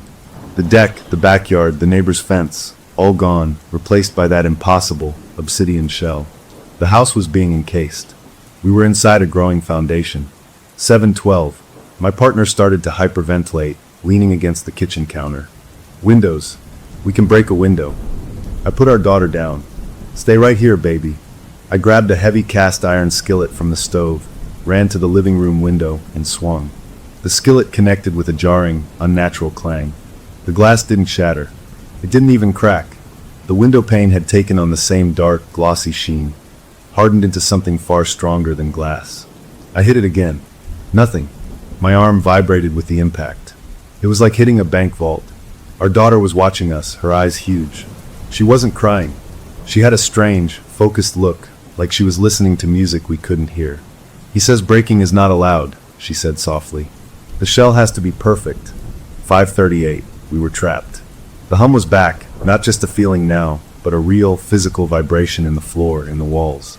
It was the sound of the house changing, molecule by molecule. I saw a hairline crack appear in the drywall near the ceiling. From it, a tiny trickle of that black substance seeped out, not dripping, but crawling along the seam, hardening as it went, welding the wall together into something new and unbreakable. This wasn't an attack. It was a conversion. My partners sank to the floor, their back against the cabinets, clutching their head. I knelt in front of our daughter. Honey, you talked to him before. Can you talk to him now? Can you tell him to stop? To let us go? She looked at me, her gaze clear and unsettlingly calm. He doesn't want to let go. He's lonely. The quiet room was empty for so long. Our house is louder. It has heartbeats. He likes the noise. Her words were a knife to my gut. He wasn't just taking the house. He was soaking in our presence, our life. We were the aggregate. 3:15. The lights in the living room flickered. The air began to change, growing drier, cooler, smelling of ozone, and that cold stone scent from the bunker. The environment of our home was being overwritten with his. We were being digested. I had a sudden, desperate idea. The signal. It was a broadcast, a frequency. It had used our appliances, our wiring, our daughter's mind. What if we could jam it? What if we could make our own noise? The stereo. I shouted. I scrambled to the living room sound system, a big, old receiver with giant speakers. I turned it on. The power light glowed. I cranked the volume knob all the way up. I fumbled for a CD, any CD, and shoved it in. It was a party mix from years ago, full of loud, thumping pop songs. I hit play. For a second, there was a hiss of static. Then the opening bass beat of a song exploded through the room, so loud it was painful, vibrating the furniture. My partner flinched, covering their ears. Our daughter cried out, clapping her hands over hers. The black substance crawling on the ceiling seemed to flinch, to recoil for a second. The countdown on the security panel stuttered, the numbers flickering. 02:58, 02:57, 02:12, 2:55. It was working. It was disrupting him. Find more. I yelled over the deafening music. Anything that makes sound. My partner scrambled up. They ran to the kitchen, grabbing pots and pans, banging them together like cymbals. They threw open the cabinet and dragged out the stand mixer, turning it on to its highest setting. The metallic whir of the beaters joined the cacophony. I ran to the hallway closet, found an old electric drill, and pulled the trigger. The screeching, high-pitched scream of the motor added to the storm of noise. Our house, which was being turned into a tomb, was now a riot of chaotic, human sound. 1:30. The black glass on the hallway floor lost its perfect sheen, developing a milky, cloudy patch. The seepage from the ceiling crack stopped, the substance pulling back slightly. The countdown was still going, but it was unstable. The numbers jumped.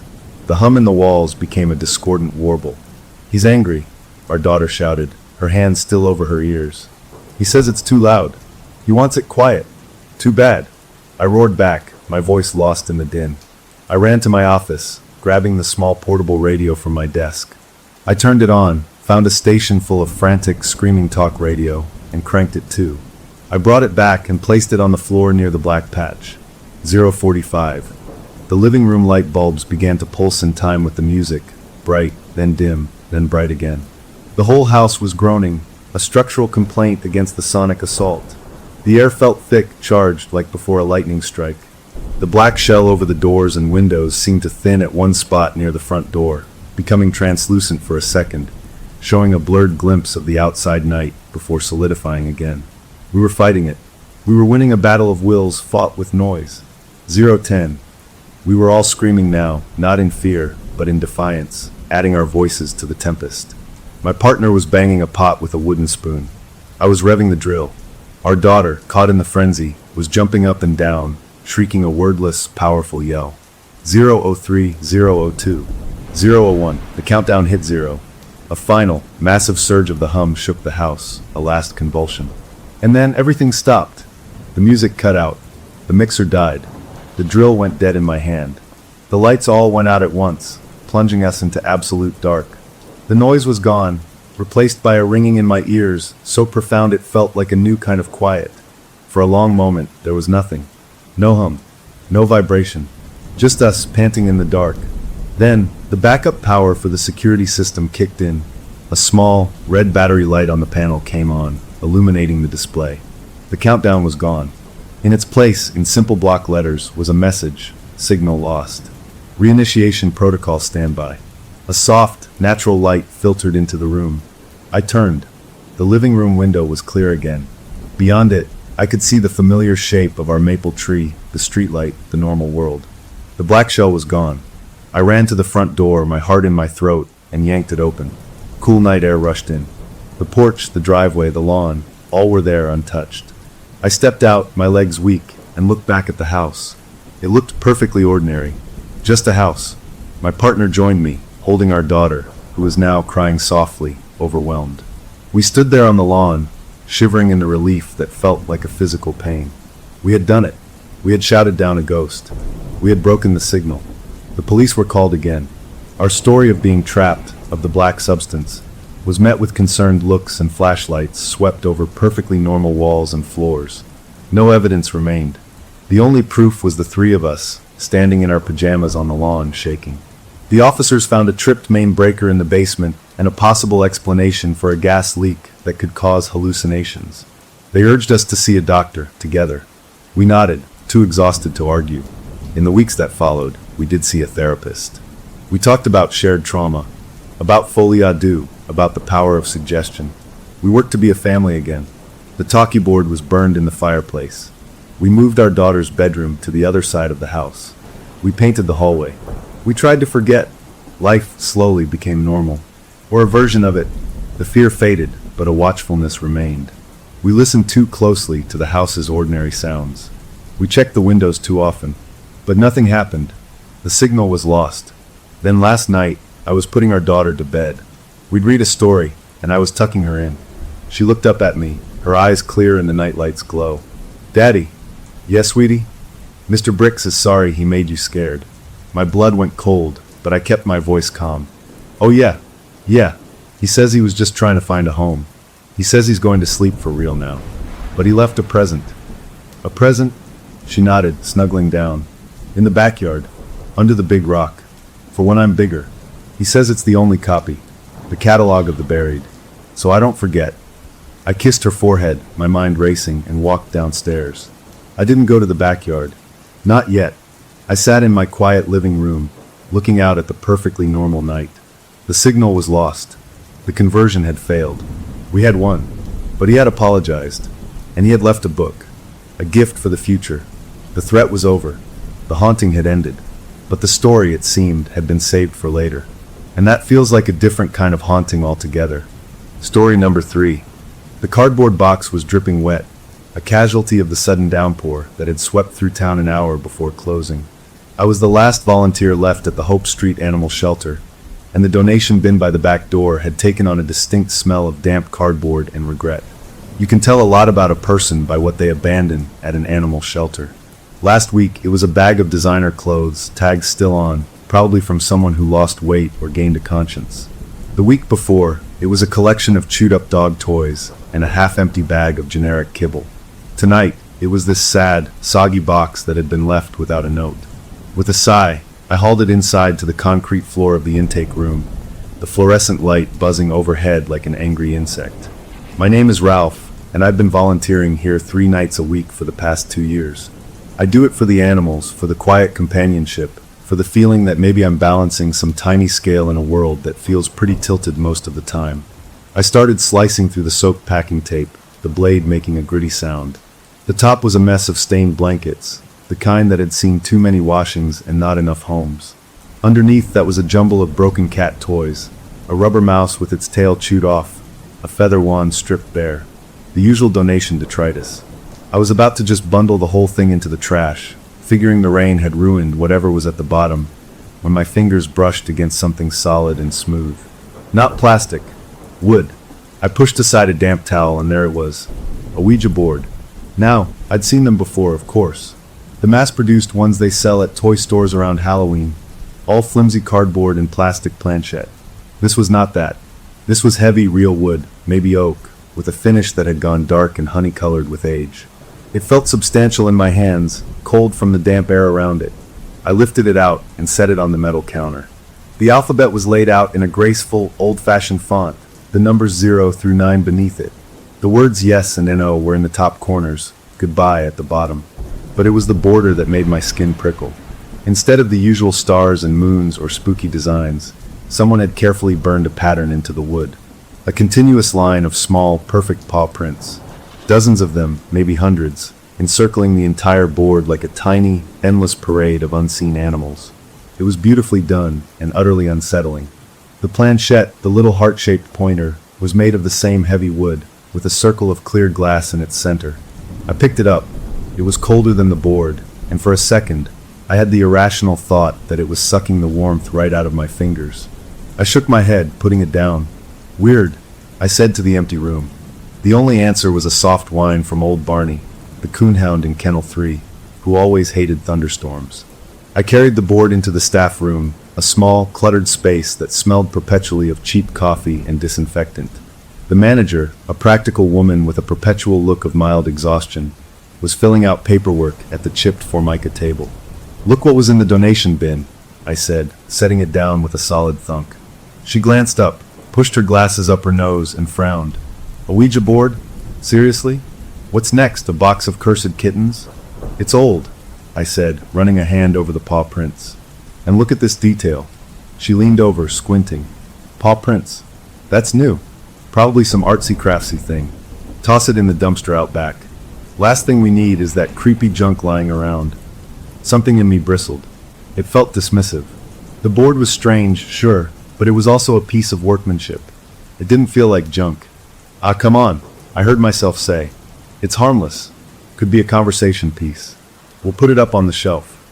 I gestured to a high shelf cluttered with a dying spider plant, a stack of old veterinary journals, and a dusty trophy from a long-ago fundraising softball game. A conversation about what? The ghost of pets past.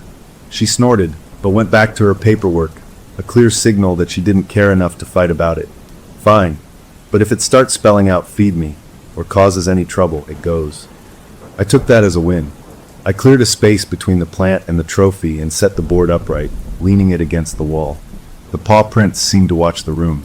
I placed the planchette on the shelf in front of it. My co-worker, a younger guy who worked the morning shift and was here finishing some cleaning, walked in to grab his backpack. He saw the board and grinned. Whoa, cool. Are we gonna have a seance? Maybe we can ask it which dog keeps peeing in Kennel 4. Save us some detective work. We all laughed, but it was that short, sharp kind of laugh you make when something isn't really funny. It was just something to say to break the strange little tension the board had brought into the room.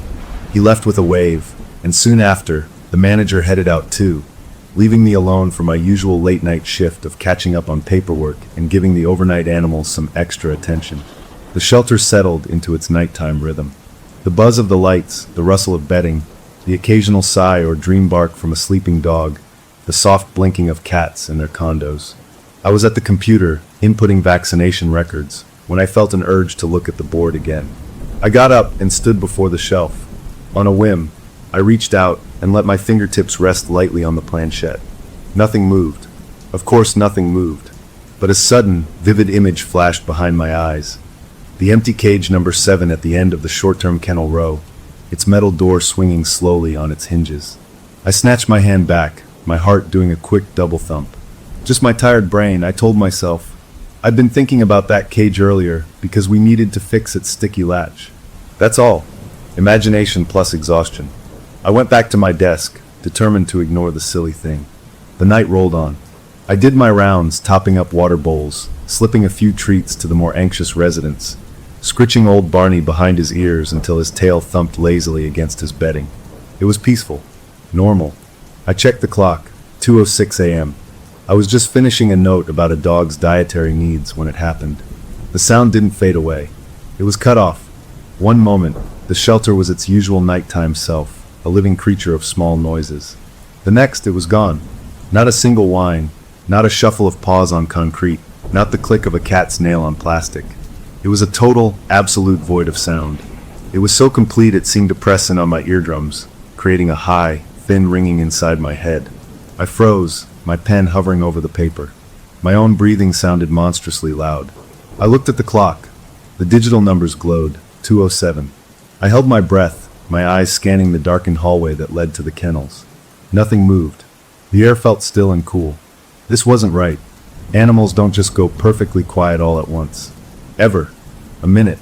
It lasted for one exact, agonizing minute. I watched the clock tick from 2:07 to 2:08, and then, as if a switch had been flipped, the sound rushed back in. A dog let out a sleepy woof. A cat meowed plaintively. Bedding rustled. The normal nighttime symphony resumed as if nothing had happened.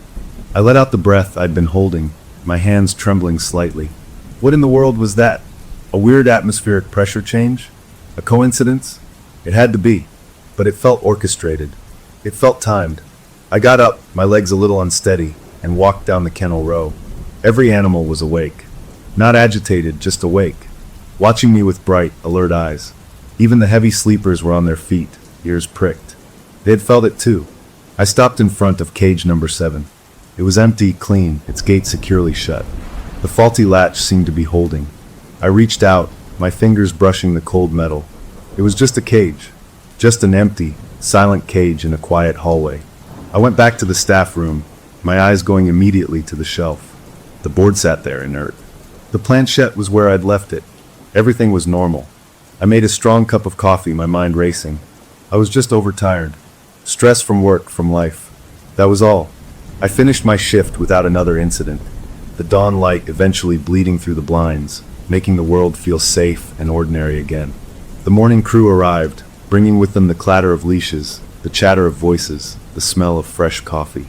The strange events of the night felt like a distant dream. I said my goodbyes and headed home, collapsing into bed for a few hours of solid, dreamless sleep.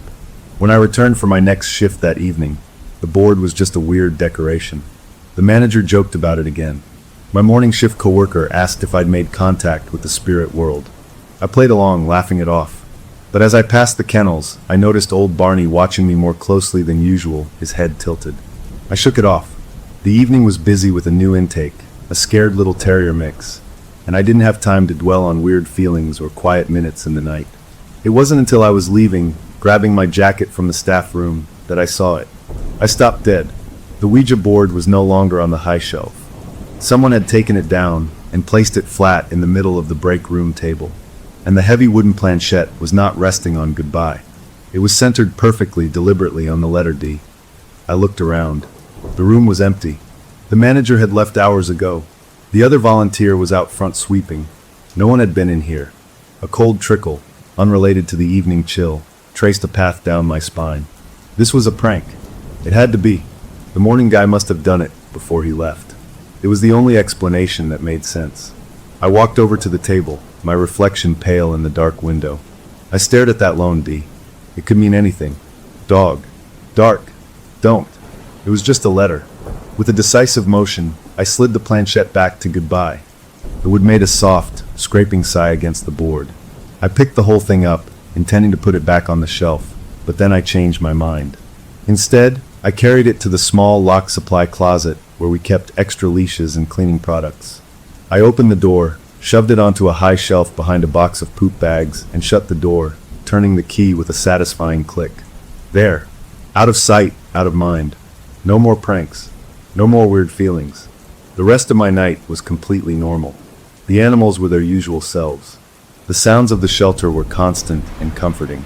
By the time I clocked out, I had convinced myself that the previous night's silence was a freak event, and the moved planchette was just a dumb joke. I drove home with the radio on, the mundane world reasserting itself. As I lay in bed that night, just on the edge of sleep, a final, clear thought floated to the surface. The closet door at the shelter. I had locked it.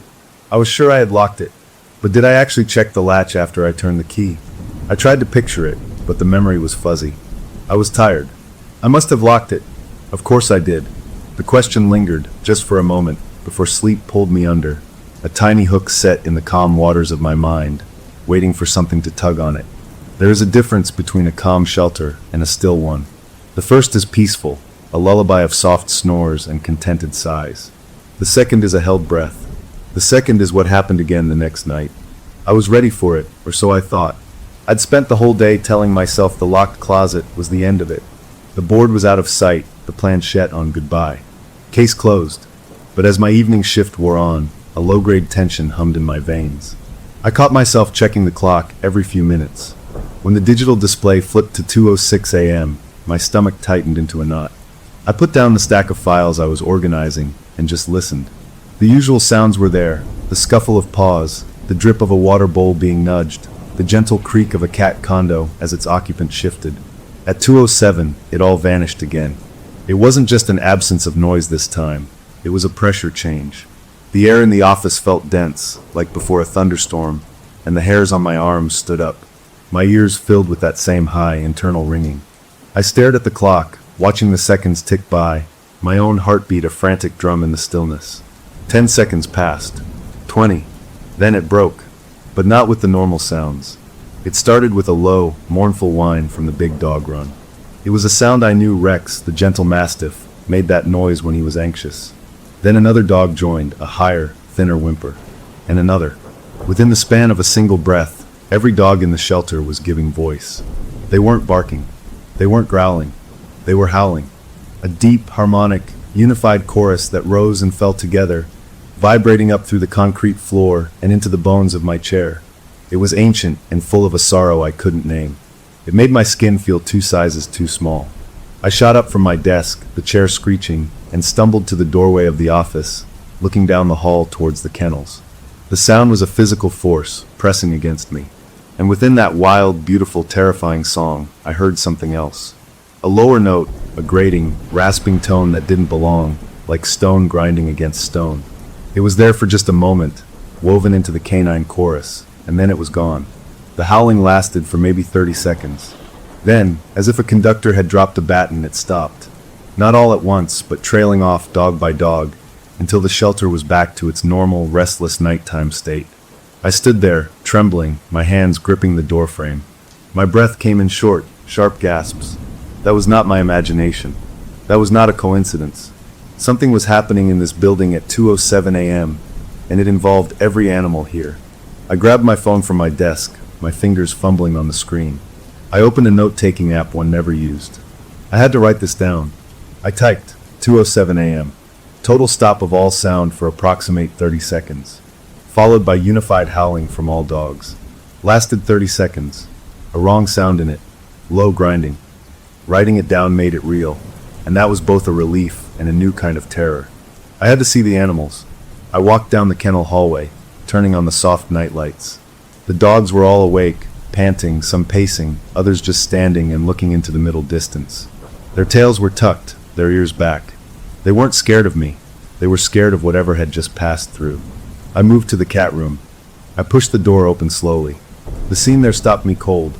Every single cat was awake, not hiding under blankets or in cubbies. They were all sitting upright on their perches, on the tops of condos, on the windowsills, and every one of them was facing the same direction. Their heads turned uniformly towards the short hallway that led to the isolation kennels at the very back of the building. Their eyes were wide, unblinking. Not a single tail twitched. It was a jury of 40 silent felines, all staring at nothing. At the end of that short hallway was cage number 7, the empty one with the tricky latch. A cold dread, sharper than before, settled in my gut. Driven by a need to prove to myself that this was all some mass hysteria, some weird atmospheric event affecting us all, I walked past the staring cats, down the short hallway. The isolation kennels were used for sick animals or new arrivals, and they were all empty tonight. Cage number 7 sat at the very end, its metal gate shut. I stood before it. It was just a cage, a standard, medium-sized kennel made of wire and steel. I knew its latch was faulty.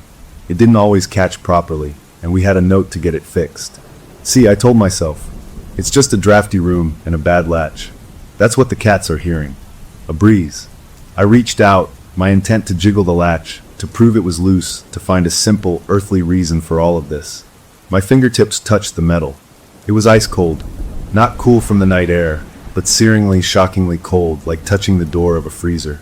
I yanked my hand back with a small gasp. I stared at the latch. It looked normal. I reached out again more slowly. The cold was undeniable. Wincing, I wrapped my fingers around the metal hook and gave it a firm shake, testing its hold. It was shut tight. It didn't budge. The faulty latch was holding fast.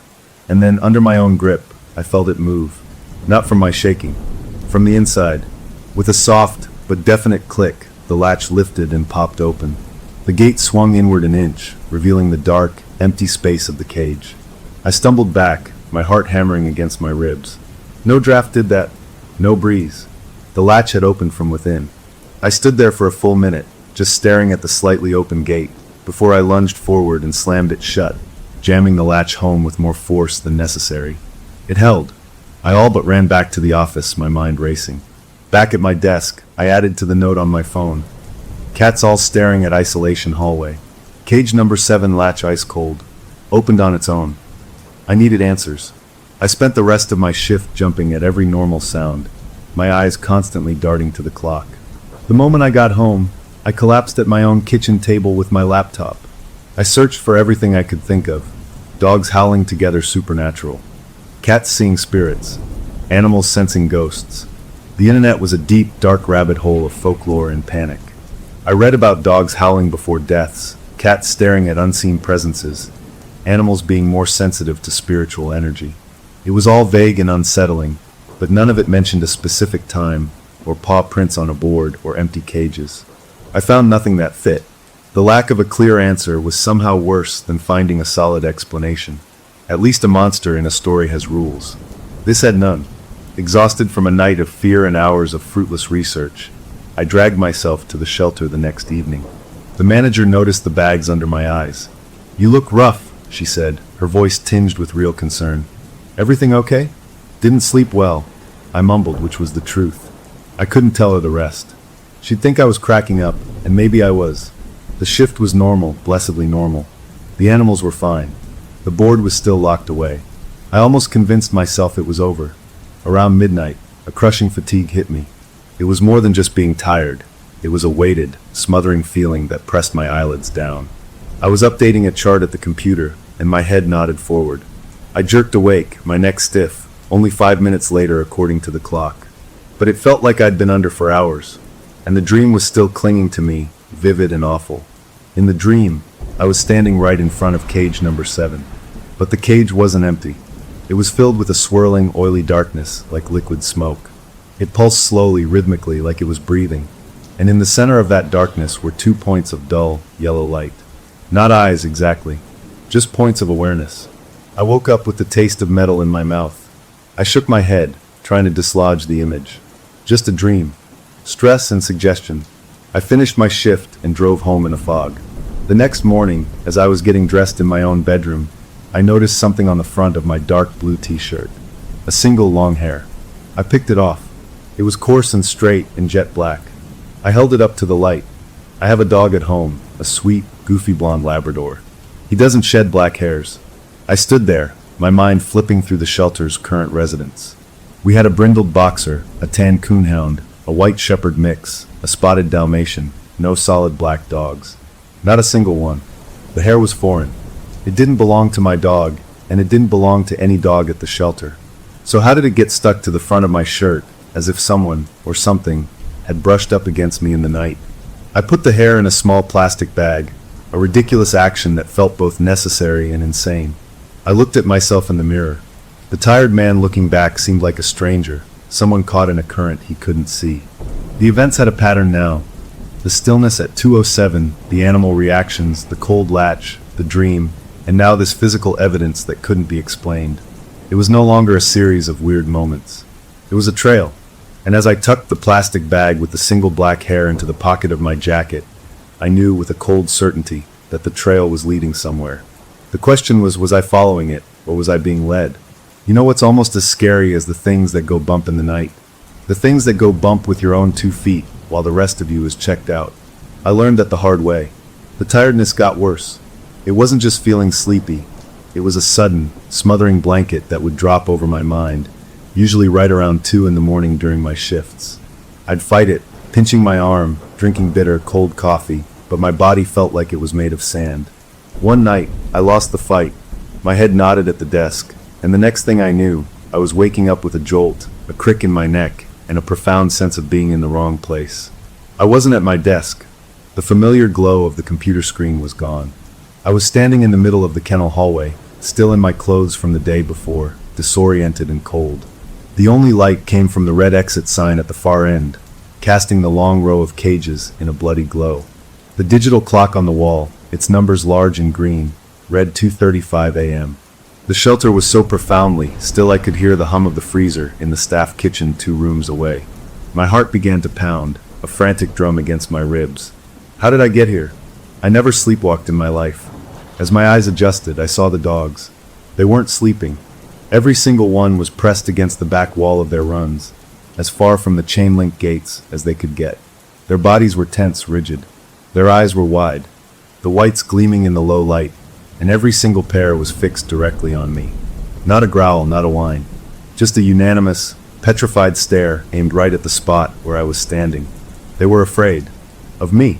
The thought was a splash of ice water. I took a shaky step back towards the office, and 40 canine heads tracked the movement in perfect, horrifying unison. I got out of there, my legs wobbly, and collapsed into my desk chair. When the manager found me there 10 minutes later, looking pale and shaken, I lied.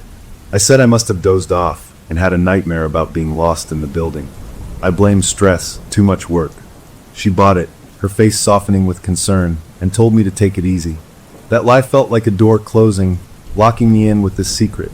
I was alone with it now. The sleepwalking happened again a week later. This time, the waking up was worse. I didn't come to in the hallway. I woke up curled on my side on something hard and cold. The air smelled of stale urine and industrial cleaner. My back ached from pressing against unyielding metal bars. It was dark, but a sliver of light from the hallway cut across my face. I was inside a cage. My brain, sluggish with sleep and terror, took a long second to understand. I was in cage number 7. I was lying on the bare, damp concrete floor of the isolation kennel. A choked sound escaped my lips. I scrambled to my hands and knees, the metal grating biting into my palms. The cage door was shut. Through the bars, I could see the familiar, faulty latch on the outside. It was securely closed. It had been shut from the outside. Whoever, or whatever, had put me in here had locked me in. Panic, pure and electric, shot through me. I fumbled for the latch with trembling fingers, expecting it to be stuck, expecting to be trapped. But it lifted easily, and the gate swung open with a whine of hinges. I stumbled out into the short hallway, my breath coming in ragged gasps, my whole body shaking. As I stood there free, I heard a new sound from the cat room. It wasn't a hiss or a yowl. It was a low, continuous, unanimous hiss, the sound of 40 cats with their backs arched, a sustained note of pure feline warning that filled the air and vibrated in my teeth. It lasted the entire time I stood there, only cutting off the moment I took a step towards the main hallway. They had been hissing the whole time I was in that cage. My first coherent thought was of the security camera. We had a basic system, a single camera in the main kennel hallway for insurance purposes. It pointed right down the aisle. If I had sleepwalked, it would have caught me. Part of me hoped desperately that it had, because the alternative, that I had moved through the building unseen, that something else had latched that gate, was a thought I couldn't hold in my head. I didn't wait for morning. I went straight to the small monitor in the manager's office and rewound the footage for that night, my hands cold and clumsy. I found the timestamp. There I was at 2:06 a.m., walking calmly out of the office and into the camera's view. My movements were all wrong. They were smooth, deliberate, not my usual tired shuffle. My eyes were open, but they were glassy and vacant, reflecting the red exit sign light in a way that looked animalistic.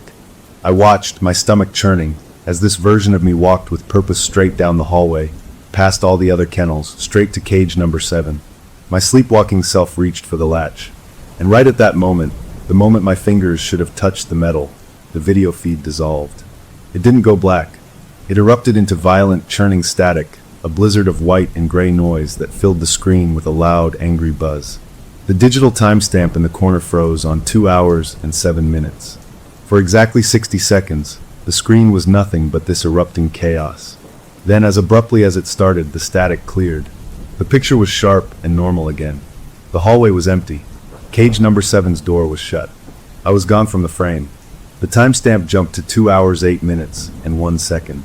The minute I was in the cage had been erased, replaced by that digital storm. I played it again and again. Same result. The camera had worked perfectly all night except for that one exact minute. That was no coincidence. That was something not wanting to be seen. Feeling hollowed out, I went to the staff room. I needed water, I needed to sit down, and that's when I saw it.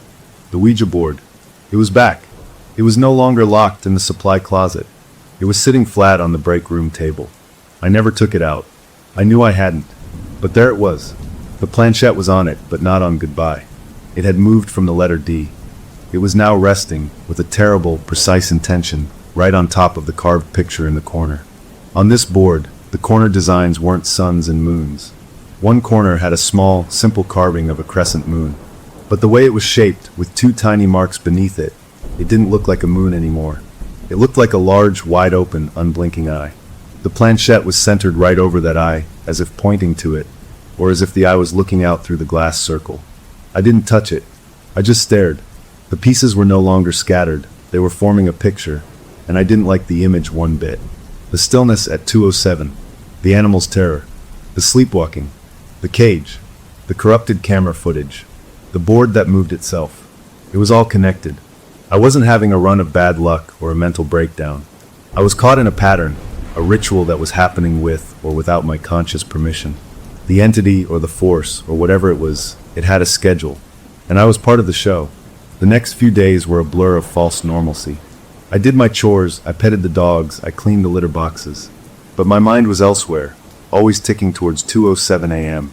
I started setting alarms on my phone for 2:06, just to keep myself awake, to fight off that unnatural drowsiness. It worked, sort of. I didn't sleepwalk. But the cost was a grinding exhaustion that made my hands shake and my thoughts slow. The manager pulled me aside again. "You look worse," she said, her voice gentle but firm. "I'm serious. You're burning out. Take a week off. Paid. Go to the beach, sleep for a year. Just step away." The kindness in her eyes was almost worse than anger. It meant she saw me breaking, and she wanted to help the person she thought I was. She had no idea what was really happening.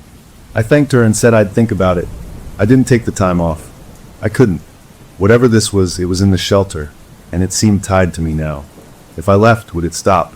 Or would it get worse somewhere else? That night, I decided on a new approach. If I couldn't stay awake, I would document. I bought a small, motion-activated wildlife camera from a sporting goods store. It was meant for hunters to track deer, a little black box with a lens and an infrared night vision mode. I mounted it high on a shelf in the kennel hallway, tucked behind a box of donated towels, its lens pointing directly at cage number 7 and the path from the office. It was my own silent watcher. I filled it with a fresh SD card and turned it on. A tiny red LED glowed once to show it was active. I felt a small, grim sense of satisfaction. The camera wouldn't lie. It would show me what I was doing in that lost minute. It would prove I was just sleepwalking, that there was a logical medical explanation. Or it would show me something else. Either way, I would have the truth. I went back to my desk, the camera's little red eye a faint pinprick in the darkness across the hall. I waited. The clock ticked towards the witching hour. At 2:06 a.m., right on cue, that wave of smothering tiredness hit me, worse than ever before. It felt like a warm, weighted blanket being pulled over my brain. I fought it, gripping the edge of the desk, blinking rapidly. I looked across the hallway. The wildlife camera's little red LED light was on. It was active. It was watching. And then, despite every ounce of my will, my eyes closed. The last thing I saw before I slipped under was that tiny, distant red dot, like a single star in a black sky, witnessing my fall. The problem with setting a trap for your own nightmares is you have to be ready to see what takes the bait. I woke up at my desk with a stiff neck and a dry mouth, the familiar feeling of time lost sitting in my stomach like a stone. Morning light was already seeping through the blinds. I'd been out for hours. My first move was a frantic glance across the hallway. The wildlife camera was still there, a little black box tucked among the towels. Its red light was off. It had seen something. I was sure of it. I forced myself to go through the morning routine, feeding the animals, cleaning the runs, all while my mind was screaming to check the footage. The manager gave me a worried look, but didn't say anything. Finally, after the morning crew arrived and the bustle covered my retreat, I slipped into the staff room, closed the door, and popped the SD card from the camera. My hands were shaking as I inserted it into my laptop. The file directory opened, showing a list of video clips. Most were short, triggered by staff walking past during the day. I scrolled to the bottom, to the files time-stamped in the early morning hours. I found it, a clip starting at 2:06 and 48 seconds a.m. I took a deep breath and hit play. The screen showed the familiar hallway in grainy night vision green. The empty cage number 7 was a dark rectangle on the right. For a few seconds, nothing. Then I walked into the frame. Seeing myself move like that, with that smooth alien purpose, was even worse than I'd imagined. My steps were too even, my posture too straight. My eyes were wide open, but in the ghostly green light, they were just dark, vacant pits. I watched this stranger, who wore my face, walk directly to cage number 7 and stop. And then nothing. My sleepwalking self didn't open the cage. Didn't move at all. Just stood there, perfectly still, facing the gate. I leaned closer to the screen, my heart pounding. The timestamp in the corner was ticking forward. 2:06:55. 2:06:56. And then, at exactly 2 hours and 7 minutes, it froze. The numbers stopped. The image on the screen didn't go to static like the security camera had. It just stopped changing. It was a still picture of me standing there, a frozen statue in the green-tinted world. But it wasn't right. The image was grainier now, like a photo taken with a shaky hand. I stared, unblinking, for the full minute the video clip claimed was passing. On the screen, nothing moved. But in that frozen image, the shadows around cage number 7 seemed wrong. They looked deeper, thicker than they should. And were they moving? Not like something walking, but like oil swirling in water, a slow, lazy churn within the darkness of the cage's interior and the space around my own motionless legs. It was subtle, maybe a trick of the poor video quality, but it made my skin crawl. When the timestamp finally jumped to 2 hours, 8 minutes, and 1 second, the video ended. My frozen self didn't walk away. The clip just stopped. I played it again and again. Same thing. A minute of lost time, captured as a single, terrible still image. Desperate for more, I turned the volume on my laptop all the way up.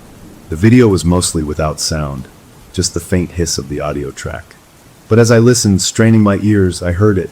Under the hiss, there was a faint, rhythmic sound. A slow, grating drag. Scrape, drag, scrape, drag. I knew that sound. I'd heard it the day I moved the planchette back to goodbye. It was the exact sound of the wooden planchette being pulled across the surface of the Ouija board. It was coming from the direction of the staff room, down the hall, and around the corner from where my body stood frozen on the screen. And the rhythm was precise, unhurried. It sounded like it was moving in a slow, deliberate circle. I sat back, my blood running cold. The board was active. It was doing something, and my body was standing guard. I had to show someone. I had to have proof I wasn't insane. I copied the video file to my desktop, intending to send it to a tech-savvy friend, someone who could analyze the frozen frame, tell me if the shadows were digitally altered something. I dragged the file into an email. A progress bar appeared, then flashed an error message. File corrupted. Cannot attach. I tried again. Same error. I tried to open the copied file on my desktop. Instead of playing, the media player showed an error symbol. The file was gone, ruined. A cold dread settled over me. I ejected the SD card and put it back into the wildlife camera. I turned the camera on and went to review the files on its tiny screen. The menu was empty. All the clips, including the one I'd just watched, were gone. The card had been wiped clean. The evidence had erased itself. I spent the rest of the day in a fog, jumping at every sound. The manager cornered me in the afternoon. "I mean it," she said, her voice soft. "You look sick. You're pale, you're jumpy. This isn't healthy. Take the week. Starting tomorrow. That's an order from your friend, not your boss." She put a hand on my shoulder. The human touch, the genuine concern, was a weight I couldn't bear. I nodded, muttering thanks, promising I would rest. Her kindness felt like a wall between us. She was offering help for a problem she understood: burnout, stress. I was living in a different world, one with frozen time and whispering boards, and I was utterly alone in it. That night, my last shift before my forced vacation, I was determined to stay awake. I brought a thermos of strong, black coffee. I paced. I did push-ups on the office floor. I would beat this. I would stay conscious through the 2:07 event and see it with my own eyes. As the clock neared the hour, the coffee felt like acid in my stomach. At 2:06 a.m., it hit me. It wasn't tiredness this time. It was a wave of pure physical force, a smothering drowsiness that felt like a bag being pulled down over my head. It was chemical absolute. My limbs turned to lead. My thoughts blurred into syrup. I fought, gripping the edge of the desk so hard my knuckles turned white. I looked across the hallway, towards the little black camera. Its tiny red LED light blinked on. It was active. It was watching. And then, despite every scream inside my skull, my eyes closed. I didn't dream. There was nothing. Just a void, a chunk of time carved out of my life. I came back to awareness slumped over my desk, my cheek stuck to a printed schedule by drool. The clock read 4:18 a.m. I had lost over 2 hours. A deep, sickening panic rose in my throat. I launched myself out of the chair and went straight to the wildlife camera, yanking it from the shelf. The red light was off. I didn't bother with the SD card this time. I ran to the staff room. The Ouija board was on the table. The planchette had moved. It was no longer on the carved eye. It was back on the alphabet, resting squarely over the letter F. I didn't touch it. I just stared. F, fear. Feed. Follow. Flesh. The possibilities were a chorus of horrors in my mind. My forced week off felt like a death sentence. Away from the shelter, in my own quiet apartment, the dread didn't leave. It fermented. I was jumpy, paranoid. I started researching in earnest, not just spooky stories, but anything about rituals, animal behavior, psychological possession. I found fragments, mentions of psychic parasites and place memories, but nothing concrete. It was all maybes and myths. The only thing that felt real was the pattern. The board, the time, the cage, the animal's fear. On the third day of my vacation, I decided to act. If the board was the focus, the anchor, then I would remove it. Permanently. I drove to the shelter in the bright afternoon sun, feeling like a ghost visiting its old haunts. I used my key to get in, relieved to find the place empty except for a few volunteers walking dogs in the outdoor runs. I went straight to the staff room. The board was still there. I didn't hesitate. I scooped it up, the wood feeling strangely warm, and took the planchette too. I carried them out to the concrete yard behind the building, a fenced-in area used for dog play and trash bins. My heart was hammering, but my resolve was steel. This ended now. I placed the board on the concrete, the paw prints facing the sky. I went to the supply shed and found a can of lighter fluid we used for charity barbecues. I doused the board thoroughly, the liquid soaking into the old wood, the smell sharp and chemical. I tossed the empty can aside and pulled a book of matches from my pocket. I struck one and dropped it. The board went up with a hump of flame, but it didn't burn like normal wood. It didn't crackle and pop. It hissed like wet logs on a fire. Thick, greasy coils of black smoke rolled off it, smelling not of pine smoke but of something foul. Wet fur, old meat, and the sharp, electric tang of ozone after a lightning strike. And the paw prints, as the flames licked over them, didn't blacken. They glowed, each one burning with a fierce, white-hot light before the fire consumed them. I watched until the board was a shapeless, charred lump, until the flames died down to embers. I felt a fierce, wild triumph. I had destroyed it. I had broken the circuit. I waited for the ashes to cool, then found a shovel and scooped the remains into a metal trash can. I hosed down the concrete, washing the last sooty residue down a drain. It was over. That night, in my own bed, I waited. The clock ticked past 2:07 a.m. Nothing happened. No crushing drowsiness. No strange feelings. The normal sounds of my apartment building, the hum of the fridge, the distant traffic, remained constant. I let out a breath I felt like I'd been holding for weeks. I had done it. The relief was so profound it felt like a physical warmth spreading through my chest. I slept a deep, untroubled sleep for the first time in what felt like forever. The next morning, I woke feeling clear-headed, almost giddy. I made coffee and actually enjoyed it. The nightmare was over. I decided to go back to the shelter, not to work, but to prove to myself that the shadow was gone. I would see the animals calm, see the empty space where the board had been, and finally close this terrible chapter. I drove over, the morning sun bright and cheerful.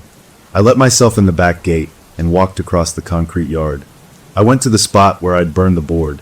The concrete was clean, stained slightly from the hose water, but otherwise empty. No ashes. No mark. I frowned. I'd shoveled everything into the metal can. I looked over at the trash cans. The one I'd used was there. I lifted the lid. It was empty, freshly lined with a new plastic bag. Someone must have taken the trash out. Of course. It was a busy place. I shrugged, the small unease brushed aside by my prevailing relief. I walked inside, heading for the staff room to maybe make myself a cup of tea and just sit in the normalcy. I pushed the door open, and there, in the exact center of the break room table, where the board had always appeared, sat the planchette. Just the planchette. It was clean, unscorched, perfectly smooth, as if it had never been within a mile of that fire. The wood was cool to the touch when I picked it up, my fingers trembling. It was impossible. I had burned it with the board. I had seen it consumed. But here it was back alone. A single, undeniable piece left on the board. The message was clear.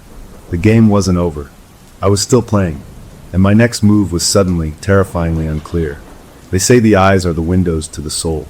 But what looks back at you when your own windows are empty and something else is home? The planchette on the table was an answer. I hadn't won. I just made it angry. The burning of the board hadn't broken the connection. It had snapped a tether, and now whatever was on the other end was no longer tied to a place or an object. It was tied to me. The next few days were a new kind of hell. The crushing drowsiness at 2:07 a.m. was gone, but in its place was a constant, gnawing unease, a feeling of being watched from just behind my shoulder. The animals at the shelter, when I returned from my forced week off, were different. They weren't calm. They were worse. Jumpy, barky, on edge all the time. The manager welcomed me back, said I looked better, but her eyes lingered on the dog's frantic behavior. Something in the air, she muttered, not knowing how right she was. The absence of the ritual, the expected terror, had left them in a state of perpetual, anxious anticipation. And I felt worse too. I had headaches that started behind my eyes and spread like a vice around my skull. A metallic taste coated my tongue, and a deep exhaustion lived in my bones, not the kind sleep could fix. It felt like withdrawal, like my body was missing something poisonous it had grown used to. I needed to see. I needed proof of what was happening when I was gone. The wildlife camera was useless. The thing could corrupt digital files. I needed something it couldn't touch as easily. I dug out an old smartphone from a drawer, one with a cracked screen, but a decent camera. I downloaded a live streaming app, one that would broadcast what it saw directly to a private online account, saving the data to the cloud in real time. If the feed cut, the recording up to that point would still exist somewhere out there in the digital void. It was my best shot. That night, I went in early. I placed the old phone on a high shelf in the cat room, angled so its lens peeked through the doorway, giving a clear view down the short hall to cage number 7 and the stretch of main kennel hallway in front of it. I started the stream, checked that it was broadcasting and recording to my account, then hid the phone behind a box of catnip toys. Its little screen showed a live feed, a dim but clear view. I went to my desk, the planchette now a cold weight in my jacket pocket. I wouldn't touch it, but I couldn't leave it behind.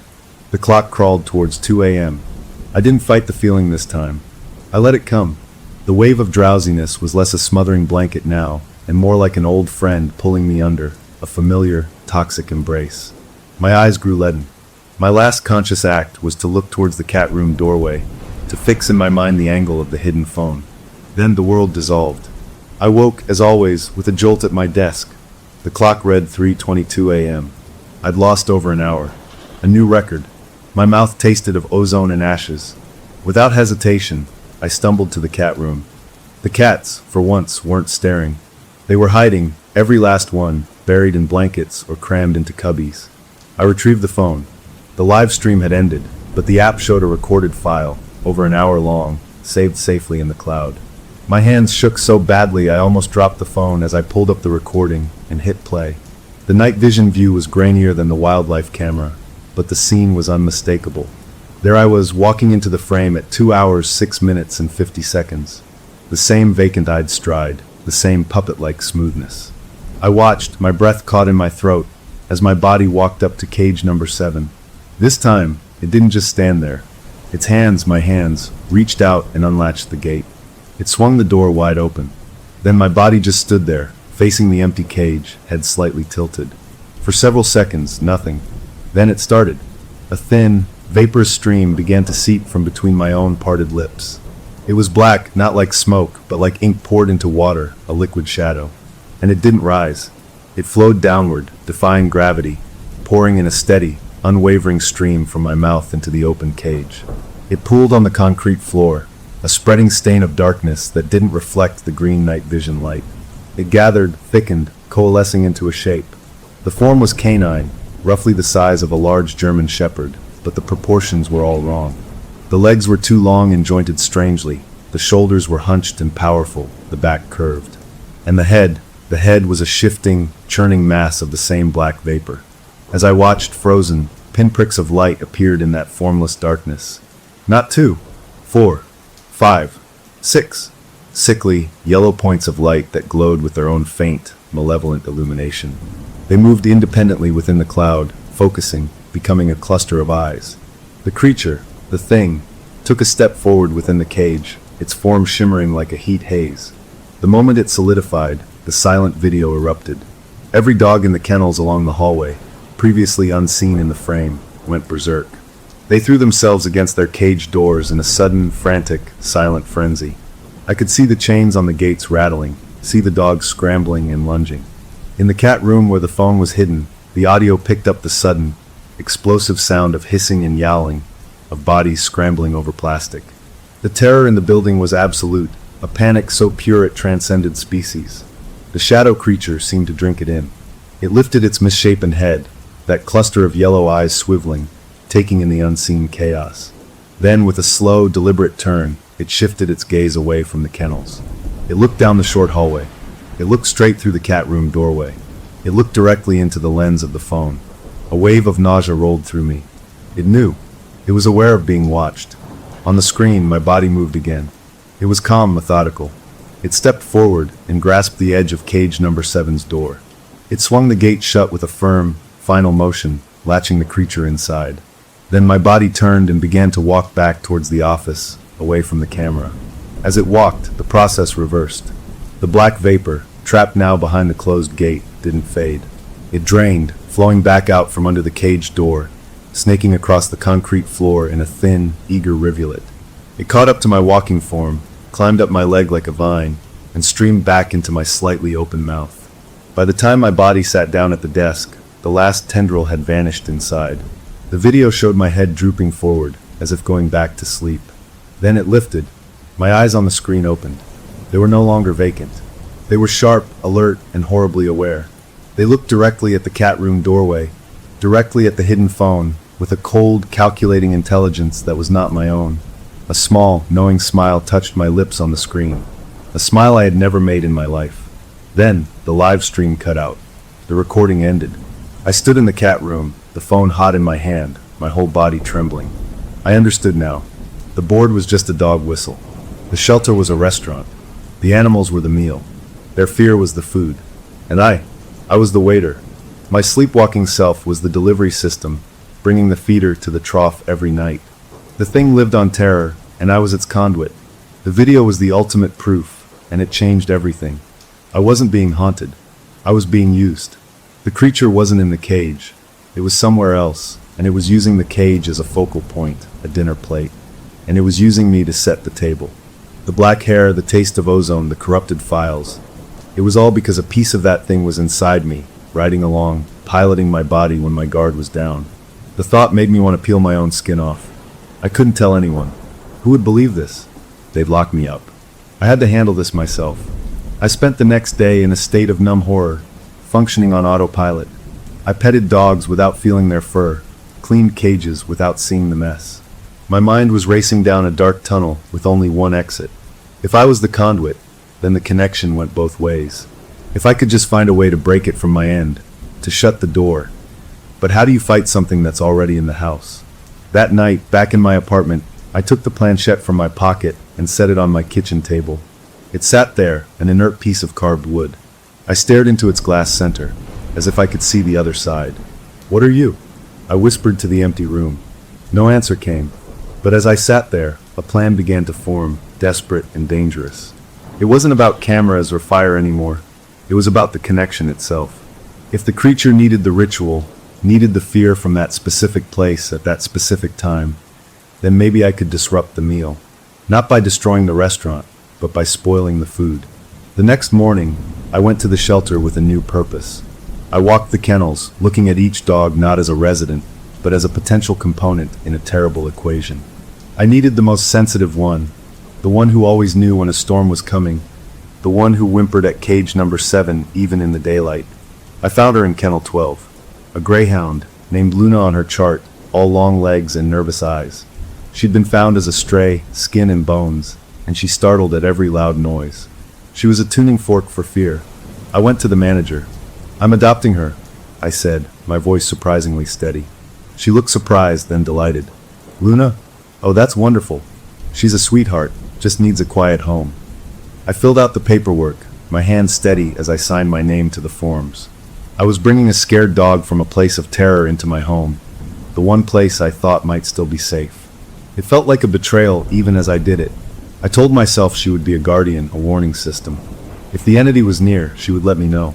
I brought her home that afternoon. She slunk through my apartment, belly low to the ground, her eyes wide. She didn't wag her tail.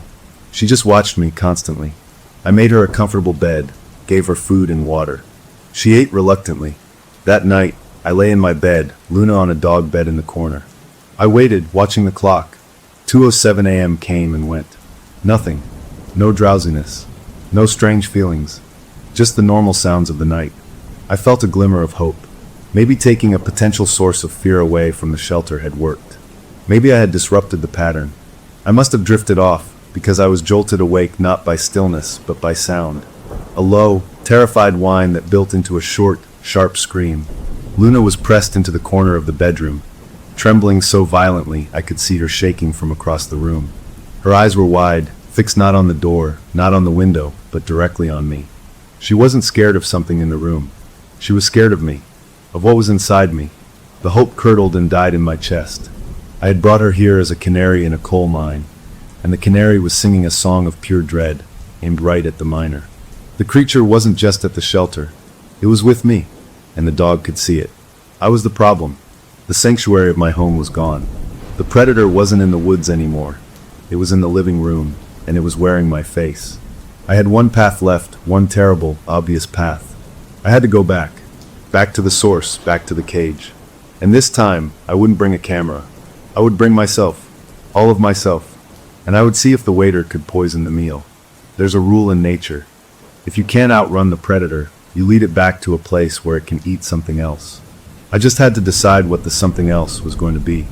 Luna the Greyhound's terror was my final proof. The entity wasn't attached to the shelter. It was attached to me. By trying to destroy its board, I hadn't freed myself. I'd forced it to find a new home, a closer home. It was nesting in the dark corners of my own mind, peeking out through my eyes when I wasn't looking. The headaches were constant now, a dull throb behind my temples.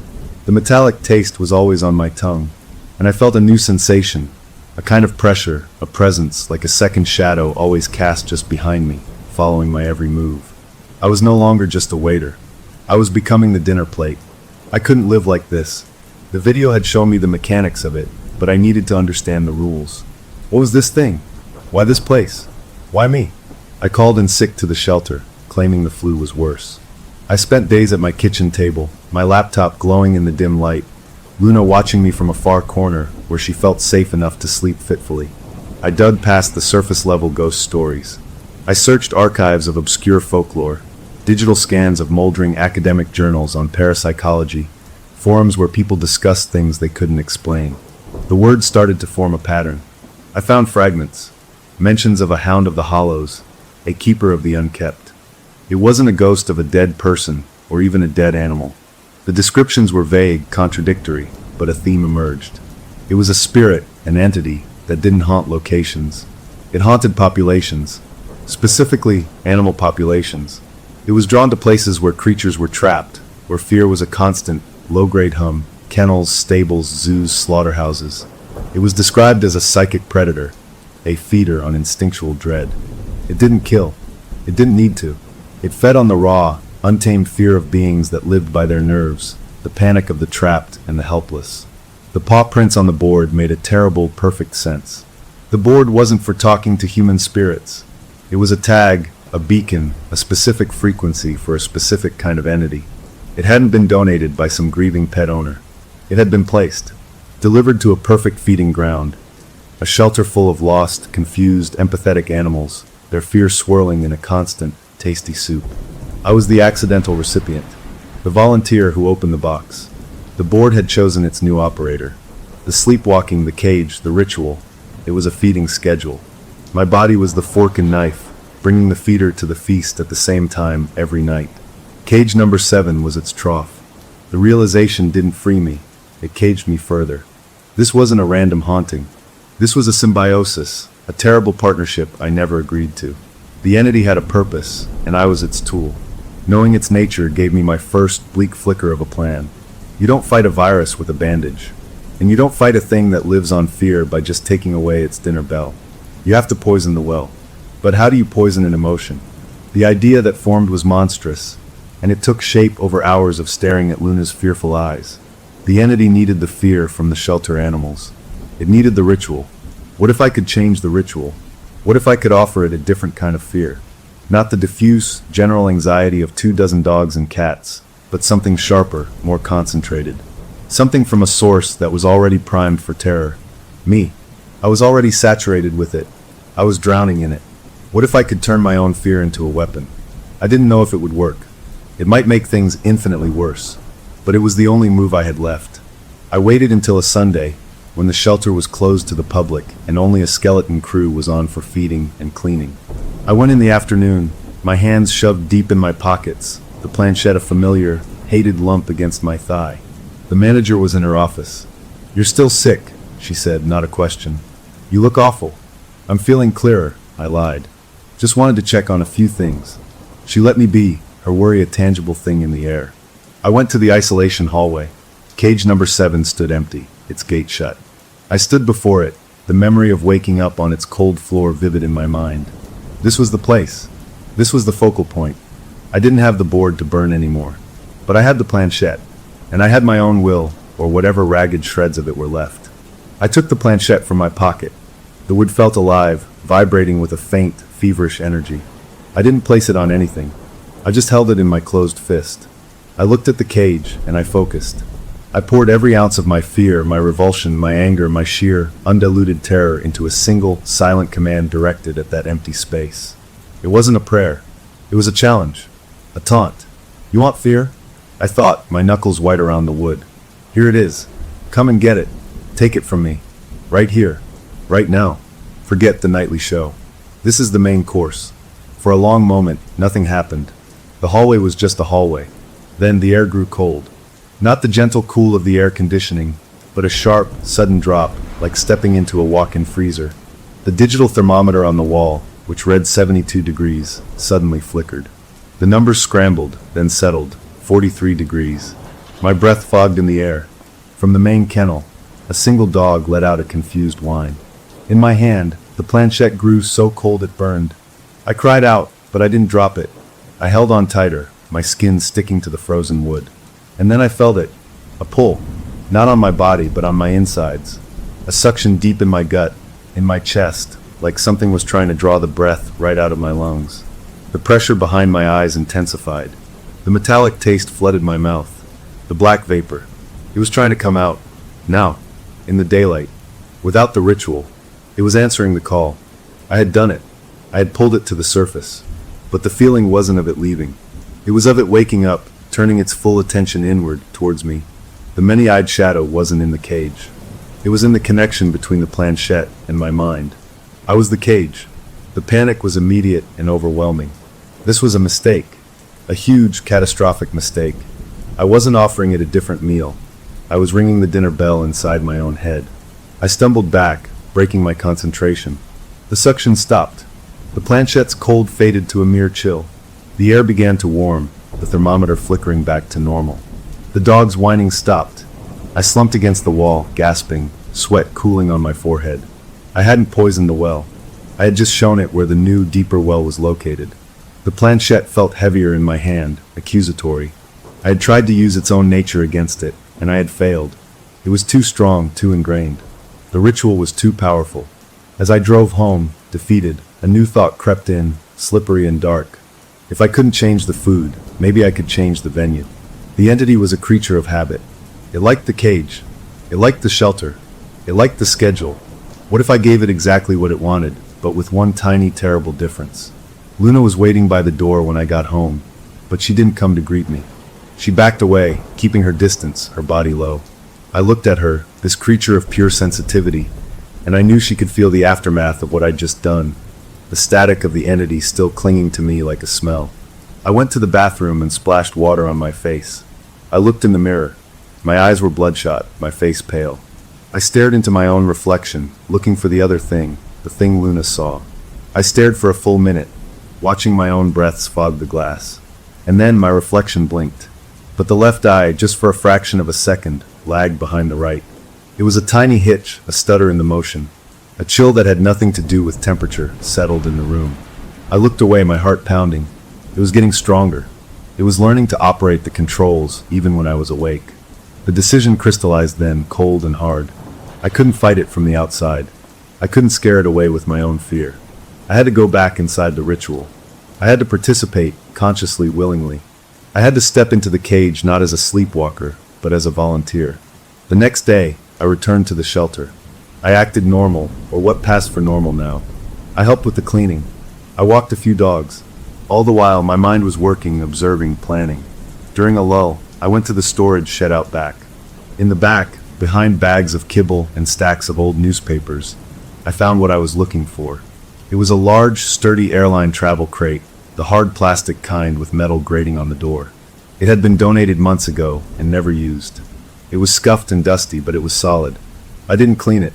I didn't wipe away the dust. I dragged it out, its plastic base scraping on the concrete. It was awkward and weighty, but I managed, heaving it through the back door, down the hallway, and into the isolation wing. I was sweating by the time I reached cage number 7. I unlatched the main cage gate and dragged the travel crate inside. It fit perfectly lengthwise, leaving just enough space to walk around it. Now inside the feared cage number 7 sat another, smaller prison. A cage within a cage. I stepped back, looking at my handiwork. It looked bizarre, out of place, but it felt right. This was the new venue. I closed and latched the main cage door. I didn't know if my idea would work. It was based on a gut feeling, a hunch about symbolism and containment. The entity fed on the fear of trapped things. What if I offered it a trap within a trap? What if I offered it myself, inside the smallest box, right in the heart of its feeding ground? Would that satisfy it? Would it confuse it? Or would it be like offering a gourmet a meal inside a locked safe? I had no idea, but it was the only card I had left to play. That night, I told the manager I was feeling better and would take the late shift again. She looked reluctant, but agreed. As night fell, the familiar dread settled in, but it was different now. It was focused. I had a destination. I sat at my desk, Luna at my feet in the office, having insisted on bringing her with me as a kind of dreadful chaperone. I didn't fight the feeling when it came. At 2:06 a.m., the wave of unnatural drowsiness washed over me. But instead of resisting, I leaned into it. I focused every thought, every shred of my frayed will, not on staying awake, but on directing the flow. I pictured the travel crate inside cage number 7. I imagined its dark interior. I imagined stepping inside. I felt my limbs go numb, my vision tunneling. I stood up. Luna let out a soft, despairing whine, but didn't follow. I walked, my eyes open but unseeing, past the kennels where the dogs were already beginning to press themselves against the far walls. I walked down the short hallway. I unlatched cage number 7. I stepped inside, amid the cold metal bars. The travel crate sat there, its door shut. My hands, moving with that same smooth, alien purpose, reached down and unlatched the crate's door. I swung it open. Then my body did something new. It didn't stand and wait. It didn't emit the black vapor. It bent down, and it crawled inside the travel crate. I pulled the crate door shut behind me. The latch clicked into place from the inside. I was now in a cage, within a cage, in the heart of the building. I curled up in the dark, cramped plastic space, a willing prisoner in a nest of prisons. The air was close and smelled of dust and old plastic. I could hear my own heartbeat, loud in the confined space. I waited. I didn't know what for the black vapor to come, for the many-eyed thing to form, for the howling to start. But from my new, smaller prison, I heard nothing. No sound from the kennels. No hissing from the cats. Just the profound, absolute stillness of the shelter at 2:07 a.m. But this time, I was inside it, buried at its core. I don't know how long I lay there. Time lost meaning in the dark. But eventually a new sound reached me. It was a soft, grating scrape, followed by a slow, deliberate drag. It was close, just outside the plastic walls of the travel crate. Something was moving, circling cage number 7. It was the sound of the planchette, my planchette, which I had left on my desk, being dragged in a slow circle across the concrete floor of the cage. The entity was here. It was in the cage with me. And it wasn't feeding. It was exploring, testing the bars of its new, nested arrangement. The sound circled once, twice, and then stopped right outside the grated door of the travel crate. I held my breath, my eyes wide in the darkness, seeing nothing but faint lines of light from the hallway seeping through the grate. Then, from the main door of cage number 7, came a solid, definitive clang. The sound of the metal latch dropping shut. It had been closed. From the outside, I was locked in, twice, and from the world beyond the plastic and metal, from the shelter that had held its breath for so long, I heard the beginning of a sound I knew all too well. It was the low, harmonic precursor to the howl. But this time, it didn't sound mournful. It didn't sound afraid. It sounded deep and full and satisfied. The feeding was about to begin, and for the first time, I was on the menu not as a server, but as the first course packaged and ready. The howl began to rise, a chorus of canine voices, and as it reached its peak, I realized with a jolt of pure ice-cold horror that I could hear a new voice woven into the fabric of the sound. A voice that was my own, humming low and in tune with the rest, joining the song from inside my plastic coffin. The final stage of possession isn't when the thing controls your body. It's when you start using its logic to solve your problems. Lying in the dark of that travel crate, hearing my own voice humming within the shelter's triumphant howl, I understood that. My plan hadn't confused the entity. It had made a deal with it. I had offered myself as a part of the ritual, and it had accepted. The howl faded, leaving behind that same ringing stillness I knew so well. But this time, I was inside the stillness, wrapped in it. I was part of the machine now, a cog in the clockwork of dread that ticked every night at 2:07. I waited in the dark, my muscles cramping, until I heard the distinct clack of the main cage latch opening. Not by my hand. I didn't move. The door to cage number 7 swung open with a whine of hinges. I stayed curled in the travel crate, listening. After a few minutes, when no other sound came, I reached out with a trembling hand and pushed the crate door. It swung open easily. I crawled out, my limbs stiff and cold, back into the larger space of cage number 7.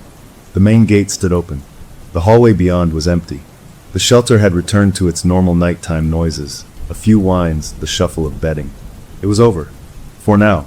I walked back to the office on unsteady legs. Luna was gone from her spot by my desk. I found her curled in a far corner of the room, shivering. She wouldn't look at me. The manager found me there in the morning, pale and slumped at the computer. "Another bad night?" she asked, her voice thick with a concern that felt like it was meant for someone else, someone who still lived in her world. "I'm fine," I said, the lie ash in my mouth. "Just tired." She didn't believe me, but she didn't push. The distance between us was a canyon now, and I was on the wrong side. I took Luna home. The drive was quiet. She sat in the passenger seat, pressed against the door, staring out the window as if hoping to escape. At home, she didn't eat. She drank a little water, then retreated to the closet in my bedroom, the farthest, darkest corner she could find. I sat on the edge of my bed, the weight of what I had done settling on my shoulders. I had volunteered. I had walked into the cage and shut the door myself. I had become a willing participant in my own haunting. And the worst part, it had worked. Sort of. The entity had been pleased. The howl had been different. Full. Satisfied. My intervention, my attempt to poison the well by jumping into it, had instead made the water sweeter. I was a new ingredient, a spice.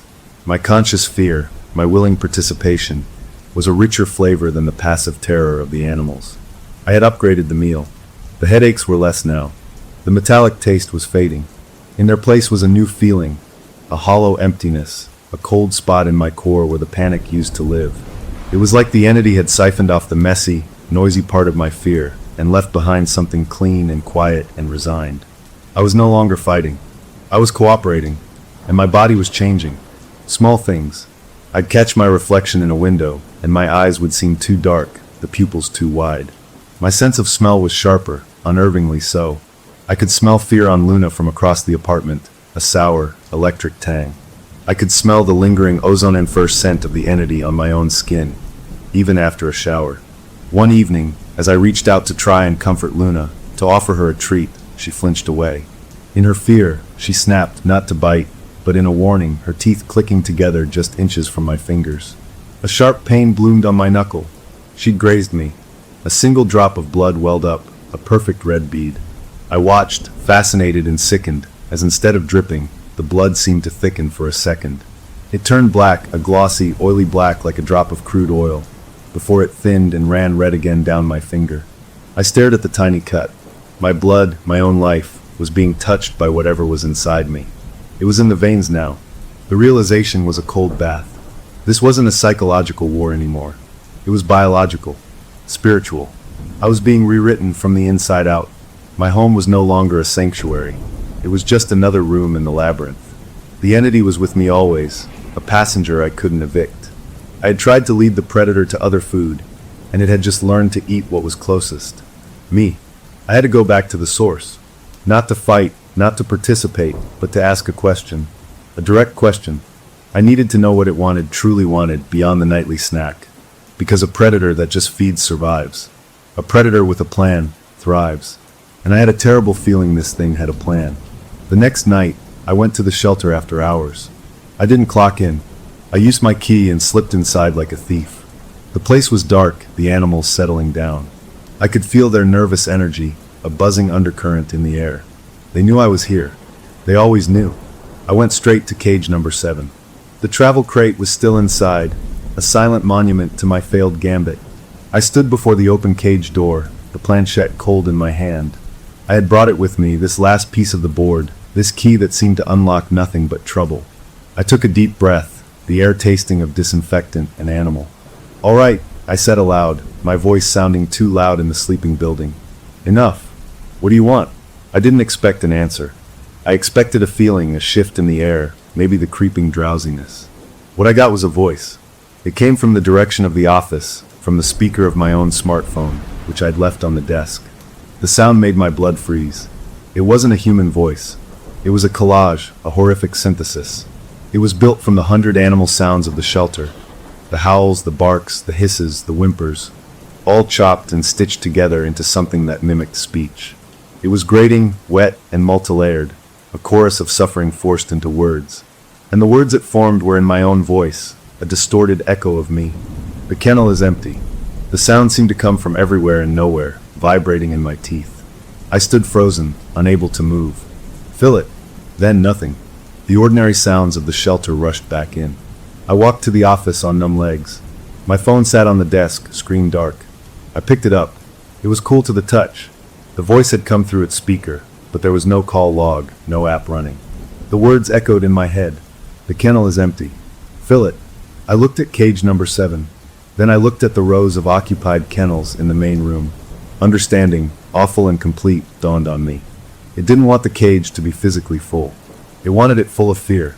The cage was its trough. The entity didn't want to be in the cage. It wanted the animals to be terrified of the cage. Their directed dread, focused on that one spot, was what it consumed. My sleepwalking had been the delivery method, bringing the shadow to the trough to feed.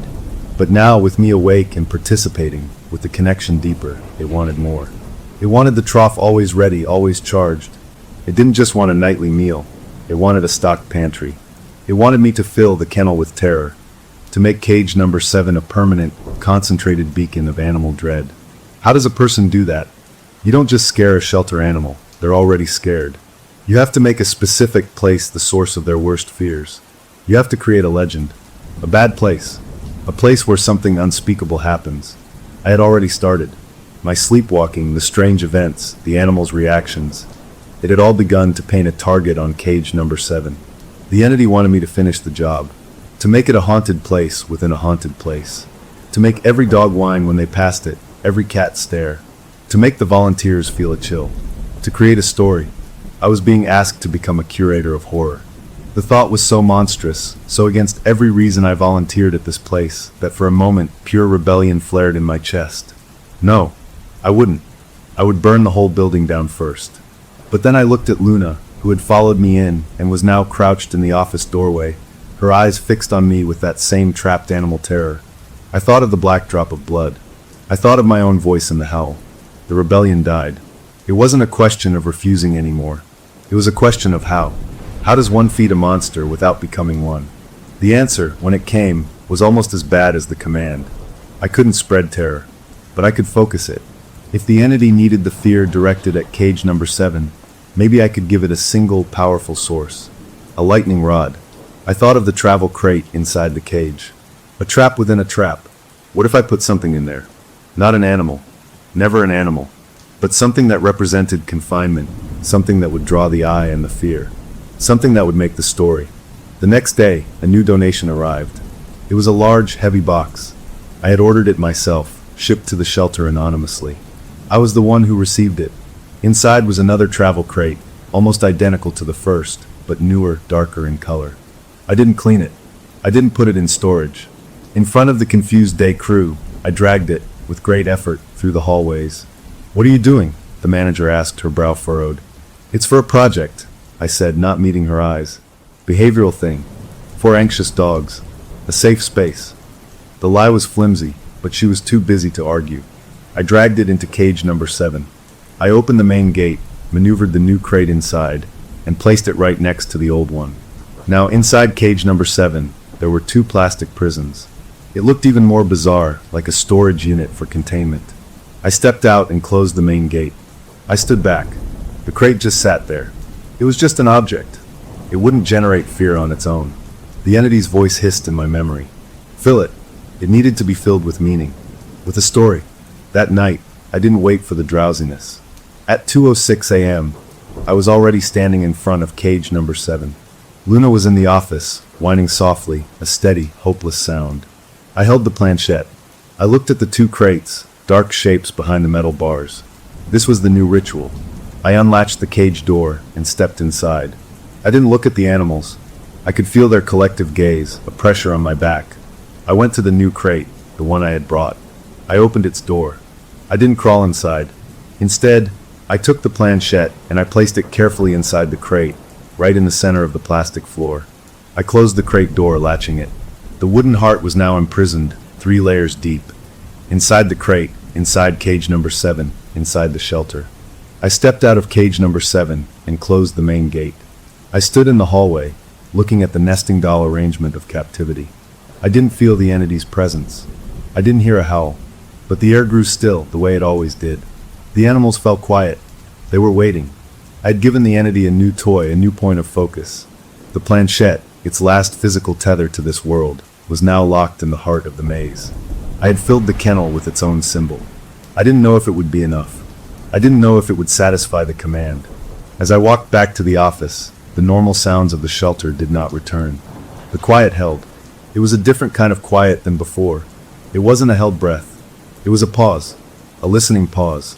From deep within the building, from the direction of cage number 7, I heard a single soft sound. Not a howl, not a hiss. It was the clear, distinct click of a plastic latch snapping shut. But I had left the crate door already latched, and I was the only one in the hallway. The sound hung in the listening air, a period at the end of my sentence. An answer. The entity was in there, with its toy, inspecting its new, furnished home. I had filled the kennel. Now we would see if it was hungry. The final stage of possession isn't when the thing controls your body. It's when you start using its logic to solve your problems. The click of that plastic latch in the quiet shelter wasn't an end. It was a beginning. The entity had accepted my offering. The planchette, locked in its triple-layered prison, became a new kind of anchor. The nightly 2:07 a.m. event changed. The crushing drowsiness didn't come for me anymore. I didn't sleepwalk, but the stillness still fell over the shelter like a blanket, and the animals still reacted. The howling was different now. It wasn't a chorus of pure terror. It was watchful, expectant, a low harmonic hum that seemed to vibrate from the walls themselves, focused on the isolation wing. The fear had been directed, just as the entity wanted. Cage number 7, with its nested crates, was now the bad place. The story wrote itself. Volunteers reported feeling watched back there. Dogs pulled on their leashes to avoid that hallway. The cats still stared. I had successfully filled the kennel with dread. I had become the curator. In the days that followed, a fragile, terrible routine established itself. The headaches were gone. The metallic taste vanished. I felt clear, but it was the clearness of a deep, frozen lake, calm on the surface, dead beneath. I functioned. I did my shifts. The manager still watched me with concern, but even she started avoiding the back hallway, citing a weird draft. Luna, at home, remained a trembling ghost, but she no longer snapped at me. She just avoided me, moving from room to room like I was a piece of furniture that gave off a bad smell. I was changing. My senses were still sharp. I could walk into the shelter and immediately feel the emotional weather of the place. The anxiety of a new intake, the contentment of a dog after a walk, the low, constant thrum of fear emanating from cage number 7. It was like a sound only I could hear. I found I could almost lean into it, draw a kind of strength from it. Not a good strength. A cold, steady strength like a stone. I didn't fight it. That was the key. I cooperated. I tended the garden of fear. I made sure the travel crates stayed in cage number 7. I didn't let anyone clean in there. I let the story grow, and in return, the entity left me, not alone, but settled. It was inside, a permanent cold spot in my gut, but it was quiescent, digesting. I thought that was the balance. A terrible, ugly balance, but a balance. I was wrong. About a week after I locked the planchette away, I was doing a late-night check on a new litter of kittens in the maternity room. As I passed the closed door of the isolation wing, I stopped. From behind the door, I heard a sound. It was the soft, rhythmic scrape of wood on plastic. Scrape, drag, scrape, drag. The planchette. It was moving inside its crate. A chill that had nothing to do with the air conditioning slipped down my spine. It was active. It was playing. Or practicing. I pushed the door open slowly. The hallway was dim. Cage number 7 was a pool of deeper darkness at the end. The scraping sound stopped the moment the door opened. I walked down, my footsteps loud in my own ears. I peered into cage number 7. The 2 crates sat there. Through the grated door of the new one, I could see the planchette. It was not in the center. It was pressed against the plastic wall, as if it had been trying to get out. The glass in its center looked like a dark, watchful eye. I didn't touch anything. I just looked, and a thought, clear and cold as ice water, dripped into my mind. It wasn't my thought. This box is too small. I gasped, stumbling back a step. The voice in my head was that same synthesized horror, the animal choir mimicking my own. The kennel is full. The box is too small. It wasn't satisfied. Containing its symbol wasn't enough. Directing the fear wasn't enough. It wanted more. It wanted out of the small box. It wanted to inhabit the larger space. It wanted to grow. The balance was an illusion. I had not tamed it. I had fed it, and now it was hungry for a bigger meal. The realization broke the strange calm I'd been living in.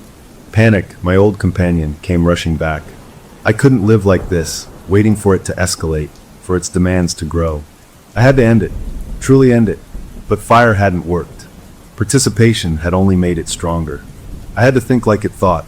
It was a predator of fear, of trapped things. It loved cages, boundaries, limits. What was the one thing a cage couldn't hold? What was the opposite of a trapped thing? The answer was so simple it felt stupid. A free thing. But I couldn't free the entity. That would be unleashing it on the world. I could, however, change the nature of the trap. If it wanted out of the small box, maybe I could give it a bigger one. A box it couldn't get out of, because the box was everything. That night, I set my final plan into motion. It was a terrible plan, born of despair and the entity's own twisted logic. I waited until the shelter was empty. I went to cage number 7. I opened the main gate. I took out the new travel crate, the one with the planchette inside. I carried it, heavy and awkward, out of the cage, out of the isolation wing, and through the dark shelter. I took it to the largest space in the building. The main playroom, a wide, concrete-floored room used for dog socialization and events. I set the crate down in the exact center of the empty room. I opened its door. Using a long broom handle, I reached in and nudged the planchette out onto the concrete floor. It skittered a few inches and lay still. I left the crate door wide open. I went back to cage number 7. I dragged the old, original travel crate out and brought it to the playroom too. I placed it 10 feet away from the first one, its door also open. Then I went and got every other large container I could find. Empty wire kennels, broken carriers, even a large cardboard box. I created a maze of open doors and empty spaces in the middle of the playroom. A village of potential cages. I was giving it choices. I was giving it room. I was saying, you want out of the small box. Here are boxes. Big ones. Empty ones. Fill them yourself. Then, I went to the animal kennels. One by one, I opened every single cage door. I didn't let the dogs out. I just unlocked the gates, leaving them slightly ajar. I did the same for the cat condos. I turned the entire shelter from a place of captivity into a place of potential freedom. The doors were open. The choice was theirs. The fear of a trapped thing is powerful. But what about the fear of a thing presented with freedom it doesn't understand? The terror of an open door? I turned off all the lights except for one emergency exit sign over the playroom door, casting the room in a deep red glow. I stood in the doorway between the playroom and the kennel hallway. In my hand, I held Luna's leash. She was crouched by my leg, confused, trembling. The clock on the wall ticked over to 2:06 a.m. I felt the entity stir inside me, a cold unfurling in my stomach. It sensed the change in the environment, the shift in the emotional atmosphere. The usual blanket of stillness began to descend, but it stuttered. It didn't know what to do with the open doors. The dogs, sensing their gates were unlatched, didn't press against the far walls. They sniffed at the openings, whining in confusion. The air didn't grow still, it grew tense, electric with uncertainty. I focused on that uncertainty. I poured my own fear into it, not fear of the cage, but a new fear. Fear of the maze I'd built. Fear of the empty crates. Fear of the choices I'd made. I offered it this new, complex flavor. In the red-lit playroom, the planchette on the concrete floor began to move. It didn't slide. It turned in place like a compass needle seeking north. Its glass center reflected the red light like a drop of blood. Then, from the open door of the first travel crate, a tendril of the familiar black vapor began to seep. It was thin, hesitant. It flowed out and pooled on the concrete, then split into two streams. One stream slithered towards the second crate. The other began to weave through the maze of empty containers, exploring, testing, like an insect probing a new nest. The entity was distracted. It was investigating. It was considering its new, larger box, the whole room, the whole shelter. The harmonic hum from the animals didn't rise into a howl. It remained a low, confused warble. The fear was there, but it was different. It was the fear of the unknown, not the fear of the known trap. And it wasn't directed. It was scattered, diluted. I could feel the entity's frustration through our link. This was not the rich, focused meal it craved. This was bland, confusing broth. It was working too hard. The black vapor recoiled from the empty containers, swirling back towards the center of the room, coiling around the planchette. The many-eyed shape began to form, but it was wavering, insubstantial. It didn't know where to focus. Its trough was gone. I had replaced it with a buffet, and it was a picky eater. This was my chance. I dropped Luna's leash. "Go," I whispered. She didn't need to be told twice. She bolted, not towards freedom, but back into the familiar darkness of the office. I walked into the playroom. The entity's form solidified slightly, its cluster of yellow eyes swiveling to focus on me. I felt its attention like a physical weight, cold and demanding. It wanted me to fix this, to close the doors, to restore the trap, to give it its simple, tasty fear back. "No," I said, the word barely a breath. I walked past it, to the far wall of the playroom. There was a metal electrical panel there. I opened it. Inside were the circuit breakers for the building. I looked at the entity. Its shadowy form was pulsing, growing more defined, angrier. It was rejecting the new game. It wanted the old rules. So did I. Just not the same old rules. I reached into the panel, and I flipped every single switch to the OFF position. The red exit sign went dark. The playroom, the hallways, the entire shelter was plunged into absolute, perfect blackness. No light from streetlights outside reached here.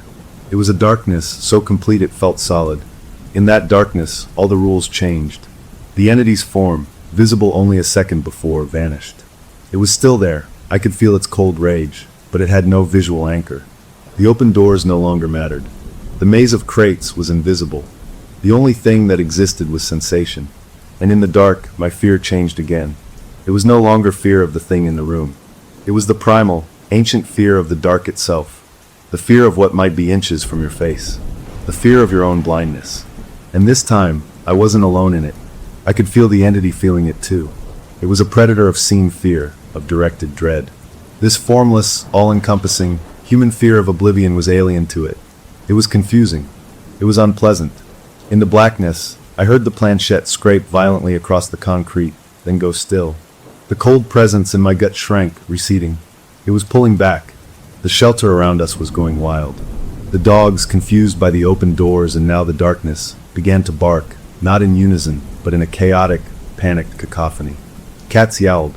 The sound was deafening in the dark, a tidal wave of unfocused, chaotic animal panic. It was fear, but it was useless fear. Noise without a target. The entity couldn't feed on this soup of sound. It needed a melody, and this was screaming. I stood in the center of the roaring dark, my own heart pounding a frantic rhythm. I didn't move. I just let the chaos wash over me, through me. I felt the connection between us, that cold wire in my core stretch thin. Then, with a sensation like a rubber band snapping, it broke.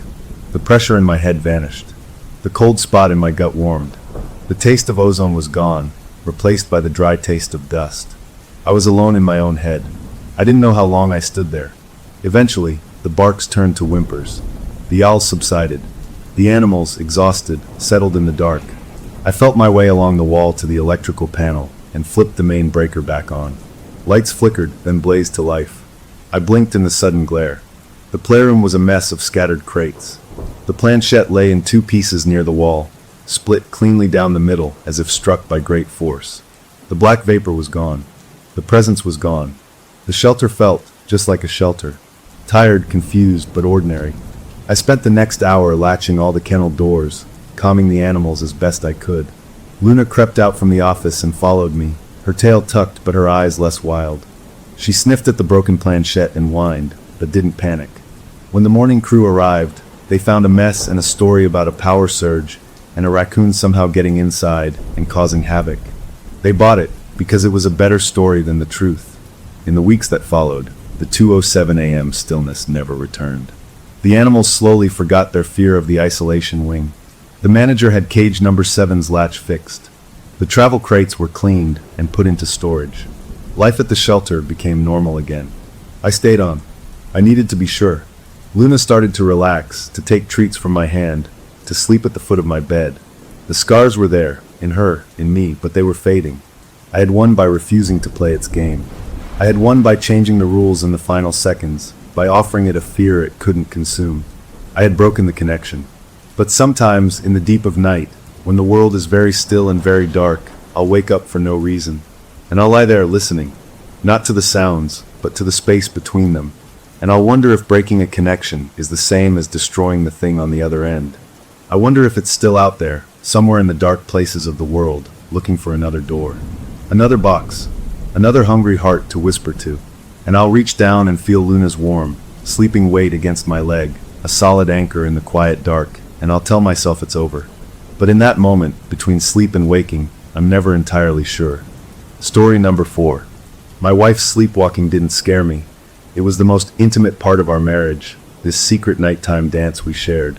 She'd get up around 1, eyes wide but unseeing, and I'd already be there, ready to gently take her hand. I'd lead her to the living room couch, tuck a blanket around her, and she'd curl up and go still, falling into a deeper sleep. I'd sit in my armchair and watch over her for an hour, sometimes just listening to her breathe, feeling more connected to her in that quiet vulnerability than during our busy days. I was her night watchman, her guardian, and it made me feel needed in a way nothing else did. My name is Ben, and this ritual was ours. That all changed after the fight.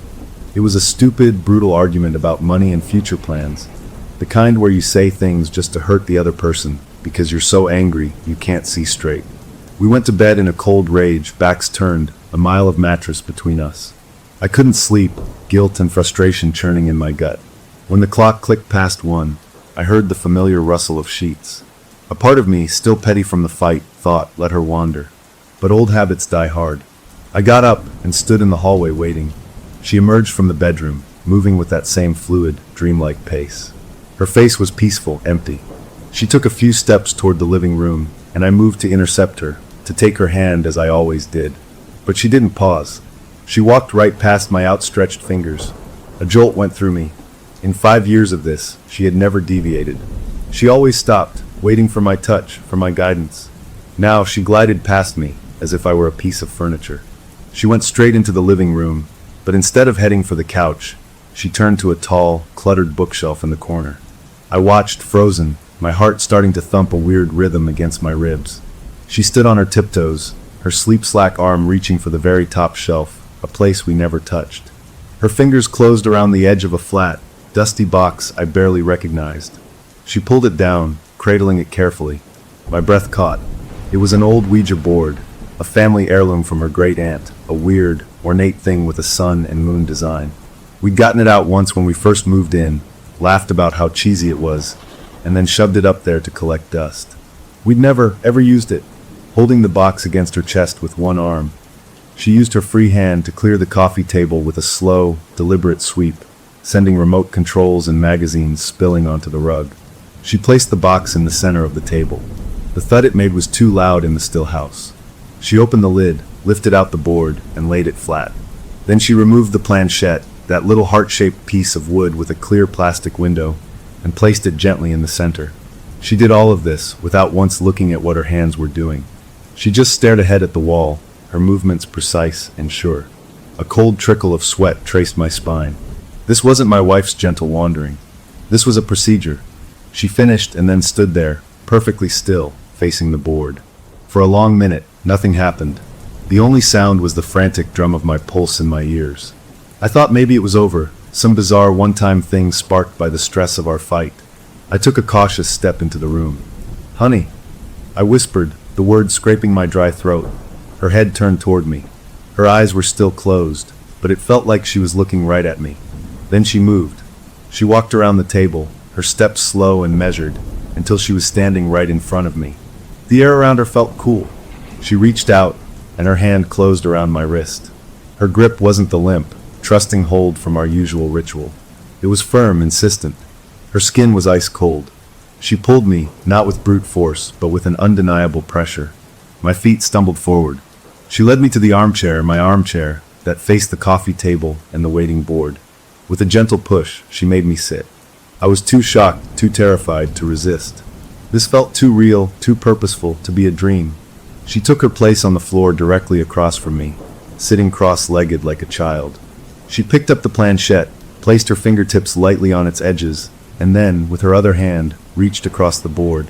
She took my right hand, her cold fingers prying mine open, and placed my fingertips on the planchette opposite hers. Our hands were connected by this little piece of wood. Her touch was a brand of cold. She looked up. Her eyes were still shut, but her face was tilted toward mine. A small, serene smile touched her lips, and then she went completely still. I sat there, my mind screaming at me to yank my hand back, to shake her awake, to throw the stupid board across the room. But a deeper, primal instinct held me frozen. Breaking this ritual felt dangerous. Something was in the room with us. I could feel it, a pressure in the air, awaiting attention. I stared at our fingers on the planchette. The living room was utterly still. The refrigerator wasn't even humming. Then, under my fingertips, the planchette moved. It was just a tiny shudder at first, a vibration.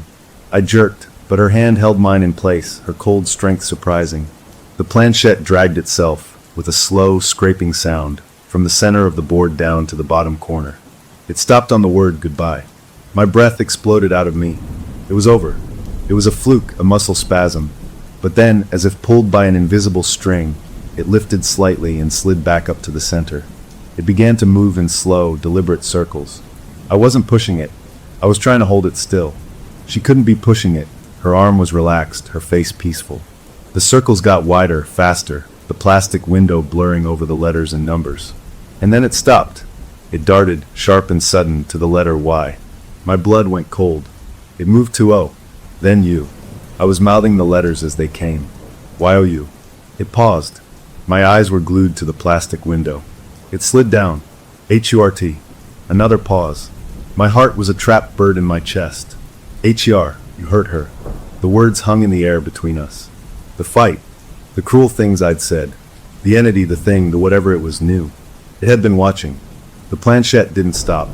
It zoomed back to the center and then spelled out, with that same terrible speed, W-E-A-R-E-H-E-R-E. A confirmation. Then, S-H-E-C-L-L-E-D. My wife, in her sleep, in her distress from our fight, had somehow called out, and something had answered. The planchette slowed. It moved with a dreadful, judicial pace now. APULOGY. I swallowed, my throat clicking. I'm sorry, I whispered, my voice cracking. I was speaking to the room, to my wife, to the dark. The planchette shot to NO so hard it nearly jumped off the board. The rejection was instant and absolute. I flinched. Then it spelled OR. A choice. My vision tunneled. The next letters formed. WEKEPHER. The threat was crystal clear. Her mind, her sleeping self, the part of her I loved most. It was a hostage. What do you want? I breathed, the sound barely audible. The planchette moved back to APULOGY. Then it stopped. My wife's head tilted. Her eyes were still closed, but her mouth opened. A voice came out, but it wasn't hers. It was rough, layered, like several quiet voices speaking at once from deep in a well. To us. The sound made the hair on my arms and neck stand straight up.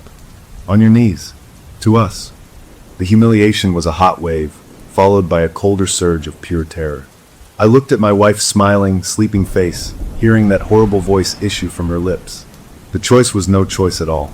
Slowly, stiffly, I slid from the chair onto the living room rug. The rough fibers scratched my knees through my pajama pants. I was kneeling before a piece of cardboard and wood, my wife's lifeless hand still connected to mine through the planchette. I felt like I was in some insane nightmare. I bowed my head, staring at the pattern on the rug. I'm sorry, I said, forcing the words out. I apologize. To you. I didn't know who you were. I just knew I had to mean it. The silence that followed was absolute and seemed to last an eternity. Then, I felt the tension leave my wife's hand. Her fingers went limp. The planchette fell from our combined grip, clattering onto the board. I looked up. She was slumping sideways, her body folding onto the rug. She let out a soft sigh, like a child settling into sleep. Her eyes fluttered open. They were blurry with sleep, confused. She saw me kneeling there, my face wet with tears I hadn't even felt. Ben, she murmured, her own voice sweet and groggy. What are you doing on the floor? Did I walk again? She pushed herself up, looking around, noticing the Ouija board on the table for the first time. A little frown creased her brow. Why is that out? She sounded so normal, so perfectly herself. The relief that washed over me was so powerful it made me dizzy.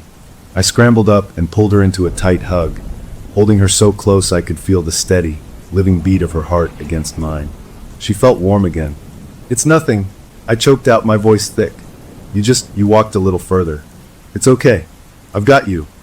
She hugged me back, nestling her head against my shoulder. I had a bad dream, she whispered. I dreamed we were fighting, and you were so angry with me. I'm glad it was just a dream. I held her, rocking slightly, my eyes squeezed shut. I had her back. It was over. We could go back to bed, and tomorrow we would laugh about this weird, stressful night. I would hide the board, and we would never speak of it again. As I held her, my gaze drifted over her shoulder to the coffee table. The planchette lay where it had fallen. It wasn't on goodbye. It had come to rest, perfectly centered, on the letter W. A single stark letter. Welcome. We think of possession as a violent takeover, a screaming match for a soul. What happened in my living room was nothing like that. It was gentler, and in a way that made it so much worse. They didn't push her out. They didn't need to. They just sat in the passenger seat of her sleep and took the wheel. I got her back to bed that night, tucking her in like she was a kid who'd had a nightmare. She fell asleep in seconds, a deep, natural sleep. I lay awake until the sun came up, staring at the ceiling, feeling the ghost of that cold grip on my wrist. The letter W burned behind my eyes. Welcome. The next morning, things felt almost normal. Too normal. She made coffee, humming a little tune, and gave me a soft kiss on the cheek. I feel so rested, she said, smiling. She had no memory of the board, of kneeling, of the layered voice. She remembered a bad dream about our fight, and that was it. I tried to match her mood, but my hands shook. I kept looking at the living room doorway. After she left for work, I moved. I grabbed the Ouija board from the coffee table, the planchette still sitting on that accusing W. I didn't want to touch it. I used a dish towel to pick it up, dumping it back into its box. I took it down to the basement, to the farthest, darkest corner behind the old water heater, and shoved it behind a stack of paint cans.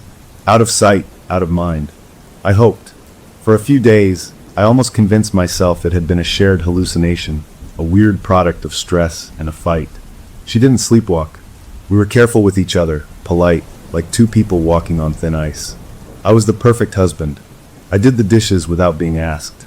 I brought her flowers. I was trying to prove something, maybe to her, maybe to whatever had been watching. On the fourth night, the ritual returned.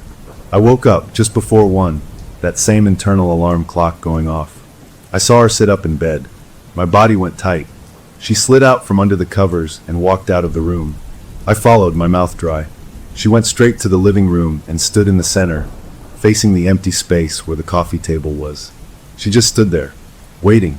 After a full minute, she turned her head slowly toward the hallway that led to the basement door. A chill that had nothing to do with the room temperature wrapped around me. She started walking. Step by step, she went to the basement door, opened it, and began descending the stairs into the dark. I flicked on the light, my heart hammering. "Honey, stop," I whispered, but she didn't pause. I followed her down, my own footsteps loud on the wooden steps. She walked with that same unerring purpose, past the laundry area, around the furnace, straight to the stack of paint cans by the water heater. She knelt, reached behind them, and pulled out the box. She had found it in the pitch black before I'd even turned the light on. She brought it back upstairs, set it on the kitchen table, and opened it. She took out the board and planchette. Then she just stood there, holding them, facing me. Her eyes were closed, but I felt seen. This was an instruction. They wanted it back in its place. Hands trembling, I took the board from her. I carried it to the living room, put it back on the coffee table. She followed me, placed the planchette in the center, and then, as if a switch had been flipped, she turned and walked back to bed, leaving me alone with the thing. I stood there in the living room, feeling like I'd lost a game I didn't know I was playing. This was their way of telling me I couldn't hide from them. The board was part of the house now. A new, awful piece of furniture. A week passed. The sleepwalking happened every other night, but it changed. She wouldn't go to the couch. She would simply walk to the living room, stand before the board for a few minutes, and then return to bed. It was a check-in, a nightly report. I started sleeping on the couch, telling her I had a cough and didn't want to keep her up. The truth was, I couldn't bear to be next to her when that switch flipped. I was afraid of what I might see in her face. From the couch, I could watch the hallway, see her emerge, perform her strange vigil, and leave. It felt like I was guarding a perimeter. Then came the night of the first real conversation. I was dozing fitfully on the couch when I heard her approach. I pretended to be asleep, peeking through barely open eyelids. She didn't stop in the living room. She came right up to the couch and stood over me. I held my breath, my muscles locked. Her hand reached down, and her fingers brushed my forehead, cold and light. Then she took my hand and pulled. I had no choice but to get up. She led me to the armchair, sat me down, took her place on the floor, and placed our hands on the planchette. The routine was established. I was a participant now, not a guardian. The wood felt slick under my fingers. It moved almost immediately. HOWAREYOU. The casualness of it was horrifying. It was making small talk. I didn't know what to do. I thought maybe I could steer it, ask a question back. I pushed slightly, guiding the planchette. The resistance was like trying to push a car. Then it yielded, letting me guide it to the word yes on the board. I took a shaky breath. "Are you a ghost?" I whispered. The planchette ripped itself from my control, circling fast before stopping on an O. "A demon?" I asked, dreading the answer. It went to NO again. Then it spelled WEAREGUARDINS. The word glowed in the dim light from the street lamp outside. Guardians. That's what the layered voice had said. Guardians of what? FAMILY. Her family? The planchette moved to the sun symbol for yes. You protect her family? Why yes. Yendi NOWYOU. The chill was back, deep in my bones. I was included. By marrying her, I had been added to the protected list. This should have felt comforting. It felt like a prison sentence. "What do you want from me?" I asked, my voice small. The answer came swift and clear. OBEDIENCE, COPRAKION, PAC. They wanted a peaceful household. They were enforcing it. Our fight had disturbed the peace, so they had intervened. I was being given the rules. The planchette stopped. My wife's hand went limp. She let out a sigh and slumped. I quickly got up, helped her to the couch, and covered her with a blanket. She nestled into the pillow, her face smooth.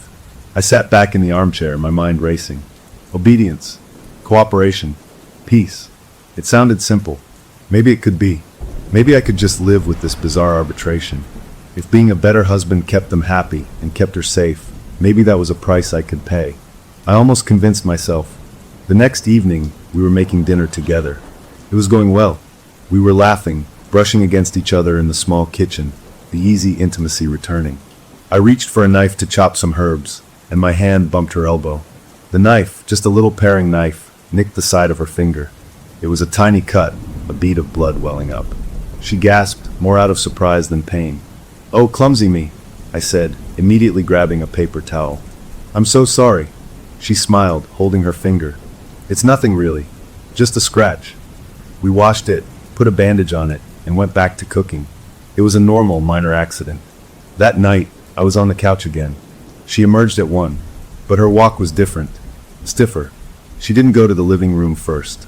She came to the couch, loomed over me, and her eyes opened. They were wide, staring, and fully aware in a way they never were during sleepwalking. They held a flat, judgmental light. Her hand shot out and grabbed my wrist, her fingers like steel bands.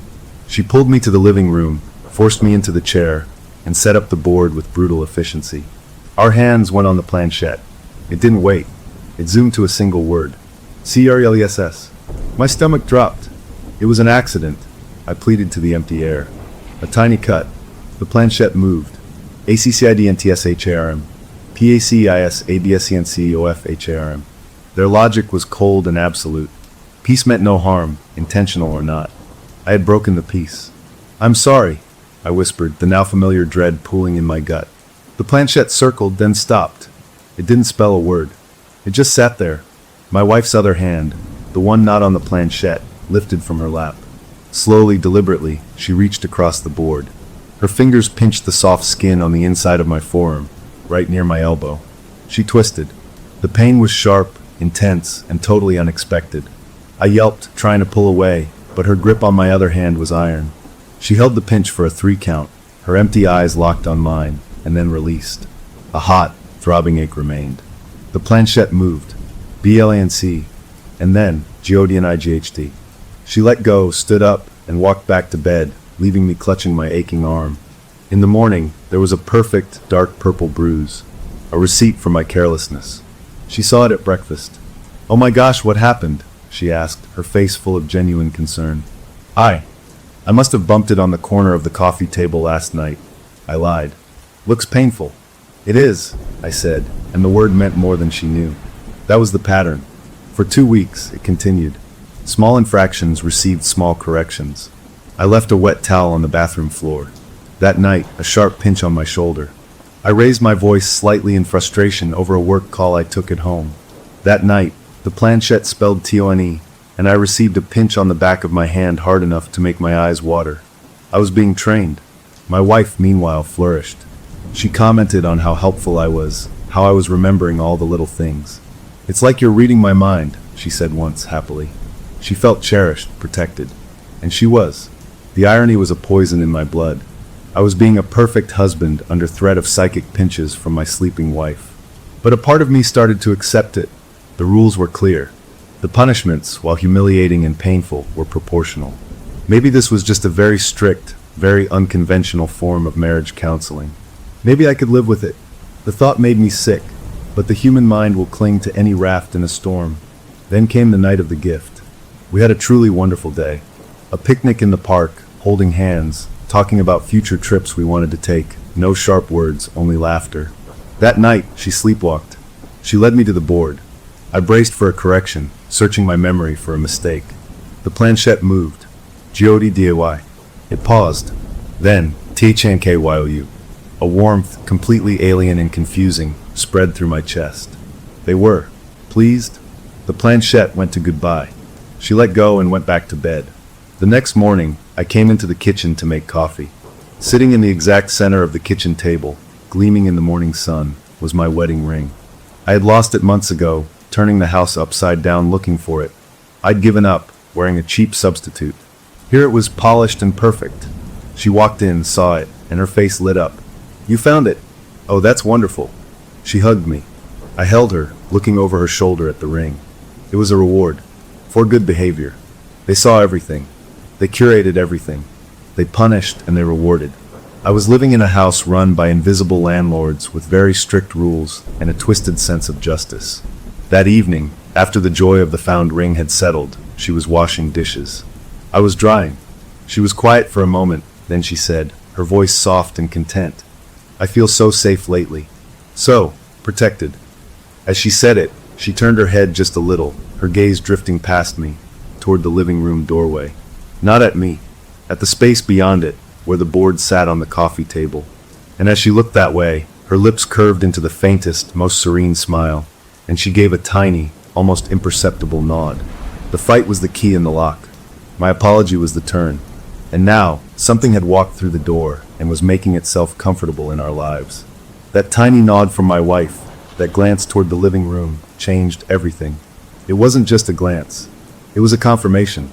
She knew. Not in her waking, coffee-drinking mind, maybe, but some part of her was aware of the audience. I started to miss the simple sleepwalking. At least then I knew the enemy was on the outside. Now, I couldn't tell where my wife ended and they began. The line was blurring, and it happened in the smallest moments. A few days after the ring, we were on the couch watching a movie. She was tired, curled under a blanket, her head on my shoulder. I made a dumb joke about the actor on screen. She usually would have elbowed me playfully. This time, she just smiled. But in the half-second before the smile fully formed, her eyes, which had been half closed, shifted to look at me. They held a flat, assessing look, like a scientist observing an interesting specimen. There was no warmth in it, no humor. Then the smile completed, warm and familiar, and she snuggled closer. The cold look was gone so fast I wondered if I'd imagined it. But I knew I hadn't. They were peeking out. They were observing the rewards in real time. I became a detective in my own home. I started watching her when she didn't know I was watching. When she was reading, her face would sometimes go utterly blank for a minute, her eyes fixed on the page but not moving, as if the reader had stepped away from the driver's seat. When she was gardening, she would stop, trowel in hand, and stare at a single flower for a long, long time, her expression unreadable. These were little absences, but they were new. I needed to understand what we were dealing with. The board came from her family. Her great-aunt, a woman I'd never met, who was described as eccentric and sensitive. I started digging. I waited for a weekend when she was out with friends. I went into the small storage closet where we kept old photo albums and boxes of her family memorabilia. I felt like a thief, my heart pounding as I shuffled through certificates and faded pictures. I found a small, leather-bound journal. It wasn't the aunt's, it was my wife's from her early teens. I almost put it back, but a word on an open page caught my eye. Guardians.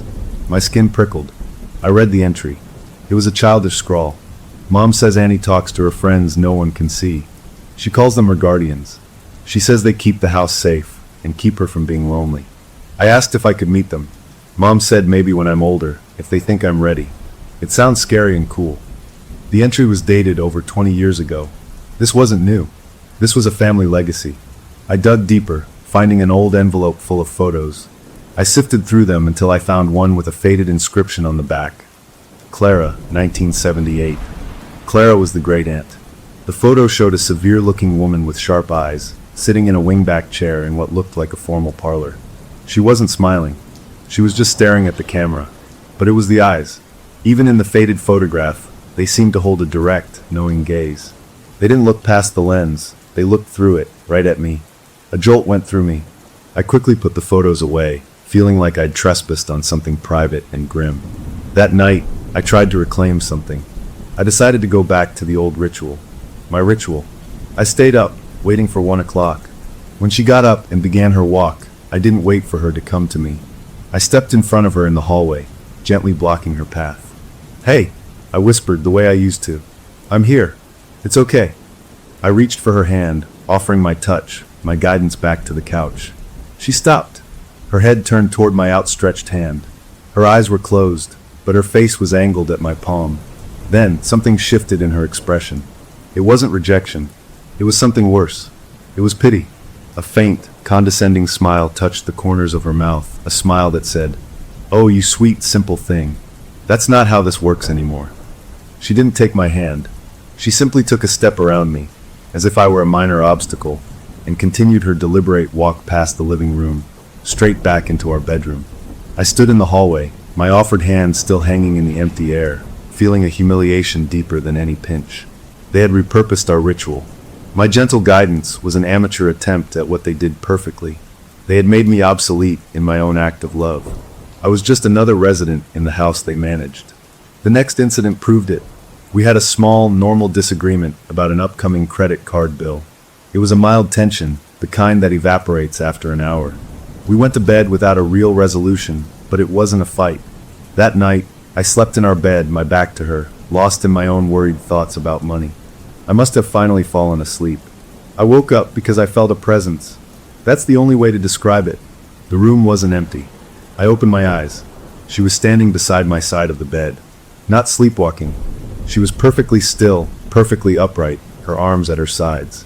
The streetlight from outside cast her in a pale blue glow, and her eyes were wide open. They were fixed on me. She wasn't blinking. She was just watching me sleep. My breath froze in my lungs. I didn't move. I just stared back, my heart hammering against my ribs. This wasn't the vacant gaze of a sleepwalker. This was a calculated observation. Her head tilted, just a degree, like a bird listening for a worm.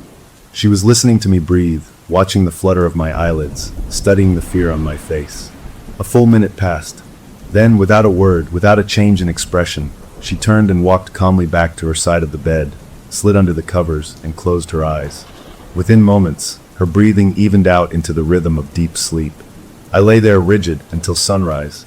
She was a portal, and they were using her to study me, even in my most private, unguarded moments. My last sanctuary was gone. I started keeping a secret log, a small notebook I hid in my toolbox in the garage. I recorded dates, times, incidents. April 12th, pinch on forearm for raised voice. April 18th, found lost keys on counter after good day. April 22nd, observed watching me sleep for approximate 70 seconds. Eyes open. I was mapping the behavior patterns of an invisible housemate. I noticed something else, too. My wife began using phrases she'd never used before. We were talking about planting tomatoes, and she said, "One must cultivate patience with nature." The wording was odd, formal. Days later, I was reading the Grey Tant's journal entry in my hidden notebook. The phrase was there, almost verbatim. My guardians remind me, one must cultivate patience. They weren't just watching, they were teaching her, feeding her lines from the past. The most terrifying change was in her sleep talking. It started subtly, a soft murmur here and there. Then one night, I heard her speak clearly from her pillow. "Check the tire pressure on the front right tire tomorrow. It is low." Her voice was monotone, informational. The next morning, skeptical but compelled, I checked. The tire was 5 pounds low. I filled it, my hands shaking. They were providing helpful, unnerving surveillance. It was a directive.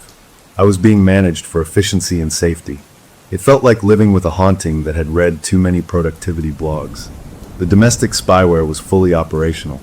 Any marital tension was now witnessed and potentially judged by a silent, unseen counsel. I found myself policing my own tone, forcing smiles, performing contentment.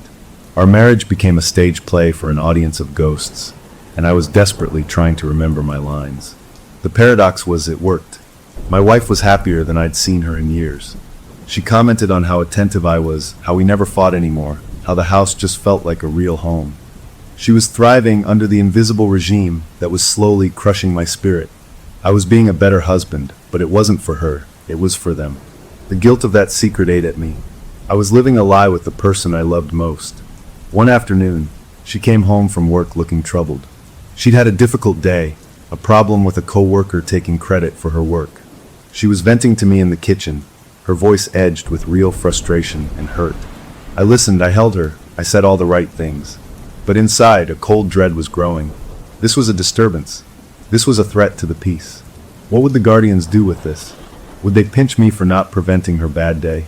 Would they somehow punish her for bringing negative energy home? That night, I waited tense on the couch. She emerged at 1, but she didn't come to me. She went straight to the board, sat before it, and placed her own hands on the planchette. She was having a session without me. I crept to the doorway, hidden in shadow, and watched. Her hands moved the planchette in slow, graceful arcs. She wasn't spelling words I could see from my angle. She was having a conversation. After a few minutes, she stopped. She nodded once, a firm, understanding nod. Then she stood, put the board away neatly, and returned to bed. The next morning, she was a new person. She bounced out of bed with energy. "You know what?" she said over coffee, her face bright. "I'm not going to let that guy at work bother me. It's not worth my energy." I'm just going to do my best and let it go. It was a healthy, mature attitude, but it had come too fast, too completely. The frustration of the previous evening was gone, erased overnight. They hadn't punished her. They had counseled her. They had smoothed out the wrinkle in her emotional state.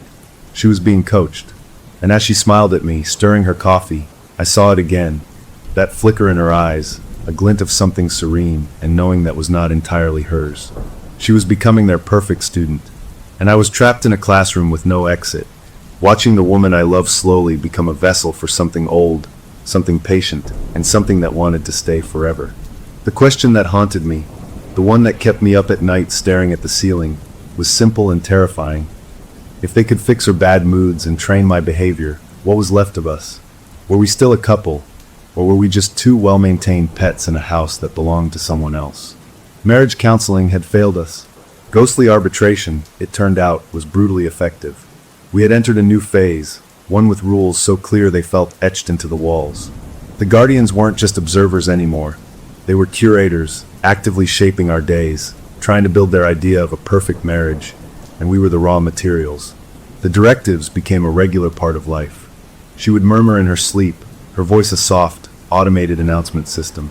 The grocery store will have a sale on chicken tomorrow. Call your mother in the afternoon. She is feeling low. The left hinge on the garden gate is wearing out. The information was always correct, always useful, and it made the skin on my neck crawl.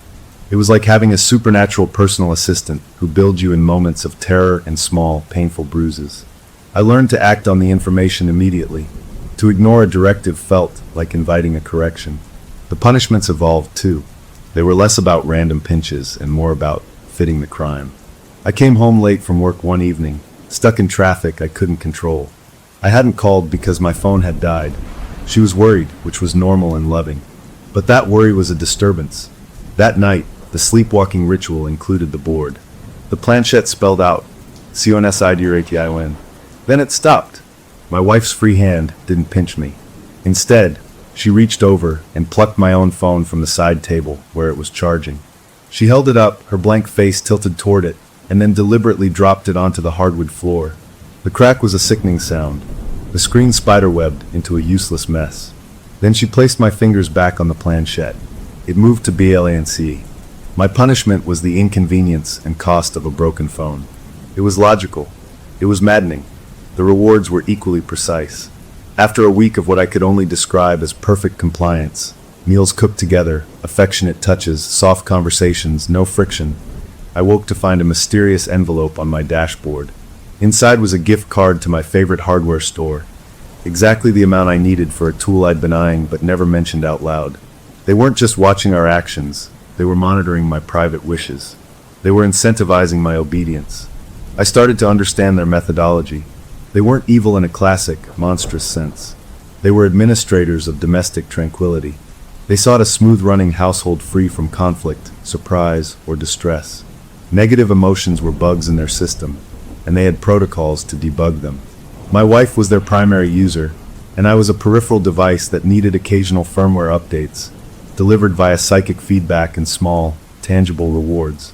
The worst part was seeing how much she benefited. She glowed. The minor anxieties that used to knit her brow were gone. She slept soundly, she worked efficiently, she moved through the house with a placid, contented grace. One evening, she looked at me across the dinner table, her eyes soft. "I feel so safe lately," she said, for what felt like the 100th time. "So protected. It's like nothing bad can touch us here." She meant it. In her reality, our life was perfect because I was suddenly the most attentive, predictable husband on earth. She had no memory of the sessions, the directives, the punishments. She just experienced the results, a harmonious home. I was living in a different reality, one of constant vigilance and performance. I was the one getting the software updates, feeling the sharp corrections, reading the terrifying fine print. I was managing the managers, and it was exhausting. The monthly review was the pinnacle of this bureaucratic haunting. It happened on the last Friday of the month. She sleepwalked, retrieved the board, and summoned me. The planchette would move with a deliberate, evaluative pace. PATINC, GOD, TONEWITHEACHODHER, IMPROVNG, CHWRESHRNG, ACCPTABLE. It felt like a quarterly performance review from a corporate board of directors made of shadows. My raises were gift cards and found objects. My demerits were broken electronics and bruises in tender places. I was an employee of my own marriage. The realization that broke me, though, was about connection. They were building a triangle, not a line. The connection wasn't just between me and my wife anymore. It was between me, my wife, and them.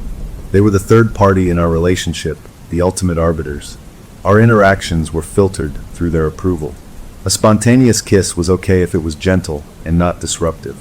A playful argument was a severe violation. Our love life became scripted, predictable, and worst of all, observed. I couldn't shake the feeling of unseen eyes, of a presence in the room judging our intimacy, ensuring it was peaceful and harmonious. It sterilized the passion, turning something warm into something that felt like a required act to maintain a good performance score. I began to have a recurring thought, a dark joke that wasn't funny at all. We're not being haunted. We're being audited. The breaking point came from something small, as it often does. We were preparing for a weekend trip to see her parents. I was stressed about work, about the travel, about pretending to be a normal, happy son-in-law under the weight of my secret. She asked me for the third time if I'd packed my good shoes. It was a simple, reasonable question, but the tone of it, the slight nagging edge, combined with my own simmering anxiety, sparked a flare of irritation in me. Yes, I packed the damn shoes. I snapped. The words left my mouth, sharp and ugly. The moment they were out, I regretted them. Her face fell, a flash of hurt in her eyes. The atmosphere in the kitchen changed, grew cold and thin. I had broken the peace. I had introduced a spike of negativity. I saw it in her face, and I felt it in the air, a sudden, watchful attention focusing on me from the corners of the room. I apologized immediately, profusely, hugging her, telling her it was my stress, not her. She forgave me, the hurt fading, but the event was logged. I knew it. That night, I didn't wait on the couch. I went to bed, dreading what was to come. 1 o'clock arrived. She got up, but she didn't go to the living room. She walked around to my side of the bed and stood there. I kept my eyes closed, pretending to be asleep, but I could feel her presence, a cold spot in the room. Her hand touched my shoulder. It wasn't a grip. It was a tap. Once, twice. An unmistakable command. Get up. I opened my eyes. Her face was empty, her eyes closed in that familiar way. I got out of bed. She led me not to the living room, but down the hall to the small, windowless guest bathroom. She guided me inside, turned me to face the mirror, and then stepped back, blocking the doorway. The light was off. Only a sliver of light from the hall fell across the floor. I stood in the dark, facing my own pale, frightened reflection in the glass. I heard the door click shut behind me. I was locked in the dark. This was a new punishment, solitary confinement, a timeout for the unruly child. I stood there, my breath coming fast, staring at the dim outline of my own face. I couldn't see her, but I knew she was on the other side of the door, standing guard. I don't know how long I stood there. 10 minutes? An hour? Time lost all meaning in the black quiet. I was being taught a lesson about the consequences of raising my voice, about the importance of maintaining a calm environment. This wasn't a pinch. This was psychological. This was them showing me they could control my environment, my freedom of movement, my light. Finally, I heard the lock turn. The door opened. She stood there, a silhouette. She took my hand, her fingers cold, and led me back to bed like a parent leading a chastised toddler. She tucked herself in and was asleep instantly. I lay awake until dawn, a new kind of fear solidifying in my gut. They were getting more creative. The next day, she was extra sweet, extra attentive, as if compensating for my bad mood from the previous evening. She made my favorite breakfast. She rubbed my shoulders. "You've been so stressed about work, sweetheart," she said, her voice full of genuine compassion. "Let's just have a nice, quiet day." And we did. It was lovely. It was peaceful. It was everything they wanted. And I hated it, because I knew it wasn't for me. It was part of the correction, the soothing balm applied after the punishment. I was living in a loop of cause and effect managed by unseen hands. That evening, as we sat reading in the living room, a profound sense of hopelessness settled over me. This was my life now. This was forever. I would grow old in this house, being gently, firmly managed by the guardians, my wife a happy, placid companion, our marriage a perfect, empty sculpture. I looked at her, curled in her chair, a smile on her lips as she read. She was content. She was safe. Wasn't that what I wanted? The cost was just my autonomy, my spontaneity, my ability to have a bad day. Was that too high a price for her happiness? The thought was a seductive poison. Maybe I could just give in. Stop fighting. Embrace the harmony. Let them curate my life. The alternative was a war against an enemy I couldn't see or touch, a war that would certainly hurt her. As if sensing my resignation, my glance drifted to the shelf where the board now lived openly, no longer hidden.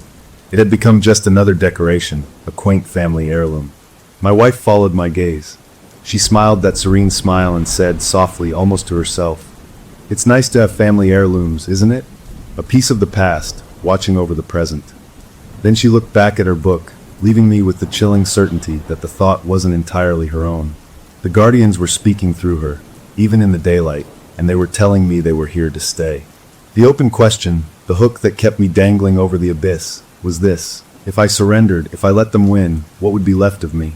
Would there be a man in this house in 10 years, or just a well-trained shell, smiling blankly beside his wife in a perfectly peaceful, perfectly empty home? I started to miss the sleepwalking. At least then I knew the enemy was on the outside. Now, I couldn't tell where my wife ended and they began. The line wasn't just blurry, it was being erased, redrawn by hands that weren't hers. It happened in her speech, in her knowledge, in the very space of our home. The echo came first. We were discussing a leaky faucet, a mundane thing. She sighed and said, "A house requires constant vigilance. A drip becomes a flood." The phrasing was odd, antique. It stuck in my head. Later, while she was at the store, I pulled out my hidden notebook where I'd copied the Greytant's journal entries. There it was, near the bottom of a page. A lesson from my guardians. A house requires constant vigilance. A drip ignored becomes a flood. They weren't just advising her. They were downloading the aunt's memories, her lessons, directly into my wife's mind. She was becoming a living archive of a dead woman's wisdom, or what these things called wisdom. Then came the night of the transmission. I had a terrible dream, one of those vivid ones that clings to you. I was in a small boat in the middle of a vast black ocean, and the boat was sinking, water pouring in over the sides, cold and endless. I woke up gasping, my heart pounding, the feeling of icy water still on my skin. I turned to look at my wife, seeking comfort, the normalcy of her sleeping form. She wasn't asleep. She was lying on her back, staring at the ceiling, her eyes open and reflecting the faint light from the digital clock. "The water is a symbol," she said, her voice a calm, monotone statement in the dark room. "You feel overwhelmed by your new responsibilities. The boat is your sense of control. It is inadequate." I froze, my blood turning to slush in my veins. She was analyzing my dream. Accurately. I was overwhelmed. I did feel like I was drowning. "Who am I talking to?" I whispered, the words barely leaving my dry throat. Her head turned on the pillow. Her eyes were glassy, distant, like someone looking at a faraway screen. "The guardians," she said, the word clear and firm. Then her eyes closed, her breathing deepened, and she was asleep, leaving me alone with the chilling accuracy of her diagnosis. My dreams were not my own. My private thoughts in sleep were apparently broadcast on some frequency they could tap into. The bedroom, my last retreat, was now a broadcasting studio where my subconscious was aired and critiqued. The worst violation, though, was the day the board moved by itself. It was a Tuesday afternoon. She was at work. I was home, trying to fix that leaky faucet she'd quoted the guardians about. I needed a specific wrench I thought was in the garage. I walked through the living room on my way to get it. The Ouija board was on the coffee table, left out from a maintenance session the night before. A session where they'd simply made me sit with her, hands on the planchette, while it idly moved in lazy figure eights, a weird, soothing ritual for them that felt like being forced to meditate with a predator. The planchette was sitting in the center. As I passed by, it moved. Not a shudder, not a drift. It zipped, fast and sharp, from the center to the word LISDN at the top of the board. It stopped there. I skidded to a halt, my tools clutched in my hand. I stared. The house was still. No windows open. No vibration from a passing truck. I took a cautious step closer. My ears strained, but I heard nothing. No voices, no footsteps. Just the normal hum of the refrigerator from the kitchen. Then from down the hall, from the doorway of our bedroom, a voice called out. It was my wife's voice, but the pitch, the cadence, the gentle lilt, it was perfectly exactly my mother's voice. My mother had passed away from cancer 5 years ago. "You need to listen, dear," the voice called, sweet and concerned, just like Mom used to sound when I was stressed about school. The sound of it, that ghostly impersonation coming from my empty bedroom, punched the air from my lungs. I stumbled backward, my tools clattering to the floor. The planchette sat on listen, a silent, smug command. They didn't need her physical touch to manipulate the board. They didn't even need her in the house. Their power was growing, becoming independent of the vessel. They were demonstrating their reach. I fled to the garage, not for the wrench, but to hide, to breathe. I sat on an old lawn chair, head in my hands, shaking. They could mimic dead relatives. They could read my dreams. They could move objects. What couldn't they do? The answer came that evening, in a way I never expected. It was a moment of pure, simple desperation. I watched my wife water her plants on the back porch, humming a tune I didn't recognize. She looked peaceful, beautiful, and utterly separate from me. A gulf had opened between us, filled with invisible watchers and their rules. I couldn't live like this anymore, not as a prisoner in my own head. A plan formed, born of panic and a final, fraying thread of defiance. I would destroy the source. I would get rid of the board. Not hide it. Destroy it. Burn it, smash it, throw it in the river. If it was their anchor, their home, then I would evict them by force. I waited 2 days. For a day she had a late work meeting. The moment her car pulled away, I moved. I didn't hesitate. I went to the living room, picked up the board and the planchette. I didn't use a towel this time. I touched the wood. It felt warm, which was wrong. It should have been cool. I shoved it into a black garbage bag, knotting the top tightly. I drove. I didn't think about where. I just drove away from our neighborhood, away from the town center, toward the old industrial part of the county, where there was a concrete bridge over the deep, fast-moving Willow River. It was a place kids sometimes went to jump off in summer, but now, in the chill of the evening, it was deserted. I parked near the bridge, grabbed the bag, and walked to the midpoint. The water below was dark and choppy, swallowing the last of the daylight. This was it. A clean break. I untied the bag, pulled out the board. The ornate sun and moon design seemed to gleam in the twilight. I didn't let myself think. I drew my arm back to hurl it into the center of the river. A pain exploded in my head. It wasn't like any headache I'd ever had. It was a spike of pure, white-hot agony laced with cold, driving in behind my eyes. I cried out, dropping the board onto the bridge walkway, clutching my skull. The pain was so intense I saw flashing lights, felt my knees buckle. And then inside the pain, a voice. Not in my ears. In my mind. It was her voice, my wife's, but filtered through that same layered, hollow quality from the first night. It was inside me. That would be a violation of the covenant. The words were clear, each one a separate hammer blow against my consciousness. Put it back. The command was absolute, brooking no argument. The pain intensified, a freezing fire in my neural pathways. I gasped, tears streaming from my eyes. I couldn't think, couldn't fight. The only path to make it stop was obedience. I fumbled on the ground, my vision swimming, my fingers closing around the edge of the board. I shoved it back into the bag. The moment my hand made contact with it, the pain began to recede, fading from a roaring inferno to a dull, throbbing ache. I was panting, slumped against the cold metal railing of the bridge. The voice wasn't gone. It was a pressure now, a presence in the front of my mind, like a hand on my shoulder steering me. Drive. Not home. The repository of local knowledge. I didn't question it. I couldn't. The command was woven into the fabric of my will. I stumbled to my car, placed the bag on the passenger seat, and started the engine. My hands moved the wheel, my foot pressed the pedals, but I wasn't driving. I was being piloted. The car navigated itself back into town, not toward our house, but to the squat, brick building of the public library. It was closed. The parking lot was empty. I parked. The side entrance. For staff. It is unlocked. I got out, carrying the bag. I walked to a plain metal door set in an alcove. I turned the handle. It opened. I shouldn't go in. This was trespassing, but the pressure in my head pushed me forward. The hallway inside was dark, lit only by emergency exit signs. The history room. Microfiche. I knew the layout. We'd come here for community meetings sometimes. I walked past the dark circulation desk, through the reference section, to a small room lined with cabinets and machines. A microfiche reader sat on a table. Cabinet 7. Drawer labeled Local Societies and Clubs, 1950 to 1990. My body moved with a numb efficiency. I found the drawer, pulled it open. Inside were rows of long, flat boxes. The presence in my mind guided my fingers to a specific box labeled Spiritualist Groups and Societies.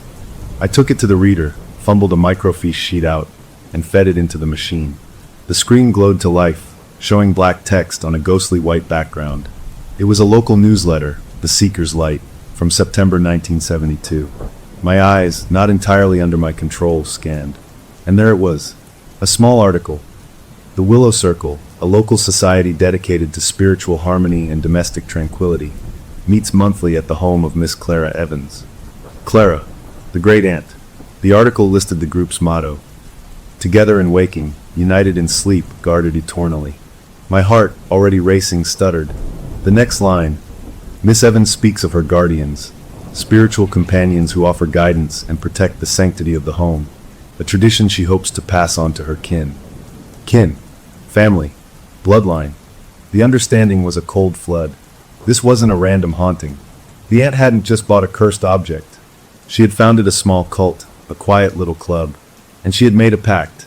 The guardians protected her from loneliness, mediated her life, and in return, were given a permanent home in the board and a hereditary claim to the women in her bloodline. My wife's distress from our fight wasn't a mistake. It was an open invitation, a trigger written into her DNA, activating a dormant lease. I was shaking. The pressure in my mind relented slightly, as if allowing me to absorb the horror. Then it pushed me to find more. I switched sheets. Another newsletter, 1975. A notice of the Willow Circle's dissolution following Clara Evans's peaceful passing. A quote from a member: Clara rests with her guardians now, her home forever watched over. The words "forever watched over" seemed to pulse on the screen. I understood now. The covenant wasn't a one-time deal with me. I had simply married into it. By saying, "I do," I had joined this twisted family. My apology on my knees wasn't just submission. It was me signing the contract in invisible ink. The board, the vessel, was just a focus. The real covenant was with the bloodline. The pain in my head returned, a sharp reminder. You see, you belong. Return home. All is well. The compulsion was gentle now, but unbreakable. I carefully put the microfiche away, returned the box to the drawer, and left the library the way I came. The door locked behind me with a soft click. I drove home, the board beside me. I walked into my living room, took it out of the bag, and placed it back on the coffee table. The planchette I set gently in the center. As I did, the last of the pressure and pain evaporated from my mind, leaving a hollow, clean emptiness. I stood there, staring at it. I wasn't a victim of a haunting. I was a member of a legacy, an inherited spouse. There was no getting out. You don't get to divorce a covenant. My wife came home an hour later, cheerful from her meeting. She kissed my cheek. "You okay? You look pale," she said, her hand feeling my forehead with a normal, wifely concern. No imitation, no echo. Just her. "Just a headache," I murmured, leaning into her touch, the most real thing I'd felt all day. "Long day." She nodded, smiling. "Well, you're home now. Safe and sound." She looked past me into the living room, her gaze settling on the board. Her smile softened, deepened with a fondness that made my stomach twist. It's good to have things that keep us grounded, isn't it? A link to where we come from. She wasn't quoting anyone this time. She was just expressing a feeling. But the feeling had been planted, watered, and grown by the things in the board, by the covenant. I was part of her family now, whether I wanted to be or not. The open question, the hook that buried itself deep, was this. If the covenant was hereditary, and I was now part of the family tree, what did they have planned for me next? Was I just a husband to be managed, or was there a role for me in this eternal circle? The thought of an eternity under their gentle, firm guidance was a fate worse than any ghost story. I thought we were haunted. I was wrong. We were inherited. The trip to the library, the guided tour through my own mind, it changed everything. The guardians weren't squatters, they were landlords, and the deed to the property was written in my wife's blood. My rebellion was over. The searing pain they could inject directly into my brain was a more persuasive argument than any ghostly whisper or moving planchette. I went through the motions of life, a tenant in good standing. I followed the directives murmured in her sleep. I accepted the small punishments with a dull nod. I even managed a grim appreciation for the rewards. A perfectly brewed cup of coffee waiting for me when I was running late. A work problem solving itself in a way that felt suspiciously smooth. They weren't just managing our marriage. They were streamlining my entire existence. I was becoming a more efficient, less troublesome version of myself. It was like living with a cosmic life coach who used electroshock therapy. The monthly reviews at the board continued. The planchette would spell out my progress reports. CUMPLINC, YEXCLLENT, YEMODIONAL REGULATION, IMPROVNG. It was dehumanizing, but the part of me that cared was shrinking, worn down by the sheer inevitability of it all. My wife, of course, was radiant. She bloomed under their constant, invisible care. We had a shared dream one night, something that had never happened before. I dreamed we were in a sun-drenched field, having a picnic, laughing about something silly. It was warm and perfect. I woke up feeling a strange, peaceful contentment. I turned to her, and she was already awake, smiling at me. "I loved the picnic," she said softly, her eyes clear and happy. We had shared the same dream, a curated experience delivered to us while we slept. The warmth I felt was immediately followed by a wave of nausea. They weren't just watching our waking hours, they were scripting our subconscious. They were making me grateful for the intrusion. That was the real horror, the slow, insidious rewiring of my own feelings. The offer came at the next monthly review. The planchette went through the usual evaluations, and then paused. It moved to a new sequence, slower, more deliberate than before. WECNGUIDYOU, SLEPWITHUS. The message was clear. They wanted to pull me fully into the fold. They wanted to guide my sleeping mind as they did hers, to make our union a true tripartite marriage. Her, me, and them. A union of three. The planchette waited. My wife's face across from me was serene, her fingers resting lightly opposite mine. This was the choice, the real one. To refuse was to remain an outsider, a subject, a perpetual trainee in my own home. To accept was to surrender my last private frontier, my own sleeping mind, and become a full member. I felt a bizarre pressure, not in my head, but in my chest, a tugging toward the simplicity of saying yes. The path of least resistance stretched out before me, paved with peaceful dreams and a wife who would never fight with me again. I need time to think, I stammered, the words feeling pathetic even as I said them. The planchette didn't move. My wife's head tilted, just a fraction. A faint, almost imperceptible frown touched her sleeping brow. Then the planchette slid to goodbye. She released my hand and stood, walking back to bed without a backward glance. The session was over, but the question hung in the air, thicker than any fog. That night, I couldn't sleep. The idea of them in my dreams, not just as observers but as guides, as directors, filled me with a primal dread.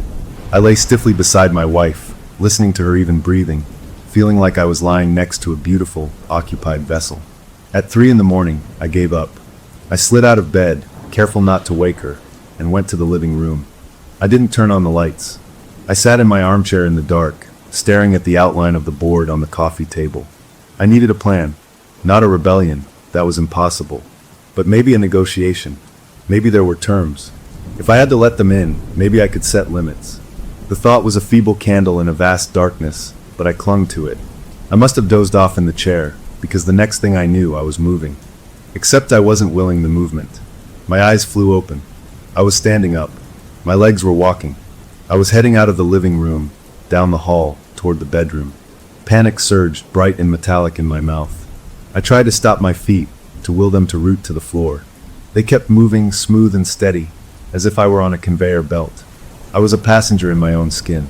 They were piloting me. This was their answer to, "I need time to think." They were starting the guided tour early. I walked into the bedroom. My wife was sitting up in bed, awake. The moonlight through the window lit her face. She was smiling, but it wasn't her sleepy, contented smile. It was a smile of gentle expectation. She patted the space on the bed beside her. My body sat down. She picked up the planchette from her nightstand. She had brought it to bed, and placed it in my limp hand. She took my other hand and placed it on the board, which was also on the bed between us.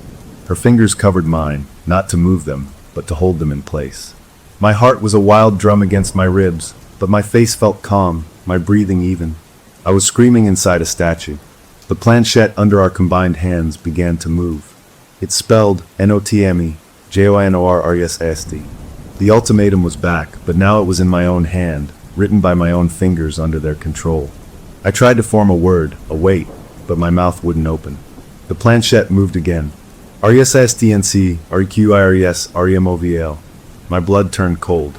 Removal? From the equation? From the house? From life? The planchette clarified, as if reading my frantic thoughts. WEKEPHERSAFE, YOUCSE. The message was brutal in its simplicity. If I resisted their full integration, they would remove me.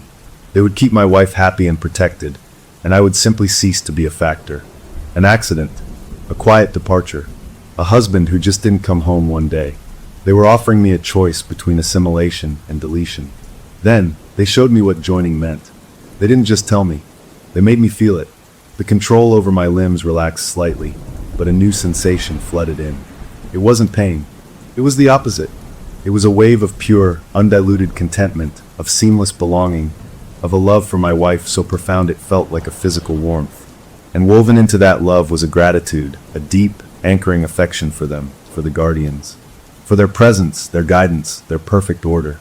It was the most beautiful, most horrifying feeling I had ever experienced. It was blissful submission. It was the erasure of all desire, including the desire to be free.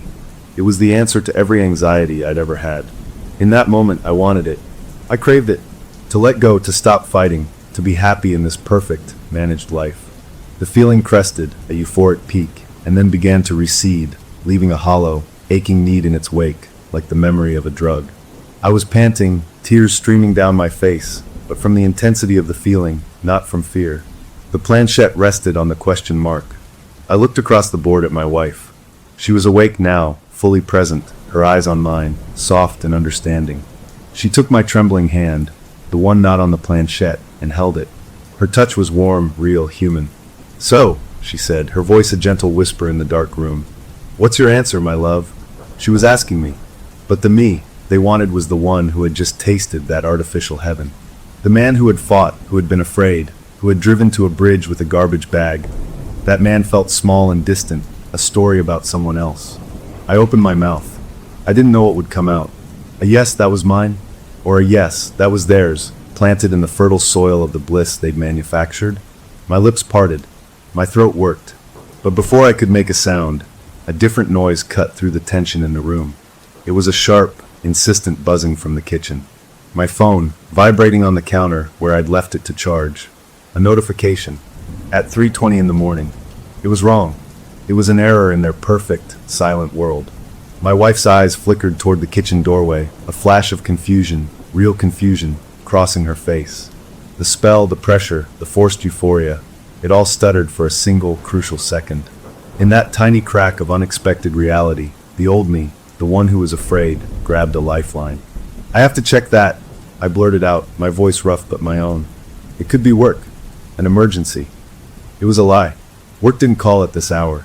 But it was a reason, an excuse that belonged to the human world of alarms and obligations, not the timeless world of the covenant. Her grip on my hand loosened. The serene expectation on her face wavered, replaced by a look of mild, wifely concern. At this hour? That's odd. The moment was broken. The choice was postponed. I stood up, my legs shaky but under my command. "I'll be right back," I said, and I walked out of the bedroom, leaving her sitting with the board, the question still hanging between us. In the kitchen, my phone screen showed a generic weather alert, a severe thunderstorm warning for the county. A automated system, a glitch in the timing, a meaningless bit of data. But it had saved me. It had given me a breath, a pause. I stood in the cool kitchen, leaning on the counter, my whole body trembling. I had felt what they wanted me to feel, and a part of me still wanted it. The peace was a siren song, but the cost was everything I was. I had my answer, even if I couldn't say it out loud yet.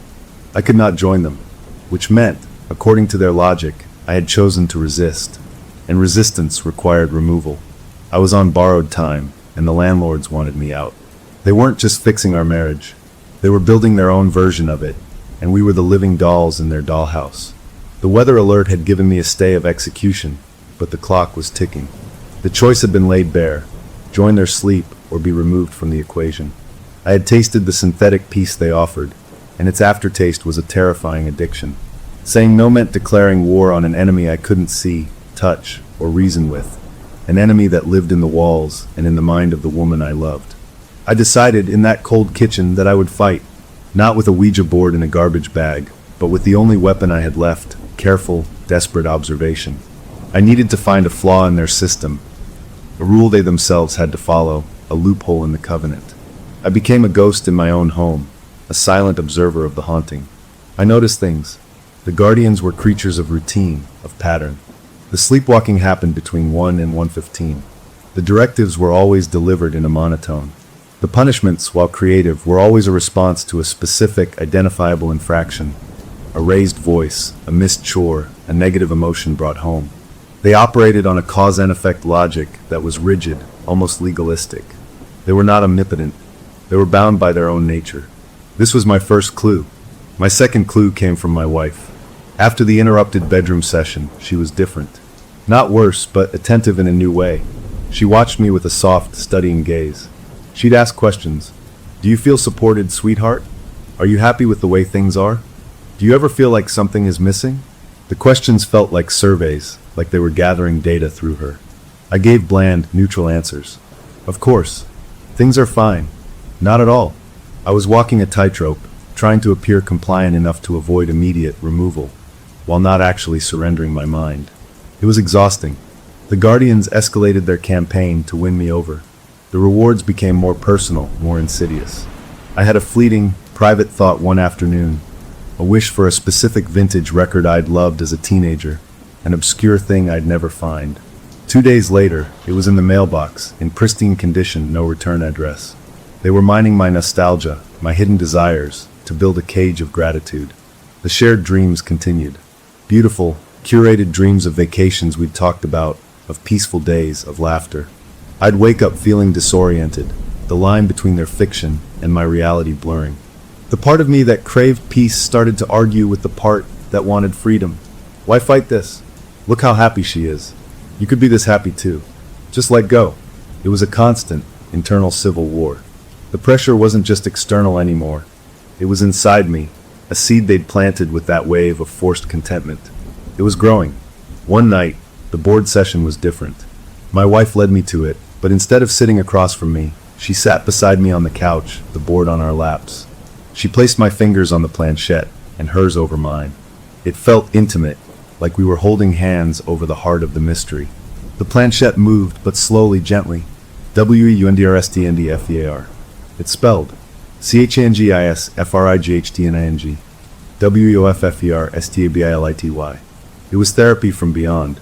They were addressing my resistance not as defiance, but as a psychological condition to be treated with empathy and promises of safety. It was more frightening than any threat. They saw my fear not as a reason to stop, but as a symptom to cure. I am afraid, I admitted aloud, testing the waters. I'm afraid of losing myself. The planchette moved swiftly.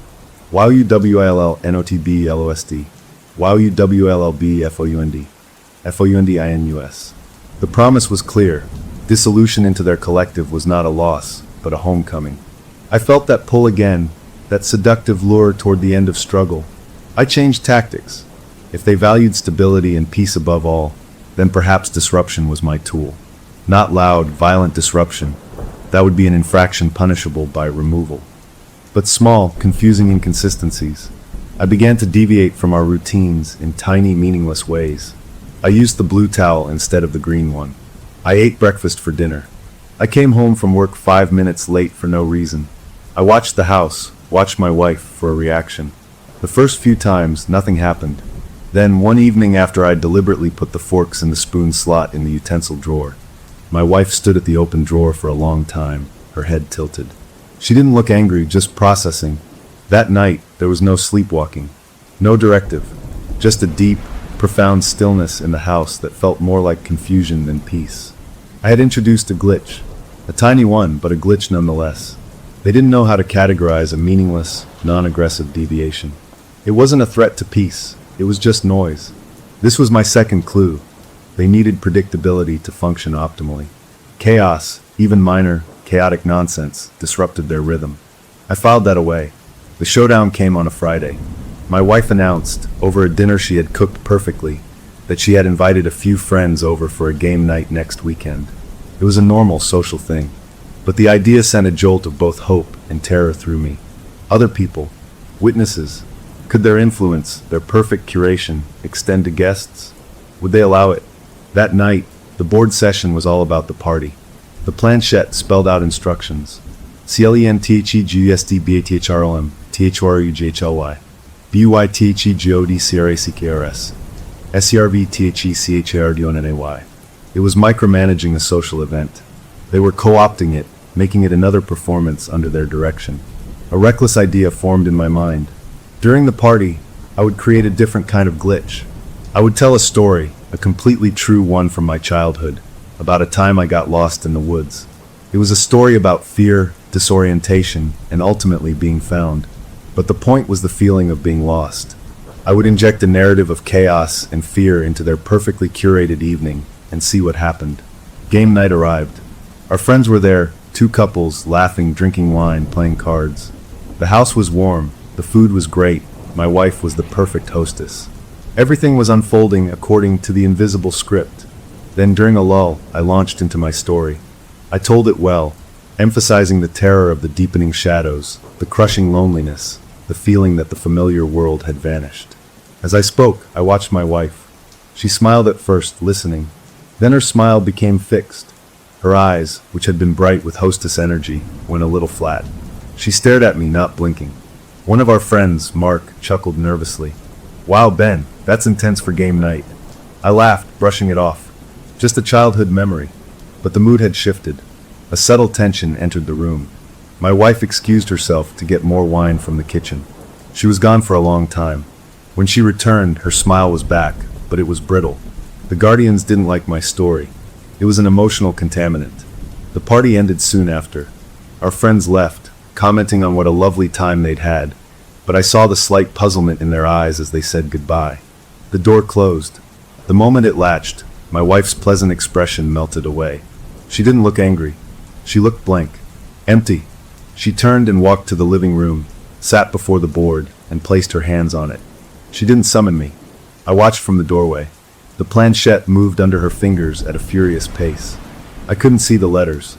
After a minute, she stopped. She stood up, walked past me as if I weren't there, went to our bedroom, and closed the door. I was shut out. I had done it. I had disrupted the performance. I had introduced a narrative they couldn't control.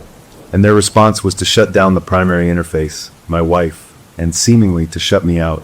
I spent the night on the couch, a strange exultation mixing with my fear. I had gotten a reaction. I had proven they weren't all-powerful. They could be confused. They could be offended. They could retreat. It was a small victory, but it was mine. The next morning, she was cool, distant. Not hostile, but preoccupied, as if listening to a distant conversation. She didn't mention the party or my story. At noon, she announced she was going to visit her mother for the day, an hour's drive away. She needed some space to think. It was the most normal, human thing she'd said in months. And it terrified me. Were they letting her go to punish me? Or was this a strategic retreat? Or was it, impossibly, her own choice? She left. The house felt different without her in it. Not empty, but waiting. The board sat on the coffee table. I looked at it, the ornate sun and moon. I thought about the covenant, the bloodline, the offer to join their sleep. I had resisted. I had fought back with a story, and now I was alone in the house with them. The open question was no longer about my choice. It was about theirs. I had shown them I wouldn't come willingly. I had shown them I could disrupt their perfect peace. What was their next move in this silent, terrible game? Would they make my removal look like an accident now that I was alone? Or would they try something new? I sat in my armchair, facing the board, and I waited. I was done running. Let them come. The final lesson they were teaching me was the one I was finally learning. There is no difference between being cared for and being captive.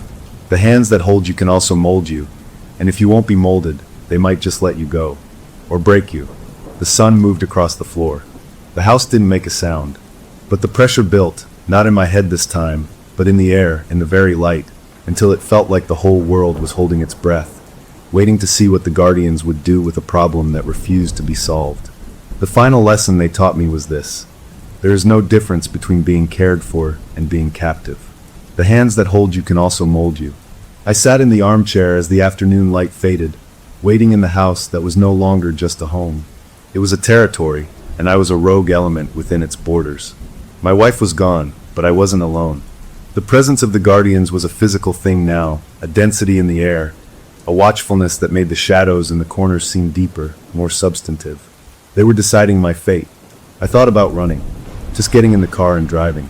But the memory of the pain on the bridge, the voice in my mind, was a leash. They could reach me. They had proven that, and running would mean leaving her to them forever, a happy, placid prisoner. I couldn't do that. So I waited. The clock ticked past the hour when her sleepwalking usually began. Nothing happened. No footsteps, no creak of the floor. Just the steady, oppressive attention. Then the lights flickered. Not a power surge. A single, deliberate dimming and brightening of the living room lamp. A signal. My eyes were drawn to the Ouija board. The planchette began to move. It slid, smooth and unhurried, from the center to the word hello. It stopped. I didn't move. I wasn't touching it. This was a demonstration, a flex of their growing independence from my wife's physical form. The planchette lifted, just a fraction, and skittered to the letter C. Then O. M. E. Come. An invitation. To where? I stayed in my chair. The planchette returned to the center. Then it spelled, faster now, WEMUSTSBAK, NOVSSEO. My breath caught. No vessel. They wanted to talk without using my wife. Did that mean they wanted to use me? The planchette pointed to the floor in front of the coffee table, the spot where I had knelt to apologize a lifetime ago. The command was clear. I felt the familiar pressure begin to build behind my eyes, a warning headache. They would make me come if I refused. A strange calm settled over me. This was it. The negotiation or the end. I stood up. My legs felt like wood. I walked to the spot and lowered myself to my knees on the rug. I faced the board. The planchette zipped to good. Then it spelled YOURESGSD, YOUCUSEDISHRM1Y, WHY. It was a direct question, an opportunity. My mouth was dry. Because I love her, I said, my voice cracking. The real her, not the peaceful version you make. I want her to be able to be angry with me. I want to be able to have a bad day. I want us to be real. The planchette was still for a long moment. Then it moved. RELITYISCHAOS, WEOFFERORDR, ORDRISSAFETY. Safety isn't everything. I said, a desperate heat rising in my chest. You're making her a doll. You're making me a robot. That's not a life. That's a display. The planchette moved with a sudden, angry jerk. YOUARESELFISH, YOURSGHERPACFWAR, YOURCHAOS. The accusation stung because it held a grain of truth. Was my desire for a messy, real life worth shattering her perfect contentment? The planchette didn't wait for an answer. It spelled the ultimatum again, final. JOINORBEREMOVED, THEVSSELWLLBSAD, BUTSHEWLLBSAFE, YENDWEWILLHELHER. They would make her forget me. They would heal the wound of my loss with their curated peace. I would be a bittersweet memory smoothed away by time and their constant, gentle pressure. The horror of it was its plausibility. She would be okay without me. In their care, she might even be better. I bowed my head, defeated. The fight drained out of me. I couldn't win. I was one man against a legacy, a covenant, a system designed to perpetuate itself. I was about to speak, to utter some form of surrender, when my eyes, cast down, fell on the corner of the rug. There was a stain there, a small, dark spot of red wine from a spill months ago. We'd tried to clean it, but a faint shadow remained. My wife had always said it gave the room character. A flaw, a little piece of real, messy life. I looked from that stain to the perfect, polished wood of the Ouija board, and I understood their true weakness. They were obsessed with perfection, with order. They couldn't abide a flaw, a stain, a story about being lost. My resistance wasn't selfishness, it was a flaw in their system. I was the wine stain on their perfect rug, and you don't negotiate with a stain. You remove it, or you cover it up. I had given them only those two options. But there was a third. I lifted my head. I won't join you, I said, and my voice was stronger now. And you won't remove me. The planchette shot to a no. You can't, I continued, the idea forming as I spoke. The covenant is about family, about protecting the bloodline and its partners. You said I was family now. Removal isn't in your nature. It's a flaw. It's chaotic.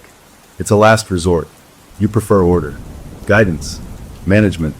Removal is a failure of your system. The planchette didn't move. I had struck a nerve. I pressed on, gambling everything. If you remove me, you admit your guidance failed. You admit I, a member of the family you're sworn to protect, was beyond your ability to manage. That's a crack in your foundation. And if there's one crack, there can be others. I was making it up as I went, but it felt right. Their legalistic, bureaucratic nature was their spine. I was challenging their internal laws. The pressure in my head spiked, a sharp, punishing pain. But I held my ground. You want order? Then find a new order with me in it. One where I get to be human. Where she gets to be human. Stop trying to fix us. Just be our guardians, not our wardens. The pain was intense now, a vice around my temples. The planchette trembled on the board. Then it spelled slowly, as if with great effort, WHATDOYUPROPOSE. My heart leapt. They were listening. They were negotiating. A new rule, I said through the pain. A designated space. 1 hour a day. From 10 to 11 at night. In that hour you withdraw. Completely. No watching, no listening, no directives. You go wherever you go. You leave us alone. In that hour, we can be messy. We can argue. We can be sad. We can be imperfect. We can be real. The planchette was still. The pain in my head remained a constant threat. If you can't give us that, I said, then your order is a lie. It's just control. And if it's just control, then you've already broken your own covenant, because you're harming us by taking away what makes us human. It was a gamble, accusing them of violating their own prime directive. The seconds stretched. The pain began to recede, not all at once, but like a tide going out. The planchette moved.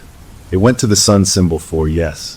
Then it spelled ONEHOUR, TNTOLEVN, NOOBSERVATION, AGRED. Then it added TSDPRIOD, ONEMONTH. I sagged with relief, the tension rushing out of me so fast I almost fell over. They had agreed. A truce. A compromise. A flaw built into the system by mutual consent. The planchette moved to goodbye. Then, as a final sign, it slid off the board entirely onto the coffee table and lay still. The presence in the room lifted. The air felt light again, just ordinary air. I was alone. Truly alone. I don't know how long I knelt there. When I finally got up, my joints ached. I put the board away in its box, not in fear, but as part of the new agreement. I had just done the impossible. I had renegotiated a supernatural covenant. My wife came home later that evening. She looked tired, but her eyes were clear. I had the strangest day, she said, dropping her bag by the door. I drove to Mom's, but I just sat in the car in her driveway for an hour. I couldn't remember why I went. Then I came home. I feel fuzzy. She came over and hugged me, resting her head on my shoulder. I'm glad you're here. I held her tight, feeling the realness of her, the familiar weight and smell. Me too, I whispered. At 5 minutes to 10 that night, I felt a subtle shift, a slight lessening of the atmosphere, like a listener gently hanging up a phone. The hour of imperfection had begun. I looked at my wife, who was reading on the couch. I don't like that book, I said, nodding to the novel in her hands. She looked up, surprised. You bought it for me. I know. I was wrong. It looks boring. A slow smile spread across her face, not a serene smile, but a real, mischievous one. It is boring. I've been pretending to like it for a week. We both laughed, a real, uncurated laugh that filled the empty space the Guardians had left. We talked about stupid things, about petty annoyances at work, about fears we had for the future. We bickered lightly about what to watch on TV. It was normal. It was messy. It was ours. At exactly 11, I felt the presence return, a soft, settling attention, like a cat jumping onto the foot of the bed. The hour was over. Order was restored. But something had changed. The order now had a hole punched in it, an hour-shaped hole where we could just be us. It's been 3 weeks of this new arrangement. The Guardians keep their word. The hour is sacred. The rest of the time, the directives still come, the routines are maintained, the peace is kept. But it feels different now. Less like a prison, more like a strict but fair exchange. We get our humanity. They get their order. My wife is still happy, but now there's a spark in her eyes during that hour, a vitality that was being smoothed away before. She doesn't know about the Guardians, not consciously, but sometimes in our perfect hour she'll look at me and say, "It feels easier to breathe right now, doesn't it?" And I'll just nod and hold her hand. The board sits on the shelf. We haven't used it. We don't need to.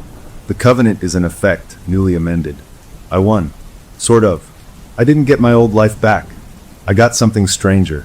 A life with borders, with a truce holding back an eternal, patient presence. The open question, the one that lets me sleep at night and also keeps a corner of my mind awake, is this. A month-long test period was agreed upon. The month is almost up. What happens then? Do they decide our messy hour is worth the disruption? Or do they, with their ancient bureaucratic logic, decide the flaw is too great and revisit the options of joining or removal? For now, I have my hour. For now, we are real. And when the clock strikes 10 and the pressure lifts, I take my wife's hand, and for 60 perfect, imperfect minutes, we are free. Story number 5. My name is Jane, and I am a ghost. That's what they call us court reporters anyway. Human tape recorders, pieces of the furniture, that type. The State versus Armitage was the trial of the decade. A rich kid and a frozen lake, and my keyboard was the only thing in the room allowed to have an opinion. My ritual is everything. Black suit, hair pulled back, mind wiped clean like a whiteboard before I walk in. I am an instrument, a tool for the words in the air. This case, it was a sad one. A girl gone through the ice while her boyfriend watched from the shore. Helpless, he said. A terrible accident. My job was just to get the words down, the facts, without any feeling. Day 3 was the medical examiner, a dry man with glasses who spoke about body temperature and time of death. He described the water in the lungs, the way the muscles seize up in that kind of cold. Then he talked about the marks. Underneath the ice, he said, where her last moments were spent, there were scratches. Fingernail marks, frantic, like she was trying to claw her way back up through a solid ceiling. The courtroom got so quiet you could hear the air conditioner humming. Someone in the gallery sniffled. I kept my eyes on my screen, my fingers dancing their quiet dance, translating horror into neat lines of text. That's when I felt it, a prickle on my skin like a sudden draft. It started at the back of my neck and crawled down my spine. I had to look up. He was looking at me. The defendant. He wasn't watching the medical examiner describe how his girlfriend died. He was staring straight at me from across that crowded room. His eyes weren't sad or scared or angry. They were sharp, focused, like he'd been waiting for me to notice him. My fingers missed a beat. The soft click-clack of my machine hitched, just for a half second, but in the perfect quiet of the room, it sounded as loud as a gunshot to me. He saw it. I know he did, because his lips, which had been a flat, serious line, twitched. Not a smile, not really, but something knowing. And then he moved his hand. It was resting on the defense table. His index finger, long and pale, slowly slid across the polished wood in a wide, deliberate arc. It wasn't a tap or a fidget. It was a gesture, a specific one. I knew it from somewhere deep in my memory, from my grandma's dusty basement. She had this old Ouija board, the kind with the plastic planchette that spelled out messages from the beyond. When you were done, you didn't just lift the thing off. You had to slide it in a big, sweeping arc to say goodbye, to close the door so nothing followed you out. That's exactly what he did. He drew that goodbye arc on the table while looking right into my eyes. A jolt, like a static shock, went through me. I broke the stare first, dropping my gaze back to my machine, my heart hammering against my ribs. I forced my fingers to move, to catch up with the doctor's droning voice, but the words on my screen seemed to blur. For the rest of the day, I felt exposed. I was a ghost who had been seen, a piece of furniture that had just blinked. Every time I glanced up from my work, I was scared I'd find him watching me again. He didn't, not directly, but I could feel his attention like a sun lamp, warm and uncomfortable on the side of my face. The pressure of it made me mess up. The judge, an older man with a kind voice, asked a simple question of the prosecutor about the timeline. I heard it wrong. My brain, usually a steel trap, fumbled the words. I had to ask him to repeat himself. "I'm sorry, Your Honor, could you restate that?" The words felt thick and clumsy in my mouth. The judge paused, gave me a slightly puzzled nod, and repeated himself.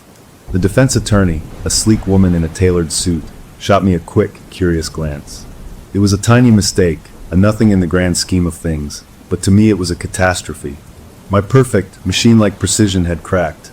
I was glitching, and it had started the moment he looked at me. The day ended, the gavel banged, and the room erupted into the usual rustle of movement and low conversation. I packed my machine away, my hands trembling slightly as I coiled the cords. I didn't look toward the defense table. I just wanted to get out, to go home, to my normal apartment with my normal things and forget the feeling of those eyes. That night, sleep wouldn't come. I kept seeing his finger tracing that arc on the wood, over and over. When I finally did drift off, it was into a tangled, uneasy darkness. I woke up with a gasp, my heart racing. The digital clock on my bedside table glowed a sickly green. 3:07 a.m. But I wasn't in bed. I was sitting upright in my desk chair in the home office. the computer monitor casting a pale blue light over the room. I was still in my t-shirt and pajama pants. My fingers were curled over the keyboard, stiff and cold, like I'd been sitting there for hours. A wave of confusion washed over me, followed by a spike of real fear. I never sleepwalk. Never. I looked at the screen. It was a word processor document, blank except for a single block of text. Page after page, it was just nonsense, random letters mashed together like a cat had walked on the keys. Over and over. My stomach twisted. Had I done this? In my sleep? But then at the very bottom, below the sea of gibberish, was one line of perfect, clear English. It was typed over and over, maybe 50 times, each repetition on its own line, as if someone had been practicing, or trying to carve the words into the world itself. The sentence was, "The ice was so thin he said it was safe." I stared. The official story, the one I'd been typing all day, was that the girl had gone out on the ice alone, a tragic accident. The boyfriend, he claimed he'd yelled for her to come back. But this sentence whispered something else. It spoke of a direct word, a promise. He said it was safe. I reached out, my finger hovering over the delete key. I should erase it.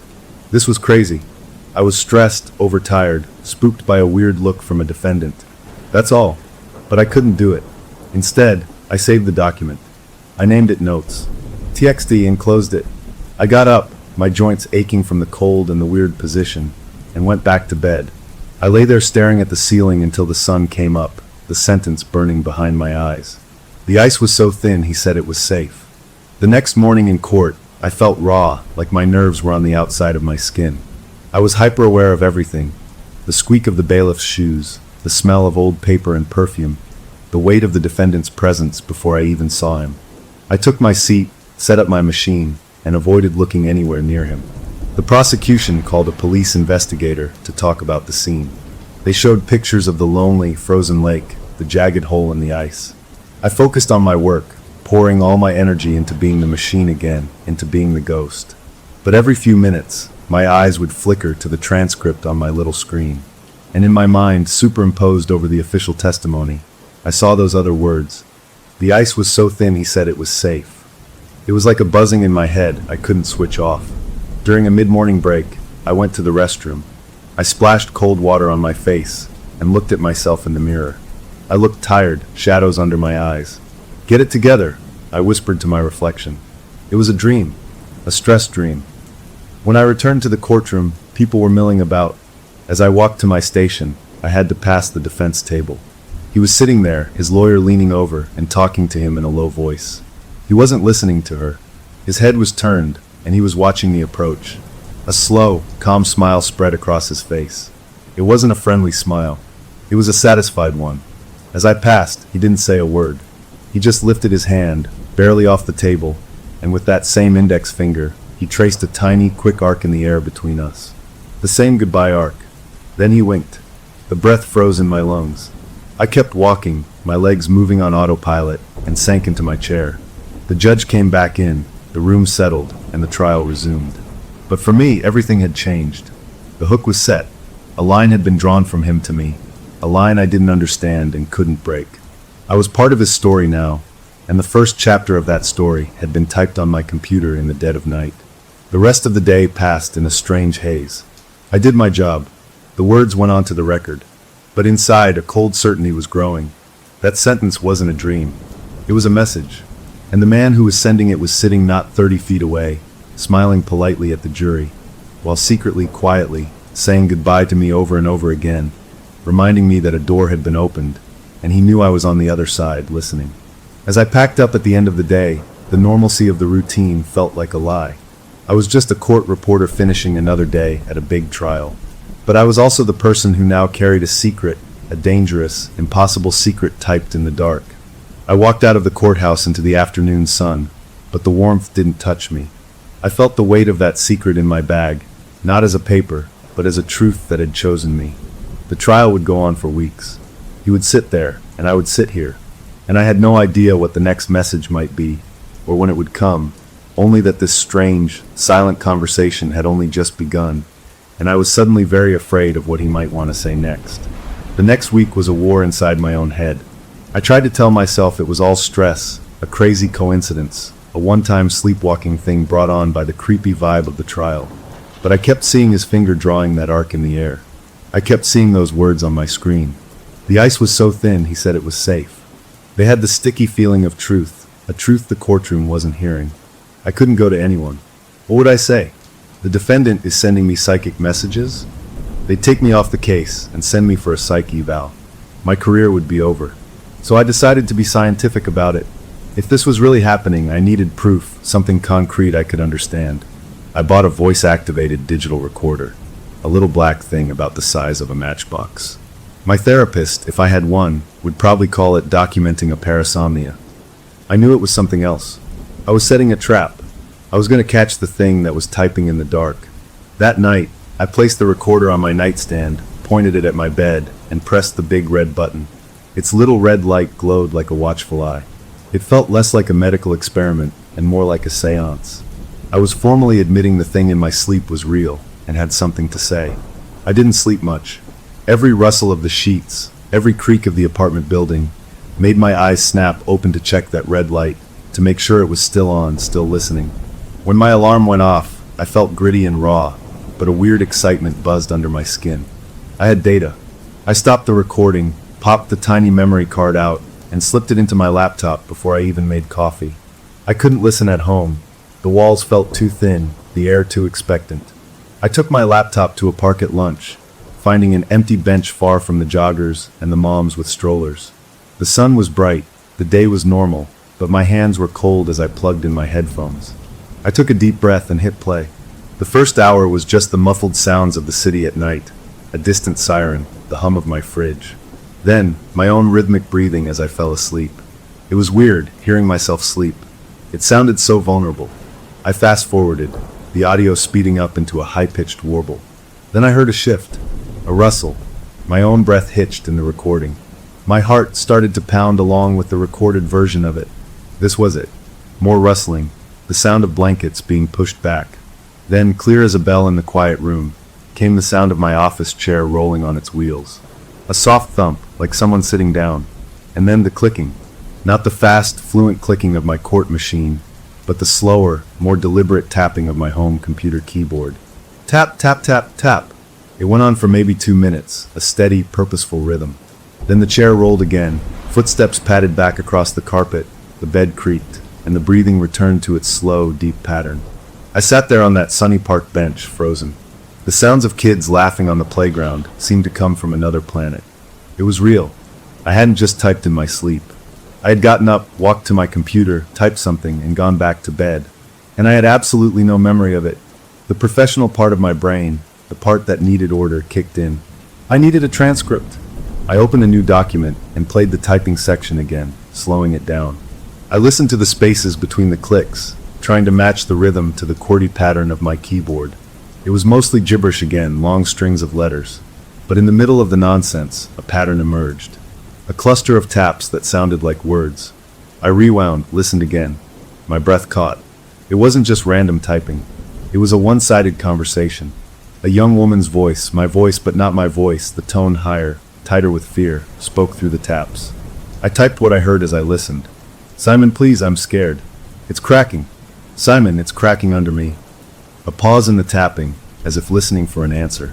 Then more frantic clicks. "You said it was okay. You said it was safe. Simon, help me." The tapping stopped abruptly. The recording just held the empty room sound for a long minute before the chair rolled and the footsteps retreated. I stared at the words on my screen. Simon, the defendant's first name. But no one in court called him that. He was Mr. Armitage, or the defendant.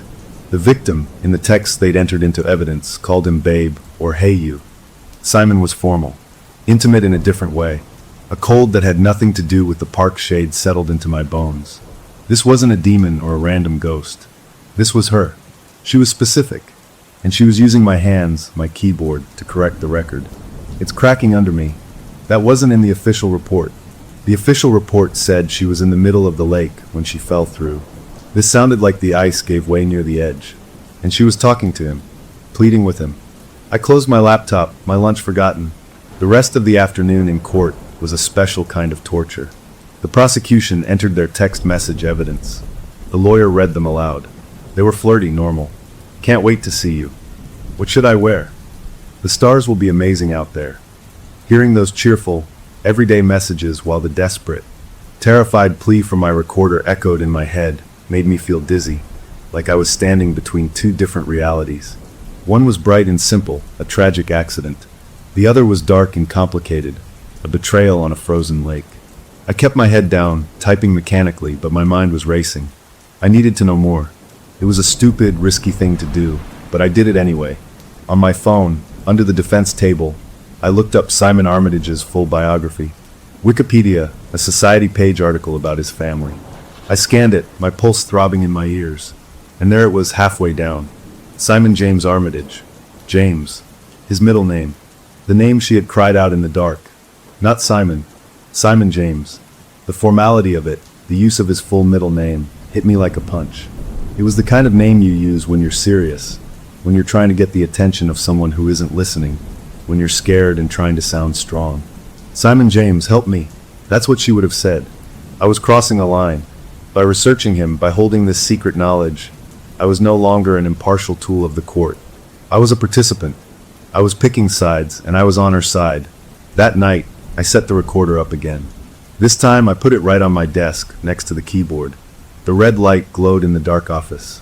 I went to bed feeling like I was offering up my own hands for possession. The sleep, when it came, was deep and black, like falling into a hole. In the morning, I rushed to the recorder. I didn't wait for the park. I put on my headphones at my kitchen table, my coffee going cold. The early part was the same. City sounds, breathing. Then the rustle, the footsteps, the chair. The tapping started, slower this time, more sorrowful than scared. The voice, her voice through my fingers, was broken. So cold. Everything is so cold and dark. Why did you leave me here, Simon James? You watched. You just watched. A long pause, just the soft hum of the computer. Then a final, clear sentence. He didn't call for help. He lit a cigarette and watched me go under. I took the headphones off. The kitchen was too bright, too quiet. The sentence hung in the air, more real than the table, the fridge, the mug in my hand. The official story was he ran to the car, drove to get service, called 911 in a panic. Her story, the one being funneled through my sleeping body, said he stood there. He smoked.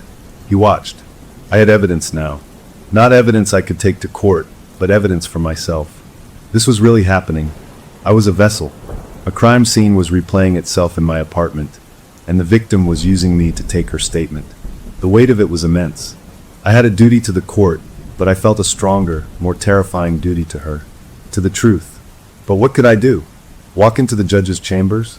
Your Honor, the victim is dictating to me in my sleep. She says he watched her drown.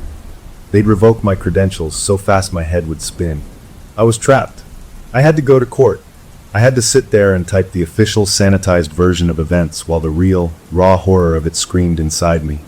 A transcript only I could hear. I put the recorder back in its spot that night. The ritual was set. I was no longer just trying to understand. I was waiting for the next installment, dreading it, needing it. The secret was a living thing inside me now, growing in the dark, and with every click of those keys in the dead of night, it got a little louder, a little harder to contain. I went to work the next day feeling like a stranger in my own life, carrying a truth that was too big for me, and watching the man who had put that truth into the frozen ground smile politely at the jury, completely unaware, it seemed, of the nightly dispatches from the girl he left behind. Or was he? That was the question that wouldn't let me go. That tiny, knowing arc he drew with his finger. Did it mean he knew this was happening? Was he somehow causing it? Or was her truth just that powerful, that it had to find a way out, and I was the unlucky microphone it had chosen? I didn't know. All I knew was that the channel was open, the messages were clear, and I was the only one on the receiving end, listening to a story the world desperately needed to hear, with no idea how on earth to make it stop, or if I even should. The nightly transcript stopped being just pleas and started becoming a story, a terrible, vivid movie playing behind my eyes that my hands typed out. It was no longer just I'm scared, or it's cold. Now it was full scenes. I would wake up shivering, my teeth actually chattering, the memory of the dream still clinging to me like wet clothes.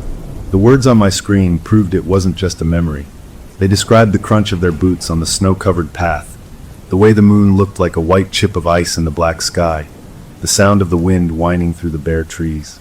It described his laugh, a bright, encouraging sound. "Come on, just a little further." "It's solid," I checked.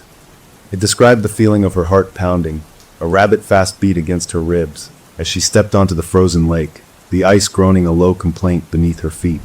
And then it described the hand, not reaching out to grab her, not slipping.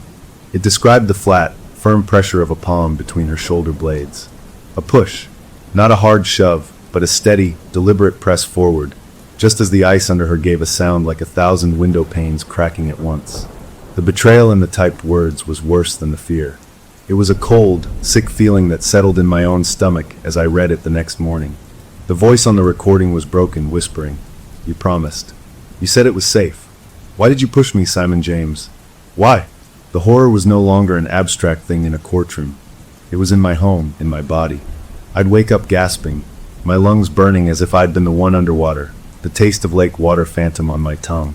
My sheets would be twisted and damp, not with sweat, but with a cold, clammy dampness that made no sense. The chill from her story was leaking into my world. I started noticing it during the day, too.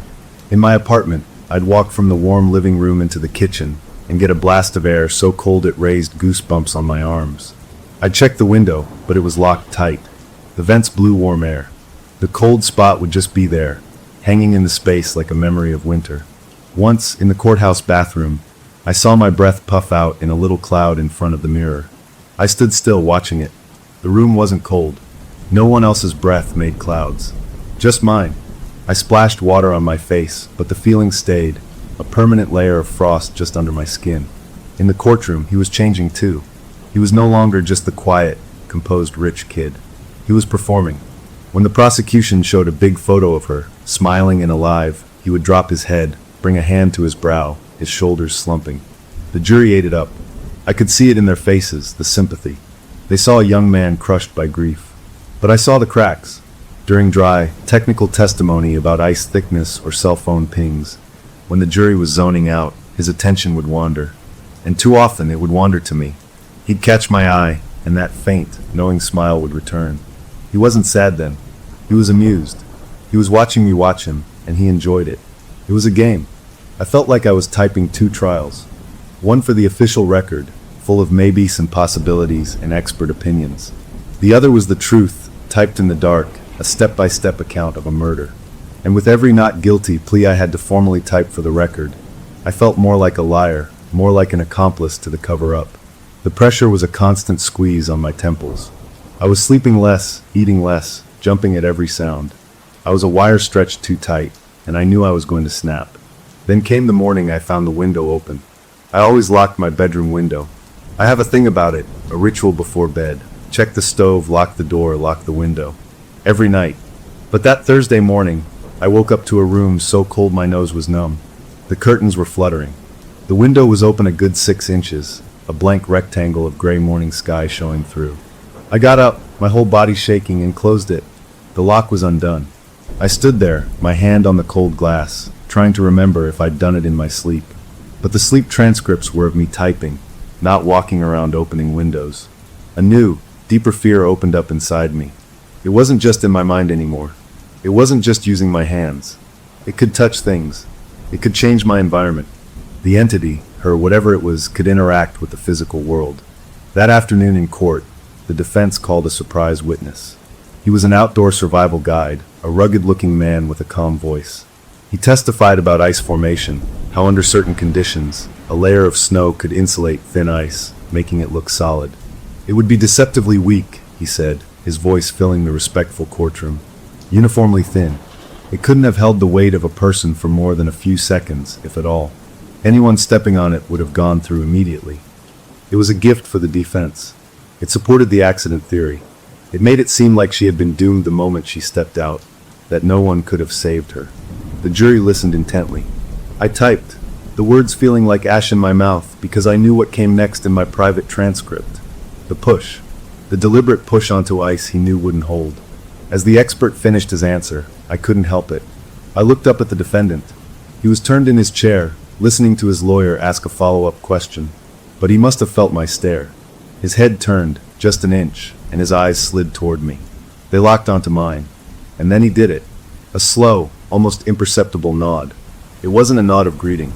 It was a nod of confirmation. A nod that said, "See, I'm helping. I'm helping my own case." A bolt of pure, undiluted terror shot through me. It wasn't just an acknowledgement anymore. It was a collaboration.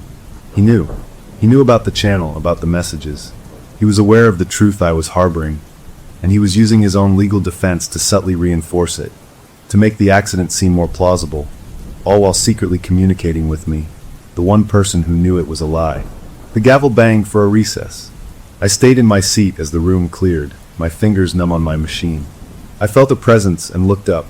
His lawyer was gathering papers, but he was standing, stretching. He didn't look at me.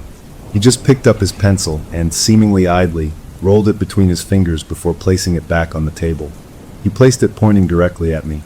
Then he walked away, following his lawyer out the side door. The message was received. The game was on, and the rules were his.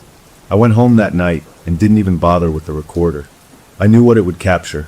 Instead, I poured a glass of wine, a big one, and drank it staring at my closed, locked bedroom window. The cold spot in my kitchen was there again. I could feel it from the living room. I was sharing my apartment with a ghost, and the ghost's killer was sending me winks and nods from a courtroom. I was trapped in the middle. I thought about going to the police. But with what? A bunch of audio files of me typing in my sleep. A feeling of cold air? A story about a defendant who nodded at me? They'd think I was obsessed, unstable, a scorned woman making up fantasies. I was in a box with no way out. The only thing left to do was listen, to let the story finish. So that night, I went to bed early. I left the recorder on. I left my bedroom window locked, but I put a piece of clear tape along the seam where it met the sill, a little telltale to see if it opened. I was gathering my own evidence for myself, to prove I wasn't going crazy. The sleep came like falling off a cliff. I dreamed of cracking ice and dark water and a hand on my back, and when I woke up, the room was warm. The tape on the window was intact.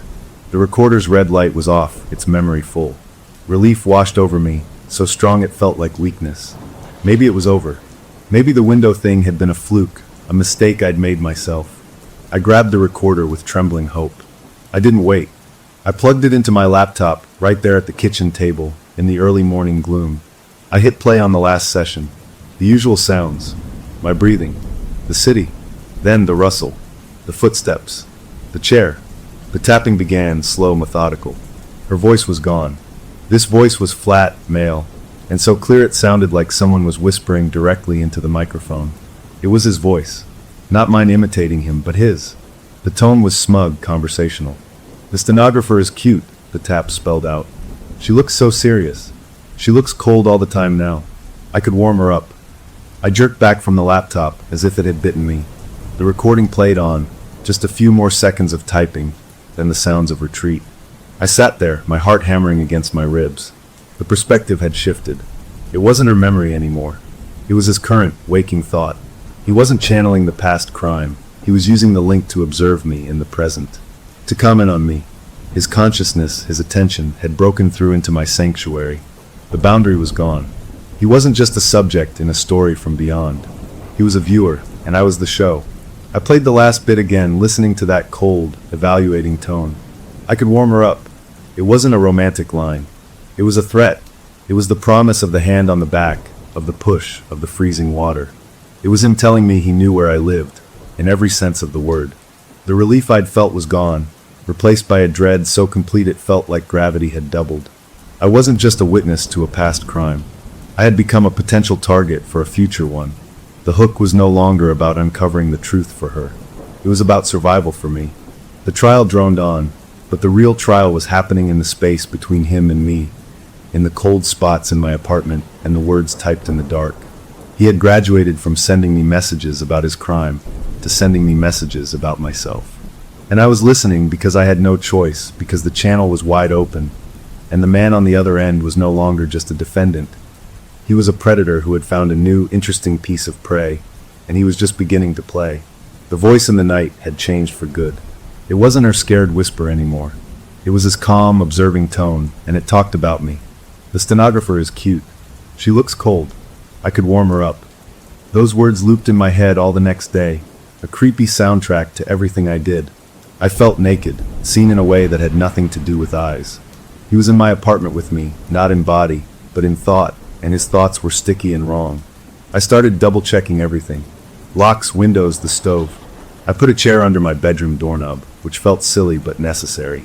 I was a prisoner in my own home, guarding against an intruder who didn't need doors. Then I found the first hairpin. It was on my kitchen counter next to the microwave, a plain black bobby pin. I don't use bobby pins, my hair is too short.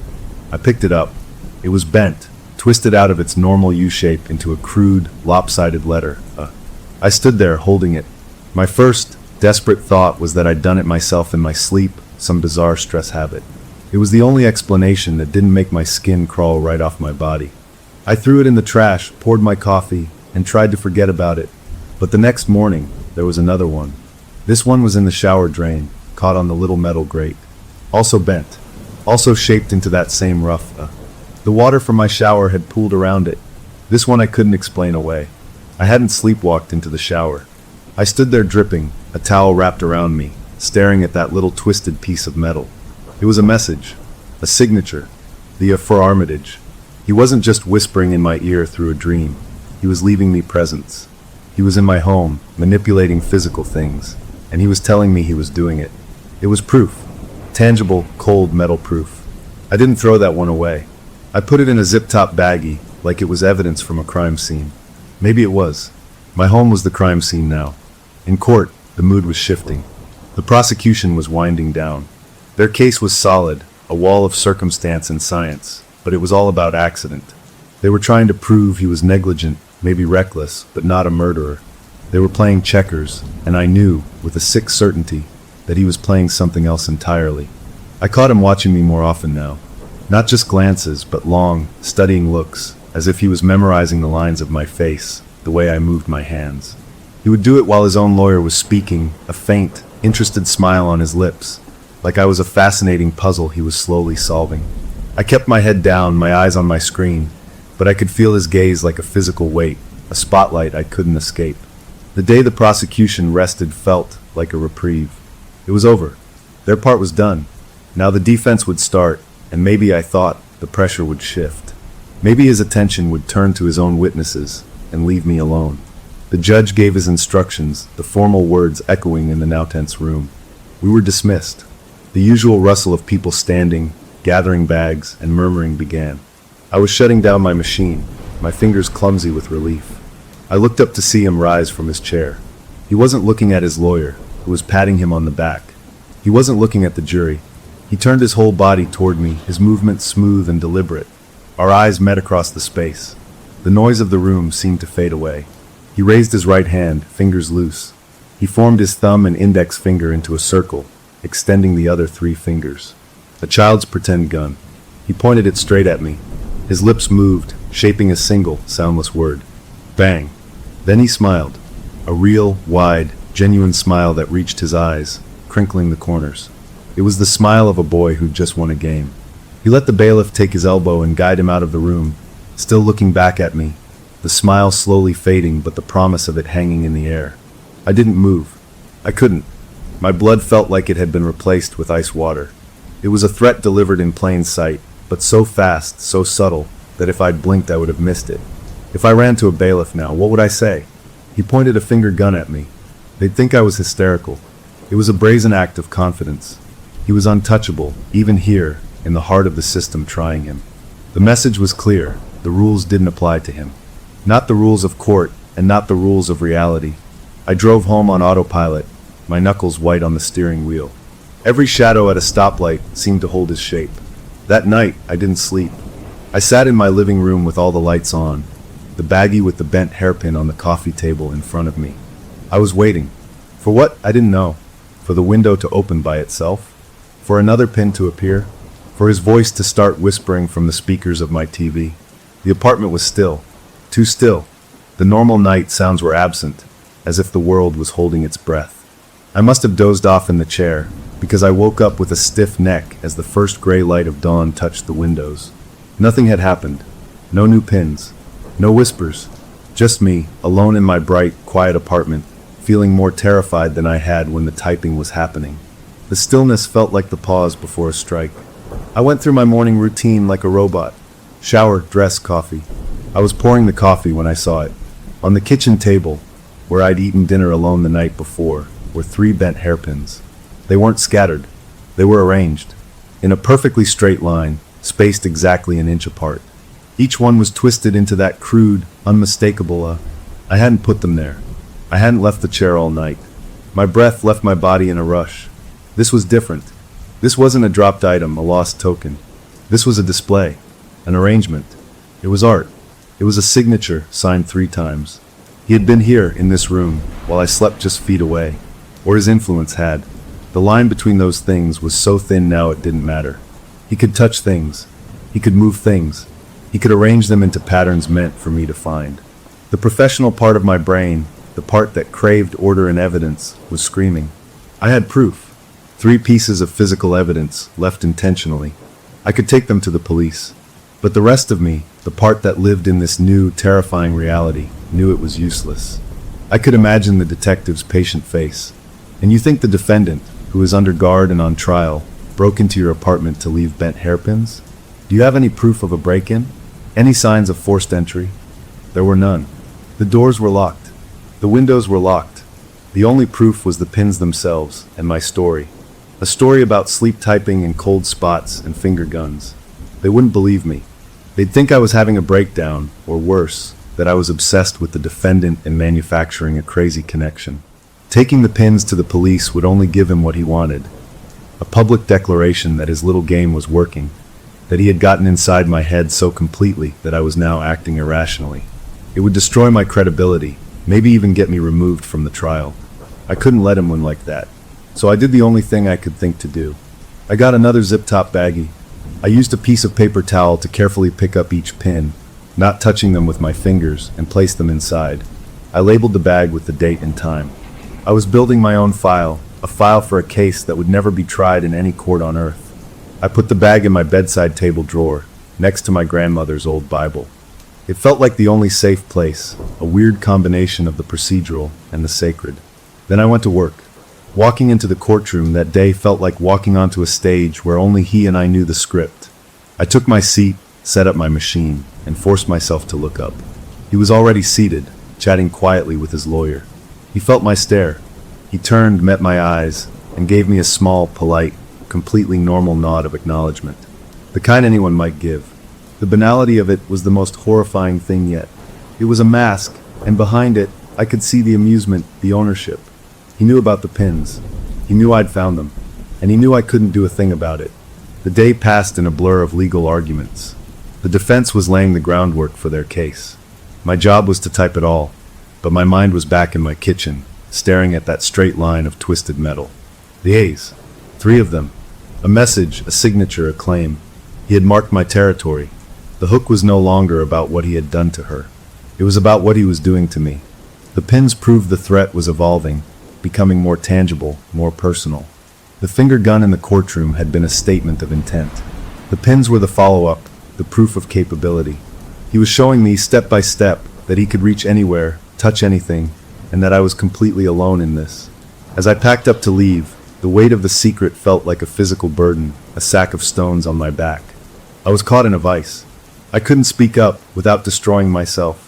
I couldn't make it stop, and I couldn't escape his attention, which now felt less like a gaze and more like a brand. I had the evidence, safe in a baggie in my drawer, but it was evidence that imprisoned me, not him. The only question left was what his next move would be, and when he would decide to make it. The game was escalating, and I was standing in the center of the board, waiting for his hand to reach out and move me.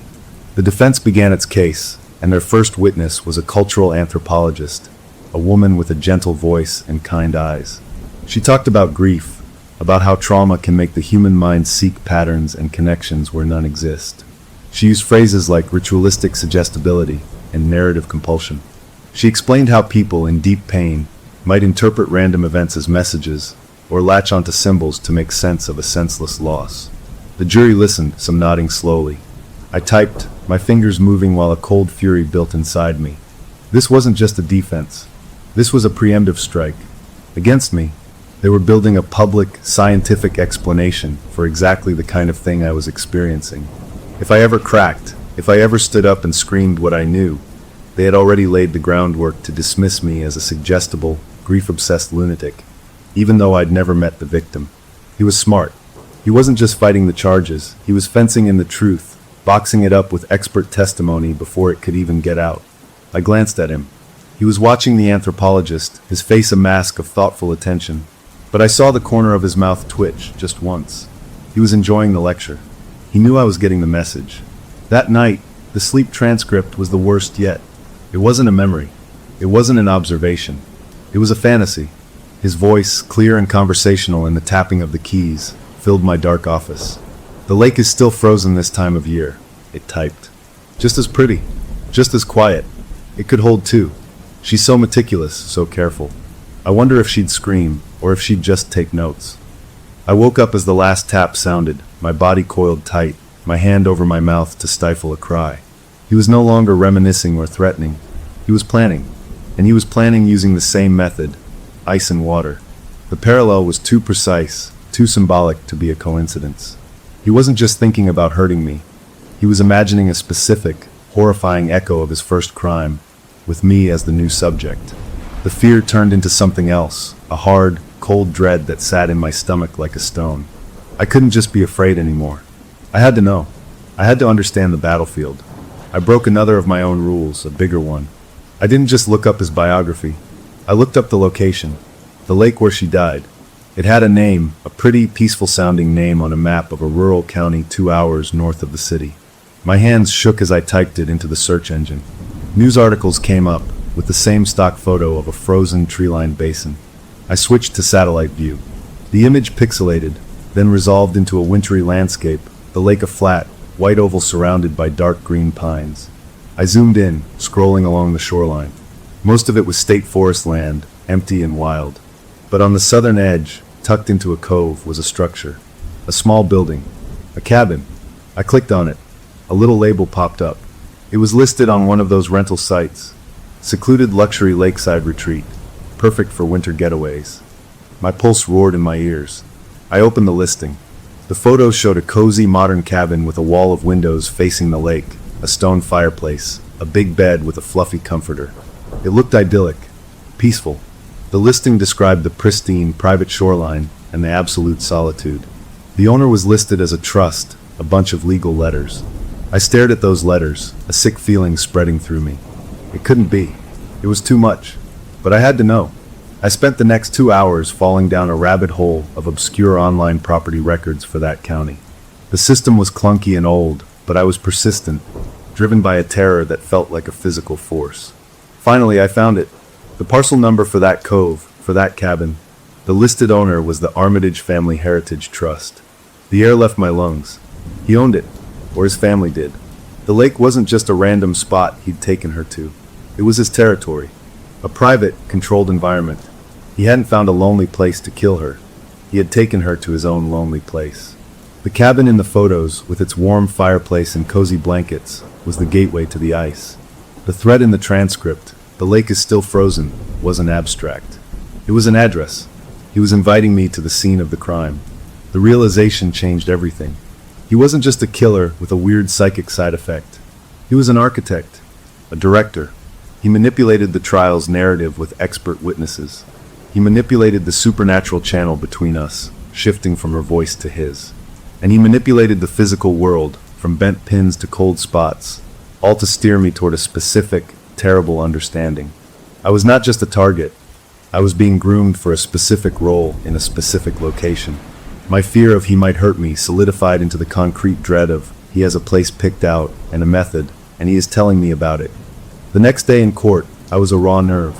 The defense called a character witness, an old family friend who talked about what a good boy he was, how compassionate, how this tragedy had shattered him. I typed the words, but in my head, I saw the satellite image of that frozen lake, the little cabin nestled in the cove like a trap. I felt his eyes on me throughout the testimony. When I finally looked up, he was leaning back in his chair, his posture relaxed. He caught my eye and slowly ran the tip of his tongue over his lower lip, a thoughtful, almost hungry gesture. Then he gave me that small, polite nod again. He knew. He knew I had been looking. He knew I had found the cabin. The connection between us felt like a taut wire, vibrating with understood information. He was on one end, in his expensive suit, playing the grieving boyfriend. I was on the other, in my professional black, holding a map to my own potential grave. The anthropologist's testimony about suggestibility now felt like a direct mockery. He wasn't suggesting, he was explicitly describing his plan, and then using the court to make anyone who repeated it sound insane. The brilliance of it, the sheer, cruel arrogance, took my breath away. I was in a box made of legal strategy and paranormal force, and the lid was being nailed shut by friendly experts and property deeds. I went home and did something reckless. I didn't set up the recorder. Instead, I printed the satellite image of the lake and the cabin. I printed the property record. I took the baggie with the 3 hairpins out of my drawer. I laid it all out on my kitchen table, the pins, the map, the deed. My private case file. Looking at it all together, the connections were undeniable, a spiderweb of malice. This was no longer a haunting. It was a stalker's blueprint, one that used ghosts and lawyers with equal ease. The hook was no longer a question of what was happening. I knew what was happening. The question was about the when and the how. He had laid out the destination, the frozen lake, his cabin. He had hinted at the method, the ice, the water. He had proven his ability to reach into my life, the pins, the whispers. The trial was winding down. A verdict would come. If he was convicted, maybe this would all stop.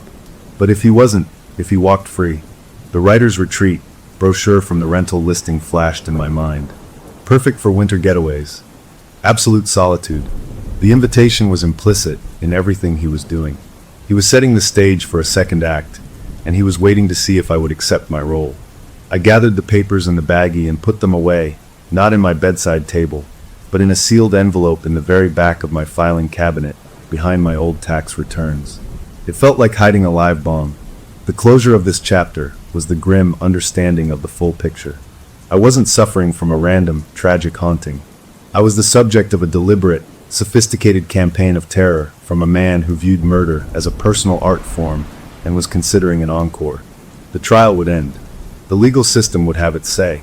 But the real story, our story, was just waiting for that gavel to fall, so it could move to its next, much more private location. The open question hung in the cold air of my apartment, as palpable as the arranged hairpins had been. When the courtroom doors finally closed, where would he expect me to meet him to finish the transcript? I decided to fight back. I couldn't go to the police, I couldn't tell the court, but I could try to shut the channel down. It was my mind, my sleep. I had to regain control. That night, I dug out an old pair of noise-canceling headphones. I filled them with white noise, a steady, rushing sound like a waterfall. I took a sleeping pill, the over-the-counter kind, hoping to plunge into a dreamless void. I set the recorder out of habit, but I didn't expect to hear anything but the hiss. This was my defense, a wall of sound and chemistry. I fell asleep faster than usual, the pill dragging me under. The next morning, I woke feeling groggy but hopeful. The headphones were still on, the white noise still playing. The recorder's light was off. I grabbed it, a flicker of triumph in my chest. I'd done it. I'd blocked him out. I plugged it into my laptop while my coffee brewed, eager for the confirmation of 7 hours of peaceful, empty static. The file played. The first few hours were exactly that, a clean, digital hiss unbroken.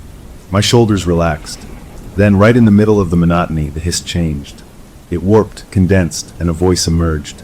It was my voice, but flat, calm, and utterly without emotion. It said, "You can't mute the channel. The signal is getting stronger." Then the hiss returned, lasting the rest of the night. I stood up so fast my chair skidded back. My own voice. He or it had used my own voice to taunt me. The white noise hadn't been a barrier. It had been a backdrop for his message. The sleeping pill hadn't protected me. It had just made me a more passive receiver. My attempt to fight had not only failed, it had been mocked. The feeling of helplessness was total. He had total control of the medium. I was a receiver, and the dial was stuck on his frequency, volume increasing. In court that day, a strange mood settled over the room. The defense was nearing the end of their case. The lawyers approached the judge's bench for a sidebar, a hushed conversation about a point of law. The rest of us waited. The courtroom was still, the only sound the faint hum of the lights and the rustle of paper. Then everything flickered. The judge's small desktop microphone let out a sharp pop of feedback. The flat-screen monitors on the walls, which usually displayed exhibits, went black for a second, then came back on showing jagged lines of color. My stenography machine, a solid, dependable piece of equipment, stuttered under my fingers, the screen glitching. A wave of loud, piercing static hissed from the public address speakers, making everyone jump. The judge leaned back, frowning at his microphone. The bailiff looked up at the ceiling lights. The static cut off as suddenly as it had begun. The electronics returned to normal. The lawyers at the bench blinked, disoriented, before continuing their whispered argument. It was just a power surge, a glitch in the old courthouse wiring. To everyone else. But I knew. I felt a gaze like a physical touch. I looked at the defendant. He was staring right at me, his expression one of mild, innocent curiosity, as if he too was wondering about the electrical problem. But his eyes were alive with a dark, gleeful intelligence. His lips, almost imperceptibly, formed a single, silent word aimed directly at me. Oops. My heart stopped. This was an escalation, a public demonstration of power. He wasn't just affecting my dreams or leaving pins in my kitchen. He could reach into the courtroom itself, into the very machinery of the trial. He was showing off, and I was the only one in the room who knew the show was for me. The message was clear: nowhere was safe. Not my home, not this hall of justice. His influence was growing, becoming less subtle, more brazen. What would be next? The thought followed me home, a constant, ringing alarm in my head. I checked my mail, a mindless habit. Among the bills and catalogs was a crisp, legal-sized envelope. Certified mail. I hadn't ordered anything. My name and address were printed in neat, professional type. The return address was a law firm, one I didn't recognize. A cold trickle of dread started in my stomach. I took the envelope upstairs, my fingers clumsy. I sat at my kitchen table and used a butter knife to slit it open. Inside was a single sheet of thick, expensive paper. It was a brochure, full color, glossy. A photograph of a beautiful, snow-dusted cabin, its windows glowing gold against a twilight sky. A frozen lake stretched out before it. I knew that lake. I knew that cabin. It was the one from the satellite image. The secluded luxury lakeside retreat. The brochure was professional, elegant. It talked about peace, tranquility, a perfect escape for writers, artists, anyone needing focused solitude. I almost threw it away, my hand trembling. Then a small, canary yellow sticky note fluttered out from between the pages. It had been stuck to the inside cover. On it, in neat, precise handwriting, was a single line. Quiet here. Perfect for focused work. The handwriting. I'd seen it before. On court documents. On the defendant's signed affidavits. I'd typed those signatures into the record. It was his hand. The world seemed to tilt sideways. He hadn't just thought about it, or hinted at it through dreams. He had used a law firm. He had used the mail. He had sent me a brochure to his murder cabin with a handwritten note. This was no longer deniable paranormal activity. This was tangible. This was a stalker using the trappings of the legitimate world to deliver his threat. It was a masterstroke of psychological terror. It was professional, cold, and wrapped in a layer of perfect plausibility.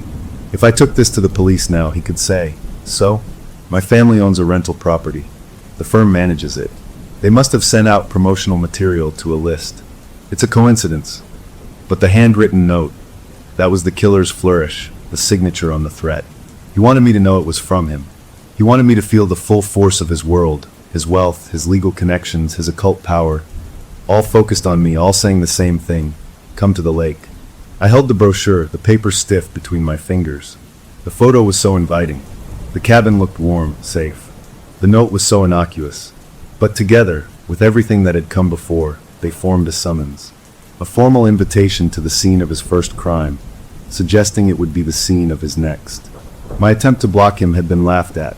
His power had manifested in the courtroom. And now, he had sent me an engraved, legal invitation. The fight seemed to drain out of me, replaced by a weary, chilling understanding. I was not going to win by resisting. The channel was unbreakable. His reach was long and getting longer. The trial was almost over. The verdict was coming. And he was making his plans for what happened after, plans that included me and a frozen lake. I didn't throw the brochure away. I added it to my file, sliding it and the sticky note into the envelope with the map and the property records. The hairpins in their baggie lay beside it. My case file was growing. I had evidence of a campaign of harassment that spanned the supernatural and the mundanely legal. But it was evidence that proved my own insanity to anyone who didn't live inside this nightmare. That night, I didn't try the headphones. I didn't take a pill. I just went to bed, exhausted to my bones. The sleep that came was thin and restless, but there was no typing, no whispering. It was as if, having delivered his formal invitation, he was giving me space to think it over. The closure of this chapter was the arrival of the invitation itself. The threat had moved from implicit to explicit, from psychic suggestion to physical mail. The open question was no longer about what he wanted, but about my response. The trial would end soon. The legal system would render its judgment. And then, with the courtroom drama over, the real, private horror would enter its final act. He had sent me the brochure. He had given me the address. The unspoken question hanging in the air, as cold as the lake in the photograph, was simple. Would I be brave enough, or foolish enough, or desperate enough to RSVP? The defense rested. The moment everyone had been waiting for arrived. They called him to the stand. A murmur went through the gallery as he stood, straightened his tie, and walked with a calm, respectful pace to the witness box. He placed his hand on the Bible, swore to tell the truth, and sat down, folding his hands in his lap. He looked directly at the jury as his own lawyer began the questioning, his face an open book of sincere grief. But I felt it, a beam of cold focus aimed at me, sitting at my little table to the side. He was speaking to them, but he was performing for me. His testimony was a masterpiece. He spoke about her in a voice thick with emotion, about their plans, her laughter, how bright she was. He described the day at the lake as the worst of his life, his voice breaking on the words. He talked about his agonizing guilt for not being there, for not stopping her, for not being able to save her. He dabbed at dry eyes with a monogrammed handkerchief. The jury hung on every word. I saw their faces, the sympathy, the belief. They were buying it. They were buying the whole tragic, accidental story. And I had to sit there and type it, every lie, every crafted sob, knowing the real truth was screaming inside my head. That's when it happened. My hands, resting lightly on the keys of my stenography machine, began to move. I wasn't moving them. A jolt of pure panic shot through me. I tried to pull my fingers back, but they were locked in place, hovering just above the keyboard. They began to tap. Softly, independently. The motion was stiff, unlike my own fluent style. On my small, private screen, a line of text appeared, completely out of sync with his spoken testimony. It read, "She believed me right up until the push." I gasped, a tiny, choked sound lost in the courtroom. I clenched my fists, pulling my hands into my lap, breaking the strange possession. The typing stopped. The line sat there on my screen, blinking. I quickly cleared it, my heart hammering against my ribs. I looked up, terrified he had seen. He had. He was still answering his lawyer's question, his tone sorrowful, but his eyes were on me. They glittered with a fierce, proud joy. He gave me the smallest, quickest nod. A nod of thanks. My machine, myself, had been puppeteered to type the counter-narrative in real time.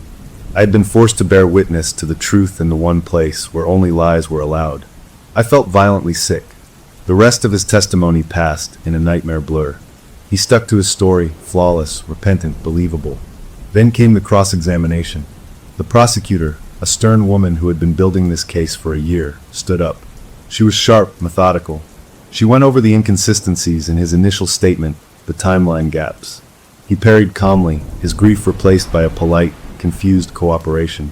Then she asked the question, the one that had been in my sleep transcripts, the one that held the whole terrible truth. She leaned forward, her voice crisp in the quiet room. "Did you ever, directly or indirectly, suggest to the victim that the ice was safe to walk on?" He didn't hesitate. He looked right at the jury, his face a mask of pained honesty. "No," he said, his voice clear and firm.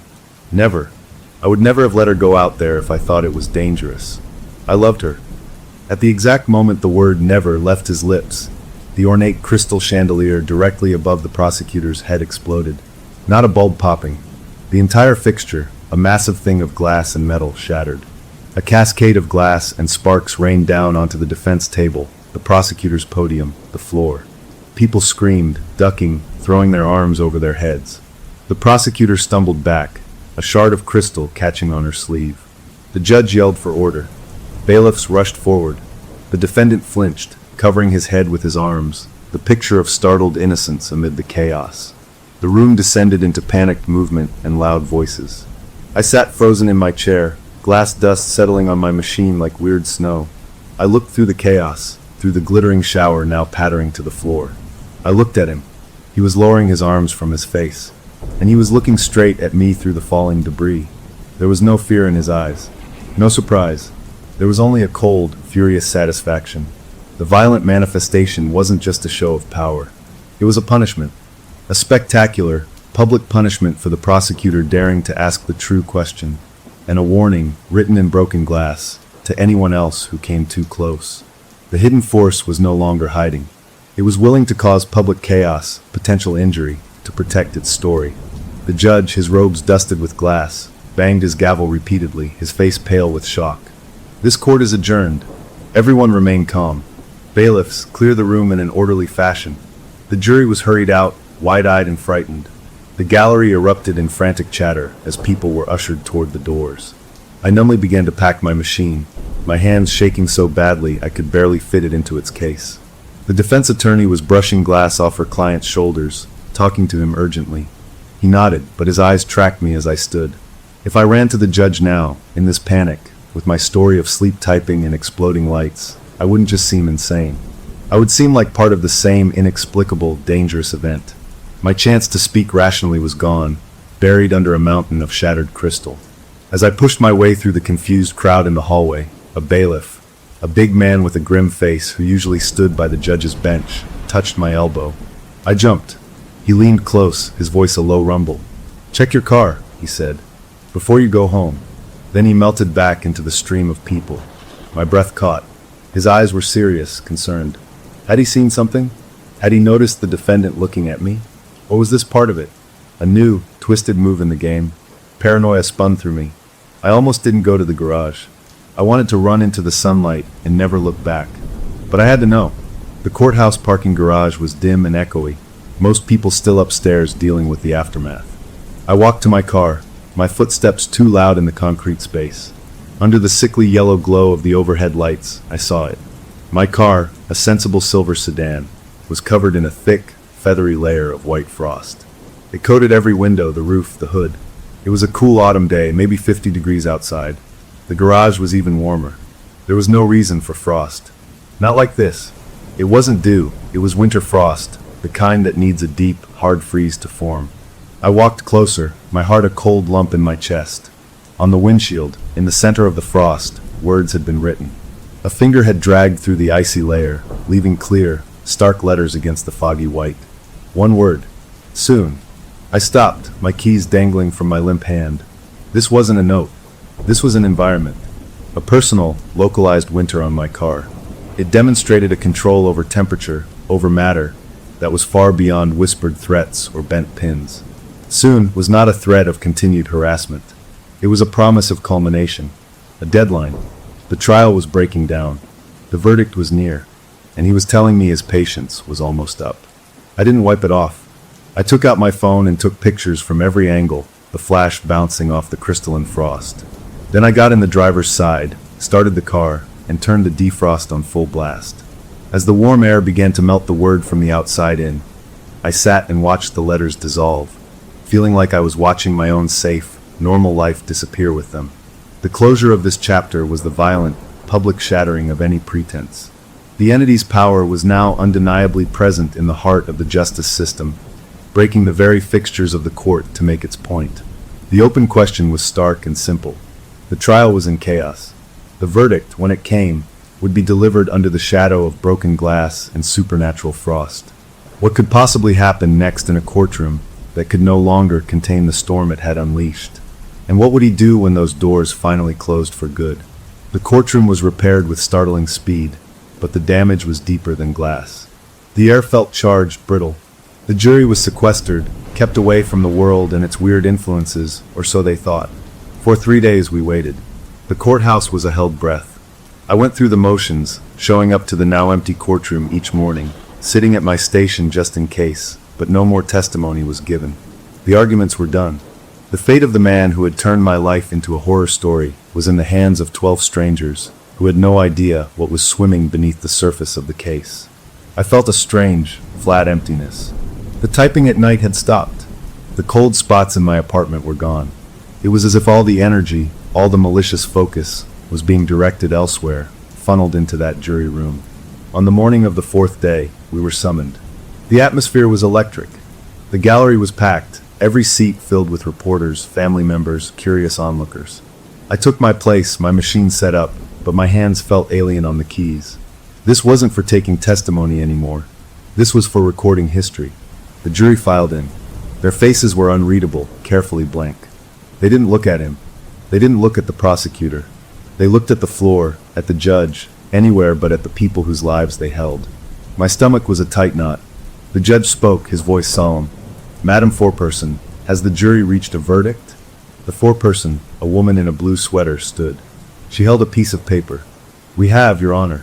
A rustle went through the room, quickly shushed. The paper was passed to the bailiff, who walked it to the judge. The judge read it, his expression giving nothing away. He handed it back. "Please read the verdict." The foreperson took the paper. She cleared her throat. "On the count of manslaughter in the first degree, we the jury find the defendant." She paused, the pause stretching into an eternity. "Ew. Not guilty." A sound like a wave washed through the gallery, a mix of gasps, sobs, and a few stifled cheers from his side. The judge banged his gavel. "Order." The foreperson continued, her voice gaining strength. "On the count of negligent homicide, we the jury find the defendant not guilty." It was over. He was beating the big charge. My heart sank. But then the foreperson spoke again, her face pinched. "Your Honor, we are unable to reach a unanimous verdict on the charge of murder in the second degree. We are deadlocked." A murmur broke out again. "Deadlocked?" Hung jury. The judge's shoulders slumped slightly. He dismissed the jury with thanks for their service. They hurried out, avoiding everyone's eyes. The legal system had exhausted itself. It had thrown its best at him, and it had ended in a messy, inconclusive draw. A mistrial was declared. He was not convicted. He was not exonerated. He was free to go while the state decided if they would spend millions to try him all over again. The courtroom erupted into full, chaotic noise. His legal team clapped him on the back, their faces showing relief, not triumph, but relief. The prosecutor gathered her papers, her jaw set in a hard line.